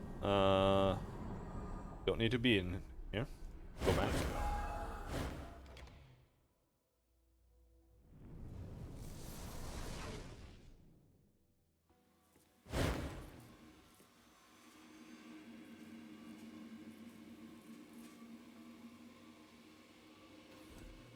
Lady Ange tells me you touched the ferretory. I'd laugh if I hadn't done the same thing myself. Come now, I know for a fact some of you could use my ciphers. Now, this is the guy we were supposed to talk to. Your eyes are drawn to the tattered leather robes and the profusion of tubes that wire this man. He is lighter skinned, with piercing eyes and a hideous pitted scar on his face. He could be handsome, but centuries of neglect have ravaged his looks. He sees your companion and hisses, Matkina. What about this newborn cast-off could have motivated her to come back here? Her voice is flat and measured. A Melmoth? You know, I've always wondered, if you were to die, would your followers eat you? Yolen, for instance. How did that ever turn out? Yolen, ha! There's a name I haven't heard for some time. Your old friend left an inedible corpse, probably to hide the crimes you and he had planned. Now, look, you've been away for a while, and I understand your memory isn't what it was. He trails off. Did I dream someone telling me that? Was it a vision? Ah, no matter. What was I saying? Something about my memory. A trenchant and witty comment about my powers of recollection, no doubt. His only reply to her is a long and unpleasant sneer. He looks at you and says, "You travel in bad company, sibling. Anger her and she'll find a way to scar you, even if she leaves no other mark on the world. Likely, she'll leave pain. It's immortality of a sort, I suppose." He barks out a short laugh. Cast off humor. You'll learn. Adiris told me to come speak to you about the tides. You'll find none better equipped to answer the questions. Certainly, the tides are an inextricable part of us, and he snaps a clamp on one of the attachments on the tube. Wait, she sent you to me? He peers closely at you. Interesting. Every time I talk about the tides, she argues with me, as if she'd spent a fraction of the time I have in studying them. What game is Adi Rees playing? She probably said that we bring pain through our existence. Let me enlighten you. Everyone brings pain to others. I have experienced so many lives in memories, and one of the common threads in all of them is pain. Do we hurt other people? We do. But how do we differ from any mortal in this regard? Show me someone without pain, and I will show you a corpse. He winks, and then I'll eat it. I'll remember that. We are imperfect. We leak tides, or absorb them, or both. Our powers impinge on the minds of others. Upon their nervous system, if you prefer. We draw strength from them. We change them in the process, and not usually for the better. This is regrettable, but unavoidable. Adiris might have said that the sorrow is hunting us because we abuse the tides or some such nonsense. But if that's the case, we're doomed by the nature of our existence. If true, why not use the powers we have? Reese thinks the tidal surge on my birth was responsible for a devastating argument between two humans. It's entirely possible. The tides are a psychic force, and when we're born, our minds snap into a particular shape and force out the residue. An unprotected mind nearby might well absorb some of that energy and react in unpredictable ways. But what of it? Does this change anything in your life? Two mortals had an argument. Oh no, boo-hoo.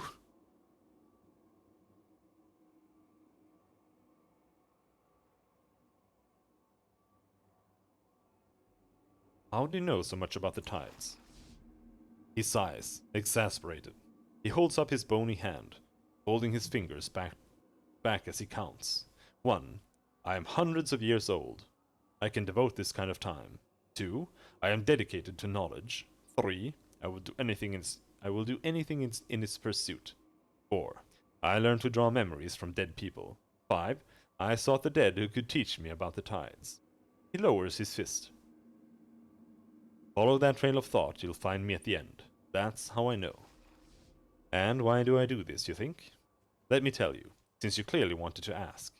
It's because of the changing man thought the tides were important. He uses the tides to shape us. Do you want to know more about how you were created? I did, and so I researched the tides. The reason for this is that I am not an idiot, like so many of our siblings. He looks at you appraisingly, and you feel a wave of disgust as his aura overwhelms you. You're weak. You know about your tides, but you don't use them. At least you don't use them well. And you should. Don't listen to odd reads. Make use of the tools available to you. He leers. Be like me. I'll teach you. You said you'll teach me how to use tides more effectively. How? Making a note. Focus. I'll teach you to direct that power. Shape it. Draw from it. He belches, and a thin green film coats his chin before he wipes it away. Danger of eating brains. Sometimes you get an infected one. No worries, it'll clear up in a few days. Cast off Constitution. Now. He strokes your cheek with a long finger, and the world shivers. He strokes your cheek with a long finger. The world shivers around you. You have seen a mirror caster, yes? The process is similar, but you focus upon yourself. Skill in tidal affinity has been increased to 1. Current skill level is trained. Do not empty your mind. A subtle difference. Clear it. Feel the ebb and swirl of the tidal energy. Look at your hand. As he speaks, your vision blurs, replaced by a kaleidoscopic tapestry of writhing, twisting colors. Just above your skin, a roadmap of vibrant vascular life. Now, whispers Melmoth, imagine that energy flowing into your hand. You do, and the colors coalesce in your palm. See? You see? Tides respond to you. They are a part of you, and you can make that force work for you. If you push them outward slowly, you can coil them around someone's mind and bend them to your will. You can focus them like a bolt, or you can explode. He pulls his hand away from your vision.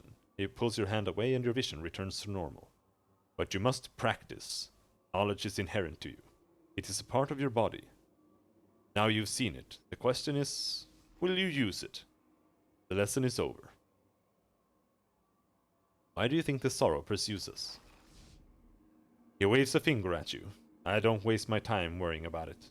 Like worrying about the death of the cosmos. It'll come sooner or later. You want supposition? Here's a list. Because of our mad creator. Vengeance. Sheer bloody-mindedness. Maybe it loves the tides. Or loathes them. Could be it hates what we're doing with the tides. But if you talk to Adiris, say, you'll find she never uses hers. I use mine all the time. The sorrow would destroy us both. He adjusts one of the tubes on his outfit. I worry more about the deaths of others, and how I might gain some of their knowledge. Not about the first's death vendetta, nor our creator's desire to kill us, nor certainly not an unstoppable monster from the past.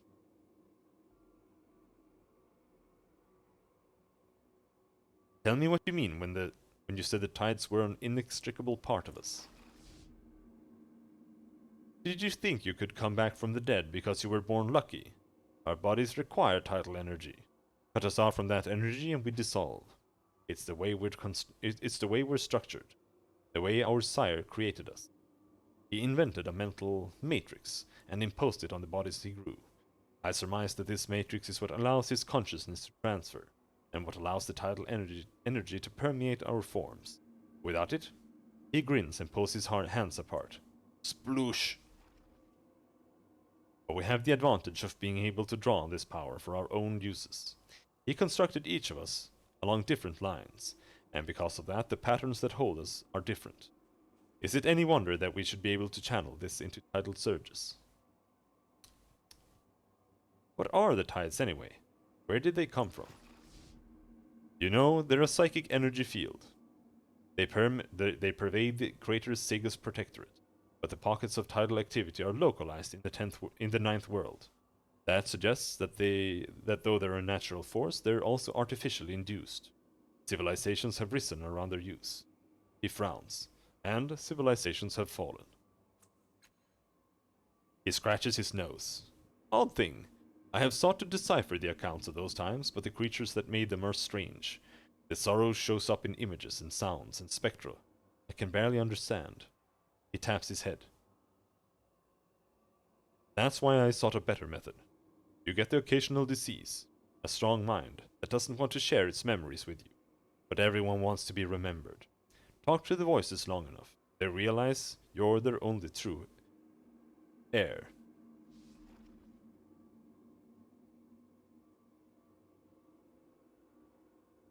Can you tell me anything more about the history of the tides? Maybe if you eat my corpse when I'm dead, you can learn some of what I know.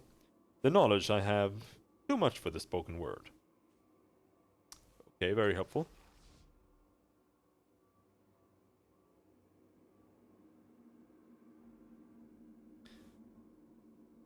Farewell.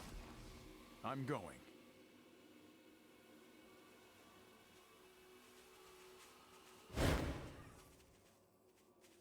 Wait.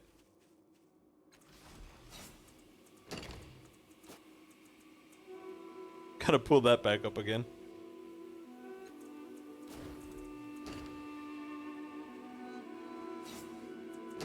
Let's put it at like 50%. 40.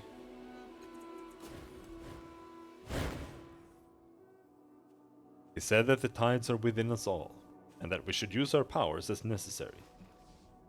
She laughs. I imagine he called me a fool and worse. He has done more research into the tides than anyone else here in Mila Vest. Tell me, did he say anything else? He said I should ask where your powers come from, not the tides. I awoke with them. They are not, as far as I am aware, any manifestation of tidal energies. Not as though we have a measuring apparatus, of course, but I think I would know if I were using those forces. At any rate, I sent you to speak with Melmoth.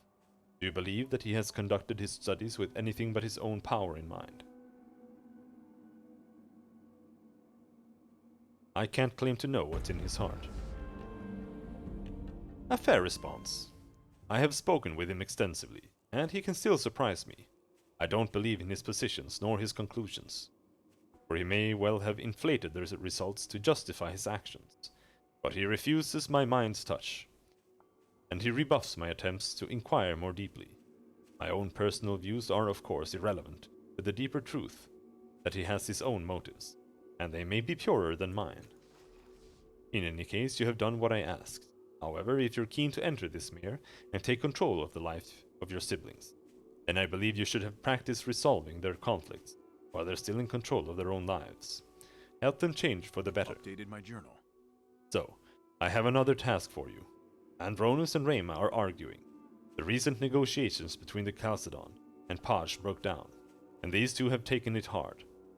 They are like to come to blows if they cannot be reconciled. She bows her head.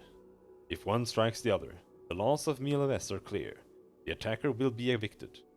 I don't know if the Sorrow is truly more active. They came here choosing safety, and it is my wish that they have it. Please, speak with them. Will he take control outside their minds as well, or will he let them choose their own path?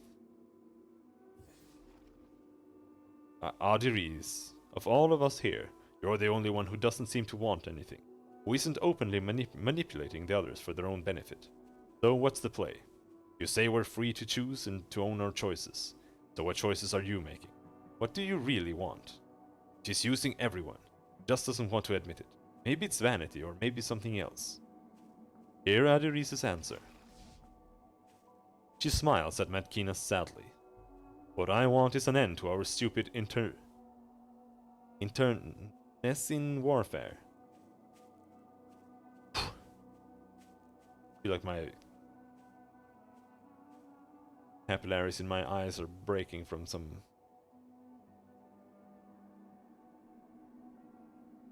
word-induced aneurysm. I want us to work together. The squabbles between our sire and those who support the legacy of the first mean nothing in the face of the sorrow. But get any two of us together, and the larger threat vanishes while our deaths creep closer still. She gestures to the beauty around her. Mila Vest is a garden, a cage. The sorrow can't come in, but we can't leave. Have you seen animals locked in a menagerie? They are restless, caged, yearning to be free. But if they leave the cell, they are hunted by their would-be keepers. So it is with us here. But instead of uniting to solve our problem, we lash out at each other. I would see us set aside those differences. You are my older sister, so I am cautious in saying this to you, but you have a certain reputation. Even among the rest of us, you are known to be hard, unforgiving. You carry grudges through centuries, even beyond death. Matkina pleads. You need to let go. Her voice rasps from her dry throat. Nearly all the authors of my tragedies have been our kind. Our sire, and his abandonment in my moment of peril. The first and her order to slaughter my village. Paj, who bloodied her blade herself. Paj, who claimed to be a friend and turned on me. Melmoth, who offered me aid and betrayed me to the authorities. She turns her head to glare at Melmoth nearby. Need I go on? Do you always act with full knowledge, sister? Are your choices made rationally, with forethought, or do you react without thinking? Think on this, and think on what example you set.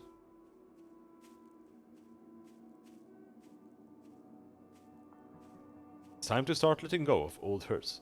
Forgiveness is for the weak. I mean... Why?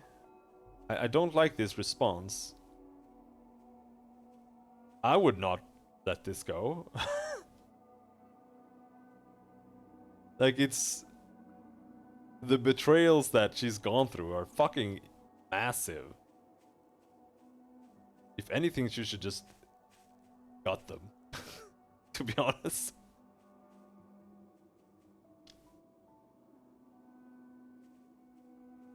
Forgiveness is for the weak. She stares at you, mouth agape.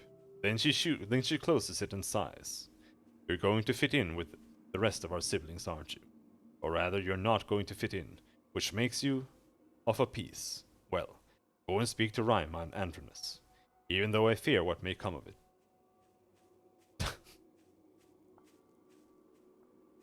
Yeah, like it's not just the betrayal. Like, the people who she has a grudge against are, like, to their core, evil. Like, they're absolute scumbags, trash pieces of shit.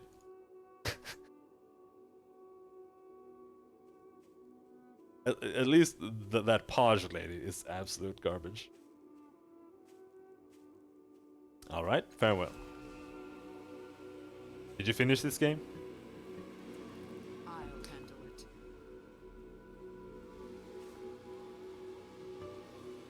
It looks dark and cool inside this living structure. Unfortunately, the door is locked. Who am I supposed to talk to again? Never played this? Alright.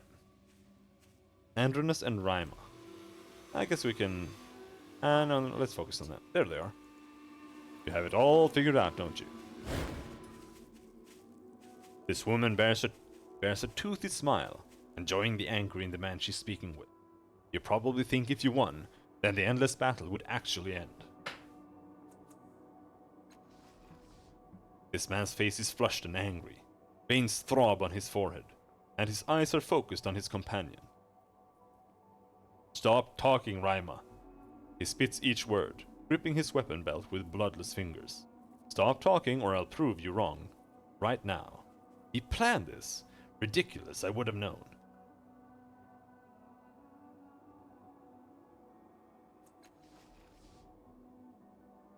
Ah, but he wouldn't do anything of the sort. Rima replies, grinning as though she intends to eat the man whole and screaming. Even this argument is part of his plan. Do what you have to do, Andronus. If not for the law, you'd already be dead, he says, and spits at her feet. Traitor, fool. You child, she says with laughing scorn. You ingrate. A typical first militia response. Angry indignation. Pardon me? What? They shout in unison, whirling on you. Alderies asked me to mediate your dispute. They react exactly like sullen children. Andronus folds his arms and turns away from you. Rima flushes and stares at her feet. Alright, she mutters at last. Tell us what you need to know. First, what exactly are you arguing about? The two watch each other warily for a moment, as if speaking first will somehow forfeit the argument. We mostly disagree, he says, at last, on the amount of respect due our sire. He arches a cold eyebrow at Rima, a silent question. She gives a reluctant nod. Tell me what's troubling you, Andronus. I just don't understand her, he says, flinging his hand in Rima's direction. The changing god abandoned us at birth, then fed us lie after lie when he chose to speak with us at all. She claims he has a master plan. I see a man who serves himself first and always. He doesn't care if we die. Even I care more if Rima dies than our sire does. Siblings? Ha! Sharing that bastard's consciousness doesn't make us related. He barks a bitter laugh. Did you know that he sparked the whole war from my body? He got the first angry at me, then ditched this shell, leaving me to deal with the consequences. Good thing the first knows the difference between the face and their mind. He rubs his eyes. But Rima, look, I know how she feels. The sorrow is hunting all of us. It's nice to think that the changing god has a plan to protect us. It's just not true. I know. He glares at Rima, then looks back at you. Damn it, he says, turning away. After a moment you see why. There are tears in her eye. There are tears in his eyes. None of us want to kill each other. You see that, right? His eyes harden. But if I have to choose between someone brave enough to stand against our father and her, I drop her and mourn later.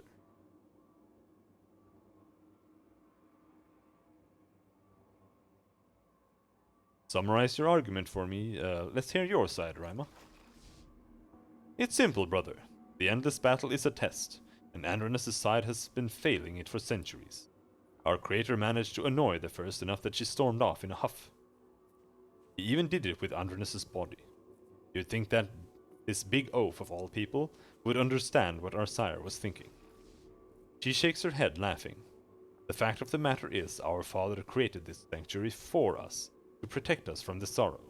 But hiding isn't a strategy. Eventually we'll have to take the battle to it. The gleam in her eyes is a banked fire. And when that time comes, our father wants an army who will follow his orders without question. He allowed the first to spread her doubts, and the traitors among us have flocked to her side. She tosses Andronus a scornful look. Even so, I'm sure it hurt our father to discover that so many of his children mistrusted him. She says, lowering her eyes. Imagine how that feels, knowing that you'd have to kill some of your children to save the rest. And that's it, she says with an elegant shrug. Simple, like I said. Andronus simply can't accept that his grand rebellion is all part of our father's plan. Can't accept that we owe our existence and ongoing survival to him. She sneers at Andronus. If you hate his sanctuary so much, why not leave? Scant thoughts. And he wants to kill each other over it.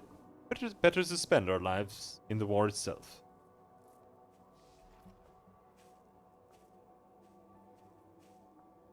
Before I make any decision, what sort of solution would satisfy you both? Neither of them speak for a moment. Their faces are identical sculptures of surprise. I don't know, he says, glancing at Rima. Nothing you could say would make us take each other's side. And with apologies to Adi Reese, I don't want to get along with Raima. I've hated her for too long. No offense. Her lip quirks. Honesty doesn't offend me. She looks over at you, and we need a decision. You can't please both of us. Our points of view aren't ever going to line up. I've heard your arguments. I'm ready to resolve your dispute.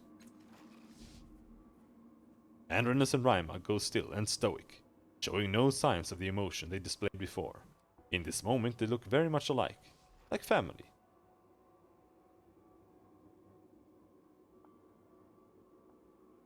You're endangering everyone with this petty argument.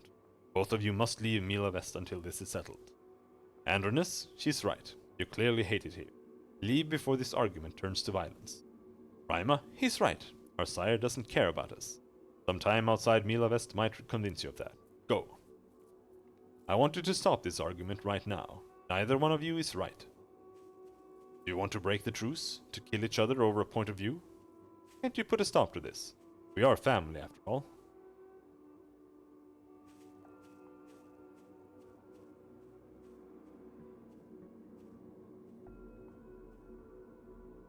Do you really want to break the truce? To kill each other over a point of view? Making a note. Andronus opens his mouth, shuts it thoughtfully. Finally he speaks. You're right, we're safe here. But the sorrow is circling. If the rumors are true, I don't want to do its work. Alright, she says, letting out a ragged breath. Just...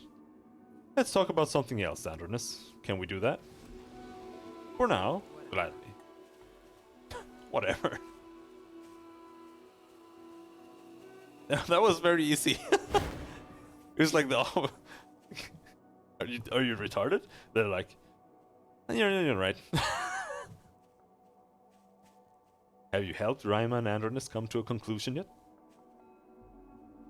I managed to persuade them to their senses. They've agreed to a temporary peace. She claps her hands softly. Well done. Well done indeed. To be free to choose is a part of life in Mila West. We must own our choices, just as we own our responsibilities for the outcomes of those choices. I'll remember that.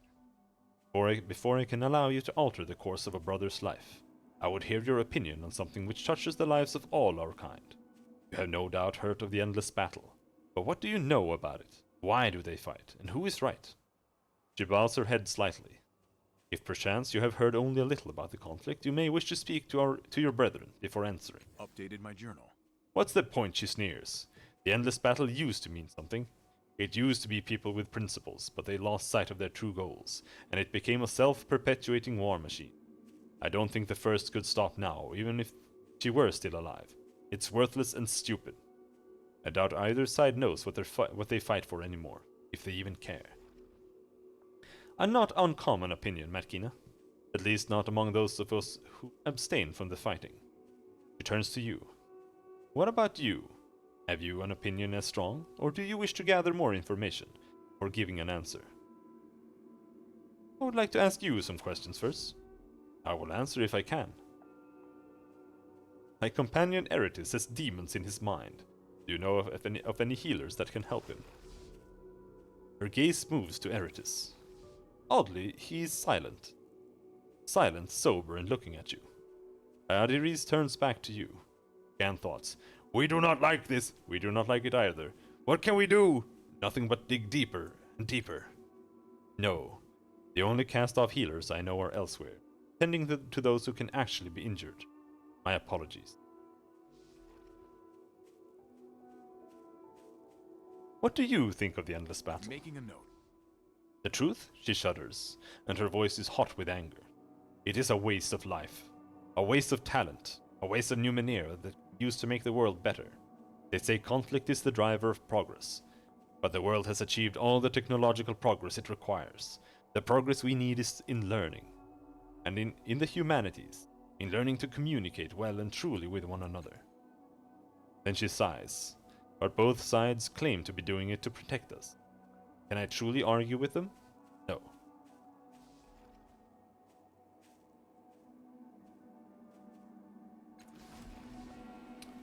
Didn't really have any other options worth asking about. My god.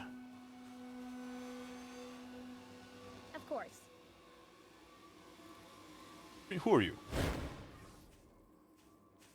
The slim cast-off looks to be in his late teens. He carries an odd-looking device that resembles a scorched circle, and it's not hard to draw the connection between it and the red mark of a recent injury that travels along his forehead and under his hair.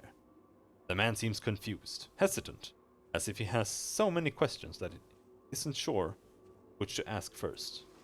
I want to ask, I'm not sure. Gives a shaky smile.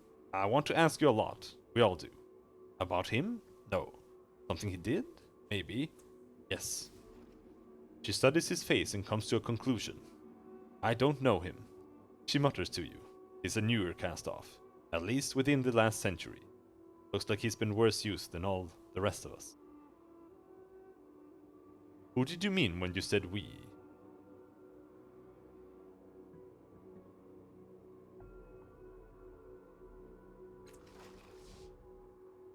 He blinks hard at your question, twisting the blackened circlet through his hands.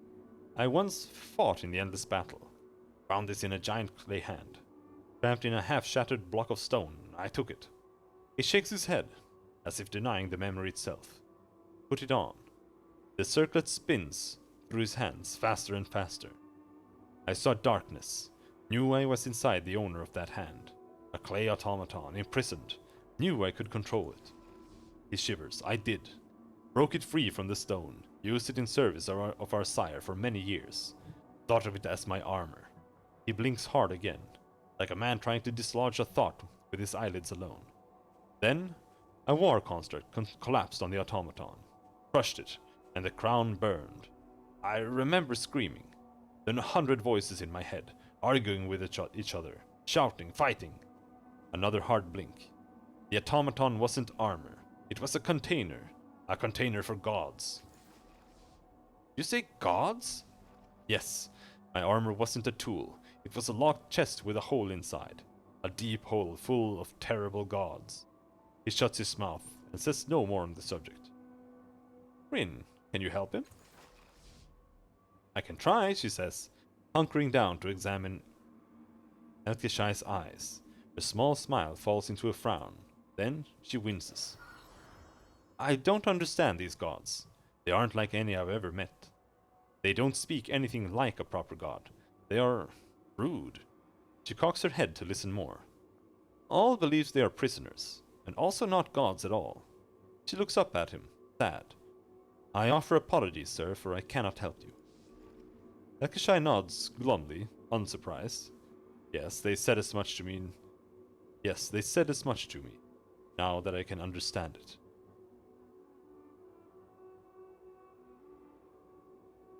What kind of questions did you have for me? You forced your way through our portal, he says. It kept us safe from the sorrow. Now it's open. He swallows, eyeing you reproachfully, carefully. You feel a stirring of forces around you. You were reckless, he blurts, avoiding your eyes. You've exposed us, maybe killed us. I don't want to die. He's on the verge of tears. You need to tell me how bad it is, and I need the truth, he says, raising his eyes again. Have you seen it? Have you seen the shadow? Or seen the sorrow? Yes. I knew it, he says, going pale. We're running out of time. Now listen, he says, blinking hard. This is even more important. Have you abused the tides to change things? To influence people?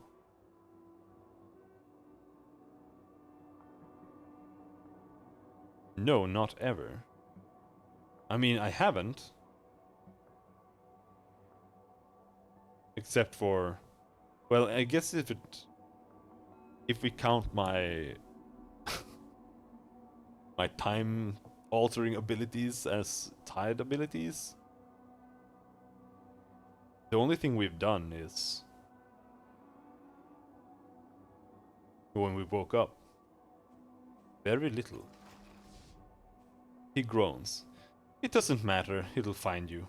Every use of our power draws it like a fire in the sky. You should leave, he says. But there is no heat in his words. Maybe it'll follow you and leave us alone. His trembling hand seeks the red wound at his hairline. What was the endless battle like? Making a note. He shudders. We were killed. The dead crept into my mind. They told me to kill more, and I did because that's what we do. It's in our nature, you know. We're worse than animals, cast-offs, humans. Whether created or evolved, we're all inclined to conflict. Blinks. Action! Here I come!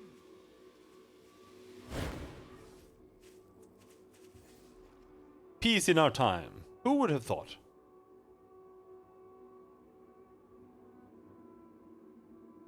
How long have you two known each other anyway? Too long. Agreed. Your argument is based on the endless battle, isn't it? Is that why the battle's still going on? Updated my journal. Yes, he huffs and casts a dark look at Raima.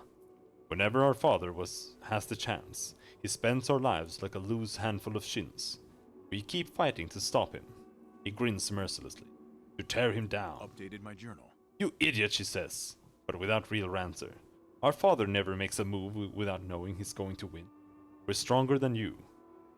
And we have the right on our side. You're going to lose this war down to the last soldier. Then you'll see that I am right. Nice to see you two getting along. The older siblings roll their eyes in unison. Are you two still getting along? They eye you warily, then continue their murmured discussion. For people who are not getting along, they can't stop talking to each other.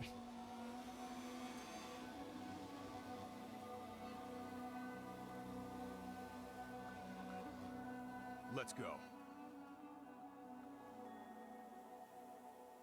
This building contains living quarters, presumably for cast-offs who make semi-permanent home here. The doors to the structure are locked for the moment. Okay, cool. Of course. This monument tapers to a narrow point. From a distance, the obelisk appears several meters tall, but when you stand at the foot of it, some kind of optical illusion makes it look as though the obelisk keeps going, rising narrower and narrower into the wide sky. Touch it. The moment your fingertip graces the dagger-like stone, your mind is seized by cold fingers and hurled high into the air. Shreds of cloud whip past. Stars streak by you, and you are lost in the void. Ahead, a light blooms, threaded with silvery ribbons of time. You plunge into the light, and a vision of the future unfurls. You see yourself, bundled in blankets, snoring loud enough to tear holes in the sky. Also, you're drooling. The prophetic light fades, leaving you standing before the obelisk once more. You study the monument, frowning. Though the vision felt true, it hardly seemed to have been worth all that effort. Perhaps touching it again will yield different results.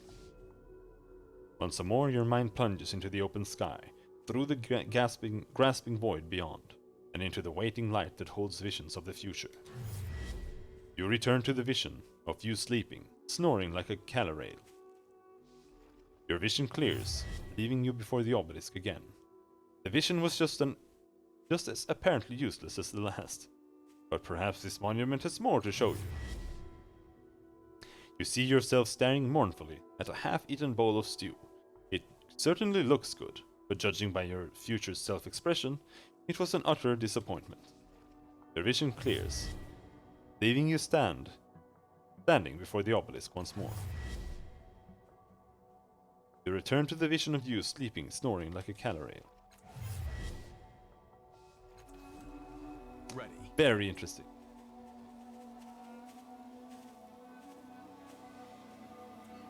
All right, Rin, you can do this. The Chalcedon. This man is less flesh than muscle, running in corded bands from his thick neck down to his broad chest, wide arms and calloused hands. He focuses on you, his cold eyes flicking from your face, and the shape of your tattoo to the width of your He focuses on you, his cold eyes flicking from your face and the shape of your tattoo to the width of your shoulders, like a prospective buyer slicing up a particularly dangerous animal. Darius, the one I've heard about. Is he a resource or a threat? Then he smiles, and it is as wide and genuine as any you've ever seen. The most advanced of our sire's children, here at last. I'm surprised you didn't make your way here sooner. A resource, of course, and a fine one at that. At least until he proves otherwise. Who are you? I am the Chalcedon, commander of the Changing Gods' forces in the endless battle, the guardian of this grand design and his champion. He raises a self-deprecating hand. Not that our sire truly needs my help, of course, but some here, in the very land he created for us, would rather acknowledge all he's done for us. He shakes his head slowly. Some of these disagreements can be resolved through debate, but not all, of course. Not all. Have you seen the Changing God lately? No, but that's not unusual, he says. His strategies absorb most of his time, which is why he leaves most of the work in the endless battle and the diplomacy in Mila Vest to me. He flashes a grin, and you might imagine he measures time differently than us. He chuckles. It's been a number of years since I've seen him. I doubt our sire has noticed. You almost don't spot the unease beneath that grin, the hurt. Has he forgotten us? Has he forgotten me?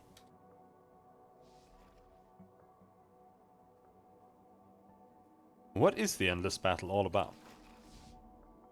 Ingratitude, he says, the deep calming breath. Our sire gave us long lives and powerful gifts, a home to protect us from the sorrow. He barks a laugh. The first cast-off wasn't content.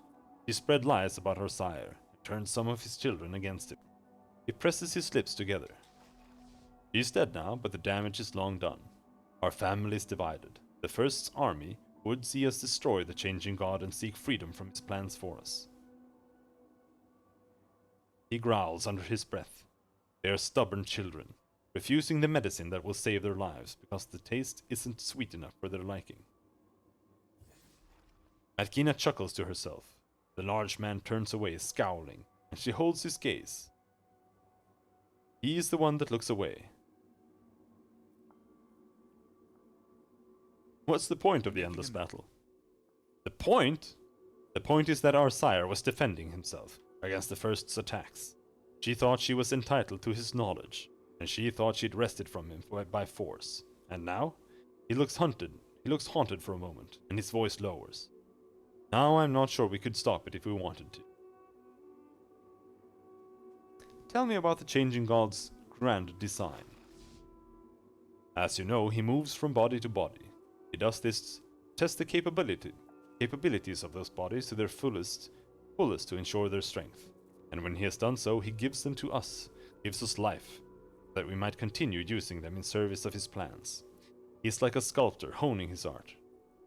He raises a finger, so you see he's not flitting from body to body like some manner of vapid insect.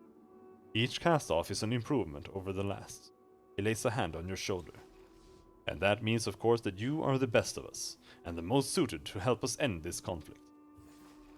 Matkina snorts. The Chalcedon completely ignores her. Saddest, most obvious begging I've ever seen. Sorrow will find us, he says. Before that happens, we must end our conflict with each other. We must prepare our defenses. We must find some way to stop it.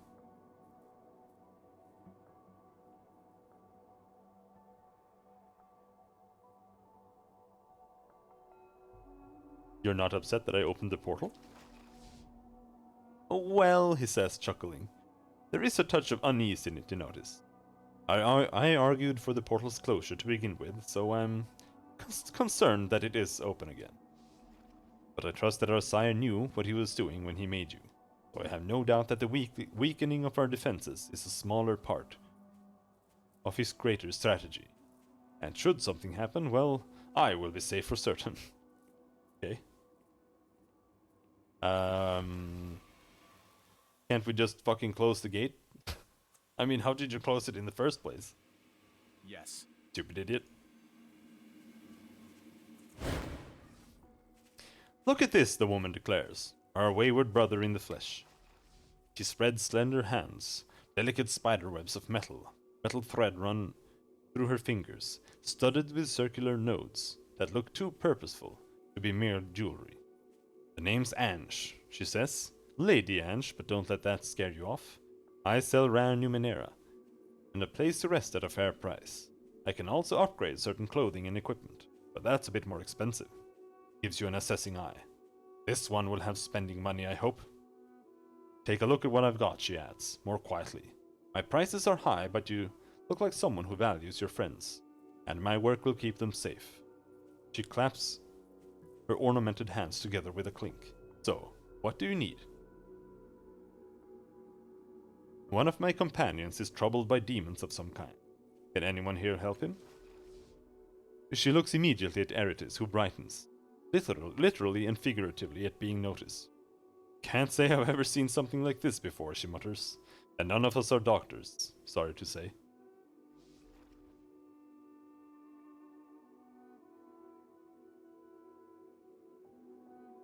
Let's talk about those upgrades you mentioned. Sure thing, she says.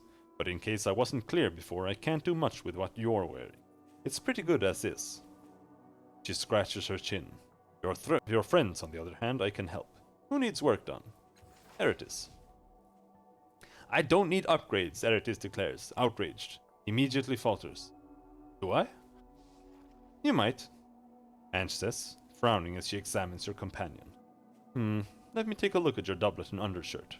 I could do something with the slits? Possibly slits. Maybe vents. She folds her arms. 75 shins and we're square. Yes.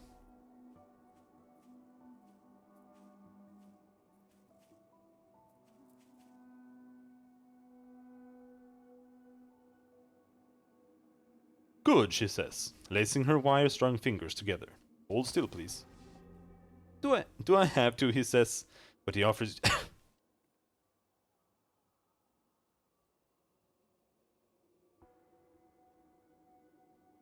he says, but offers you a smile as the threads of his clothes begin moving of their own accord. Thank you, my friend.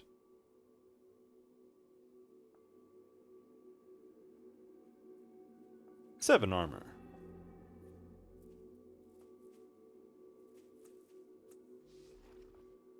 After a few minutes, she claps her hands. Done? Anyone else? Rin. What? She says, jumping. What's wrong with my clothes? Nothing, Ange says, smiling down at her. But I can make a few changes to your jacket and shirt. Nothing fancy or heavy, just a few things you'll like. She looks up at you. 105 shins. Neither of you will be disappointed. All right, she says, pressing her palms together.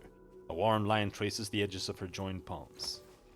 This feels incredibly odd, Rin says, staring down at her shifting clothes. But not in a bad way. She gives you a nervous smile. Thank you. Ange pulls her hands apart.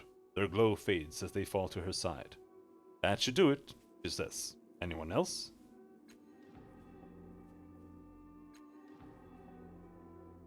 Oh, 40 evasion, holy shit! +2 cipher limit. Oh no, it's ciphers. Ciphers are fucking lame. Matkina.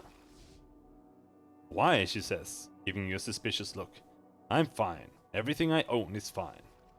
There's nothing wrong with a little tinkering, sister. Ange says smoothly. In the right places, I could fortify your hauberk. Nothing major. Possibly add some shielding elements to your cloak. Shouldn't cost more than 60 shins. Yep. The assassin twitches and glares at you as her armor remakes herself. If this kills me somehow, I'll find a way to take you with me. She bites her lip. And thanks. Thank you. For armor? Yeah, this is 15 evasion. Compared to her 40. Done. Anyone else? Nope. Can I take a look at your Numenera?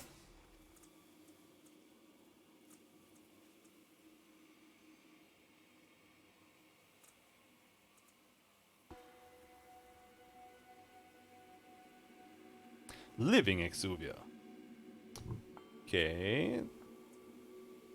Runic Blade of Toldanor. 10 physical damage. 10 energy damage. Damn, that's pretty big.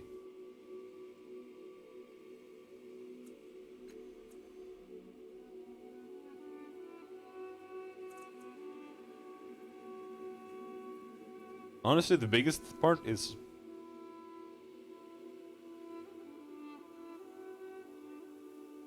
the damage per effort.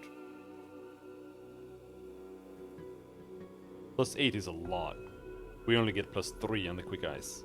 So the Quick Eyes does maximum of 18, and the Runic Blade of Toldanor does a maximum of 28. It's 10 more. However, the Quick Eyes Axe also does bleeding for 2 rounds, which is another 12. So it actually does 30 damage. Unless the bleeding is mitigated by armor, but I don't think so. Impressively labeled canister. What else do they have here? Slug Spitter. Medium range weapon. Speed. 10 physical damage. +1 damage per effort applied. Max +4.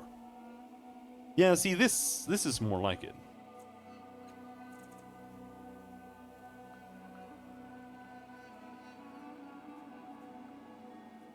This is what we need on Rin. Bareth. Usable artifact. Oh! It's other part of the ring. Why?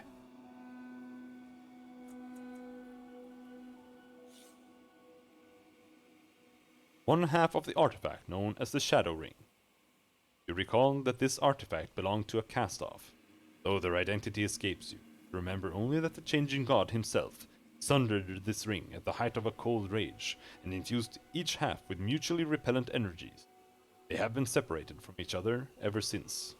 The Changing God went through immense trouble to separate these 2 rings. It must be possible to reunite them. Outworn Buckler. When hit by an attack, confers protection for the weary to all allies in medium range. +15% willpower, +15% evasion.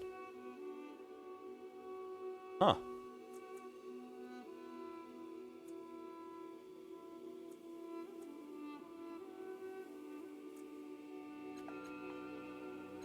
But let's see here.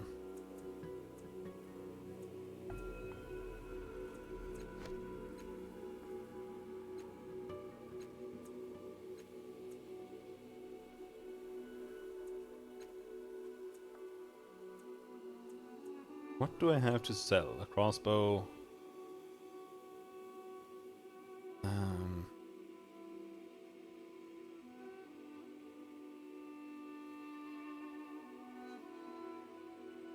See, the thing is, this, I'm kind of saving it. The Pedicid Wrap. Because it is +1 damage per effort applied. And if I can finally get some damage spells on Rin and give her concentration, then this would be good for her. That's why I'm keeping it. This though, choose a damage type, confer energize. I mean, who gives a shit? All damage dealt is converted to the chosen type. I mean, it sounds so lame, but maybe some enemies might be completely immune or some shit.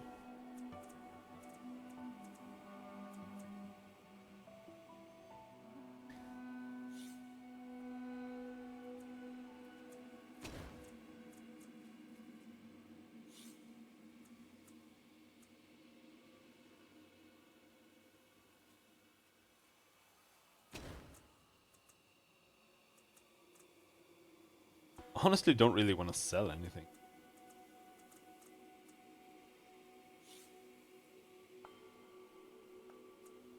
The story it tells has subtly changed.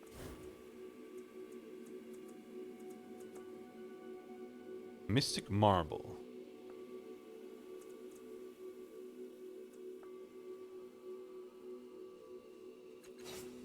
We should have healing items though.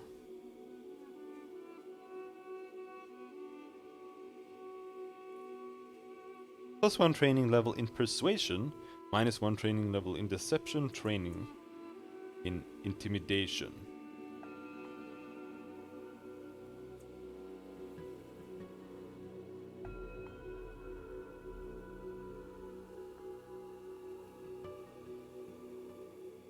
Plus 1 damage per effort. Plus 50% movement speed, plus 2 speed pool. 1 damage per effort applied, max plus 6 on esoteric attacks. Yeah, my esoteric attack sucks ass though.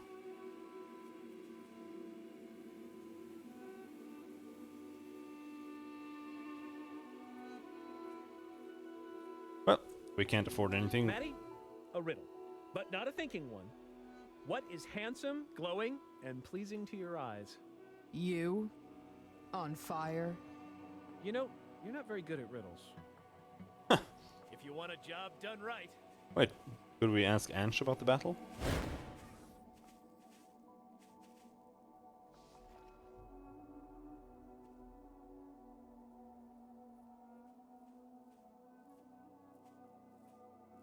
Nope.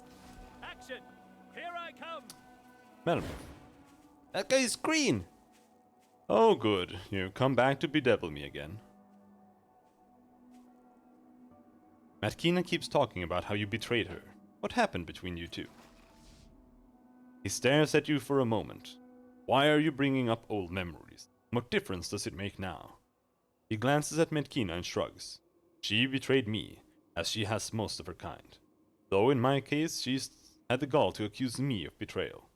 He flaps a hand at her. Oh, keep those blades in your sleeves. I'll put it behind me as best as I can, as should you. Forget it. She stares at Melmoth and her eyes harden. I do not forget Melmoth. What you did to me is I want unforgivable. to speak with you. Your actions were reprehensible. They remain so. Everything that happens to you happens for good reason. He snarls at you. Is our business concluded?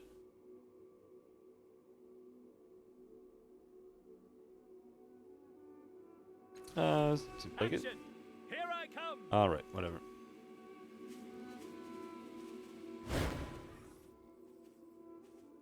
I can give you an opinion on the endless battle now. Very well. What do you believe the point of the endless battle is?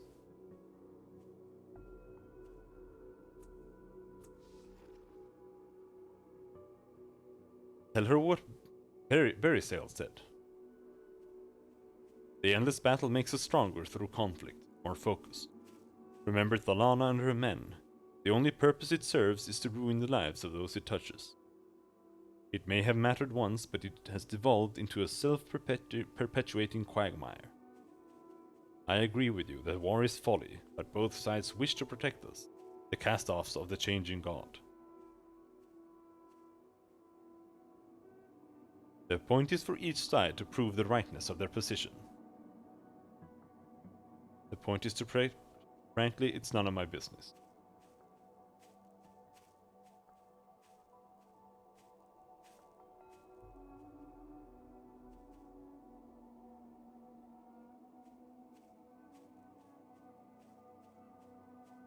Honestly, I mean, I don't know. I wasn't there. We don't know what happened. We only know what people say happened between the first and the changing god, but...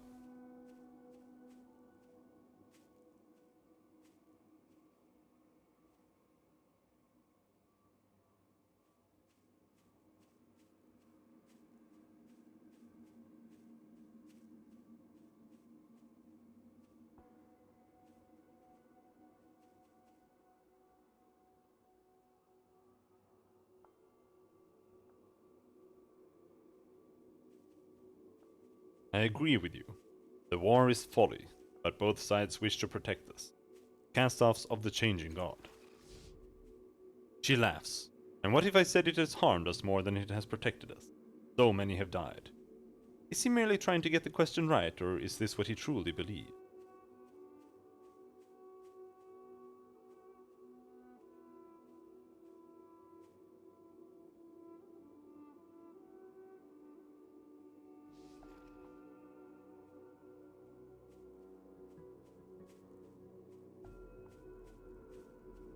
Even so, I believe the point of the conflict is to protect cast-offs. She nods. There is merit in standing by one's opinion. Only be certain that, in doing so, you do not shut your ears to the opinions of others. She clasps her hands together. So, why do you think I have asked this? No, let us start from the first task. Why would I tell you to talk to Melmoth when he ridicules my beliefs?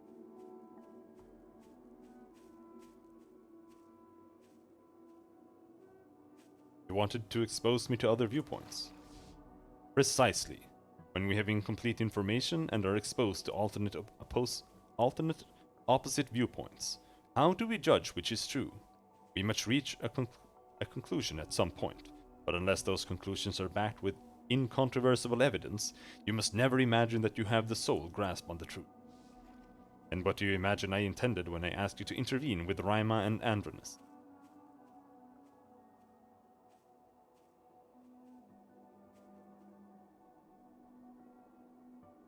Resolve a dispute with regards for both parties' feelings and motivations. That is exactly so. My intention for you in this task was to have you change the lives of your siblings for the better, while they still control their own bodies. To offer them alternatives and see if you can provide them a route for their troubles that maintains their core goals. Then we come to the question of the endless battle. What purpose did that question serve?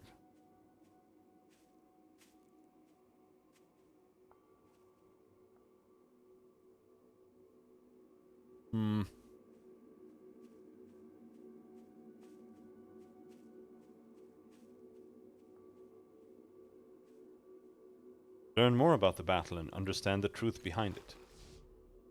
It is important for you to understand the greatest conflict our siblings have inflicted on the world. But whether there is any truth behind it or not is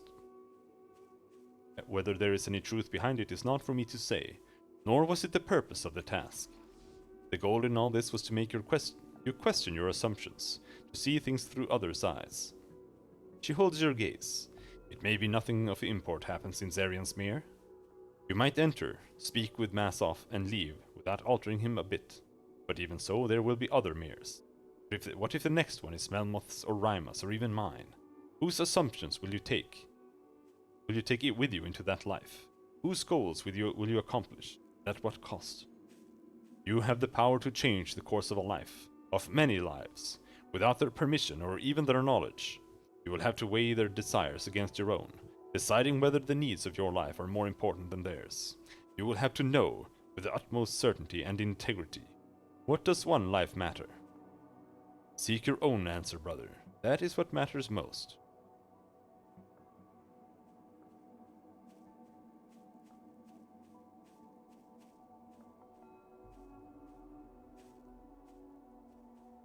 Life matters only if you experience it. If you let it wither and stagnate, it doesn't matter at all. What is life but the memories we leave behind? Not dead until you're forgotten. What matters is money, power, fame. One life can find new knowledge, making new discoveries, passing along knowledge, making humanity greater. That's the purpose of life. If you're talking about legacy, who cares? What matters is that you build something and use your life constructively. What matters is continuity of life, having children, creating more life, passing along experience. One life doesn't matter except insofar as it serves a greater whole. Each life is important. Every person carries a world of potential. Each life should benefit others. One life doesn't matter. It's an infinitesimal spark against the timeline of cosmos. It matters only as much as we let it matter. We make our own meaning, our own truth. I'll pick that one. This matches my personal experience as well. We have meaning where we find meaning. Chaos where we lack it. Yet you would do well to examine this belief. I'll remember that. From within her robes she produces a small, clean box. A stylized version of the Changing God's sigil is emblazoned across the top of it. This is the Merecaster of a cast-off named Zarian.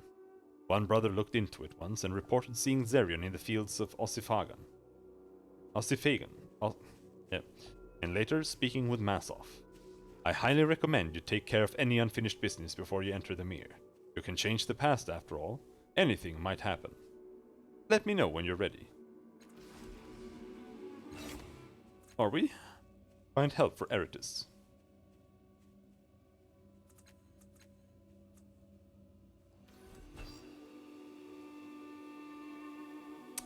I think we're done here, actually.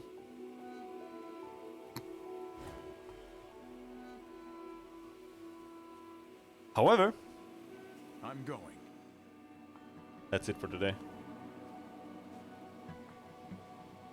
We'll stop here right before with a cliffhanger.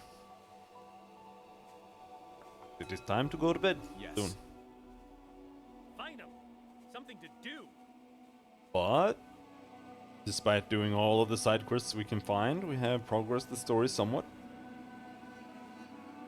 I'm kind of doing the side quests on purpose because I checked how long to beat, and this game is apparently short as fuck.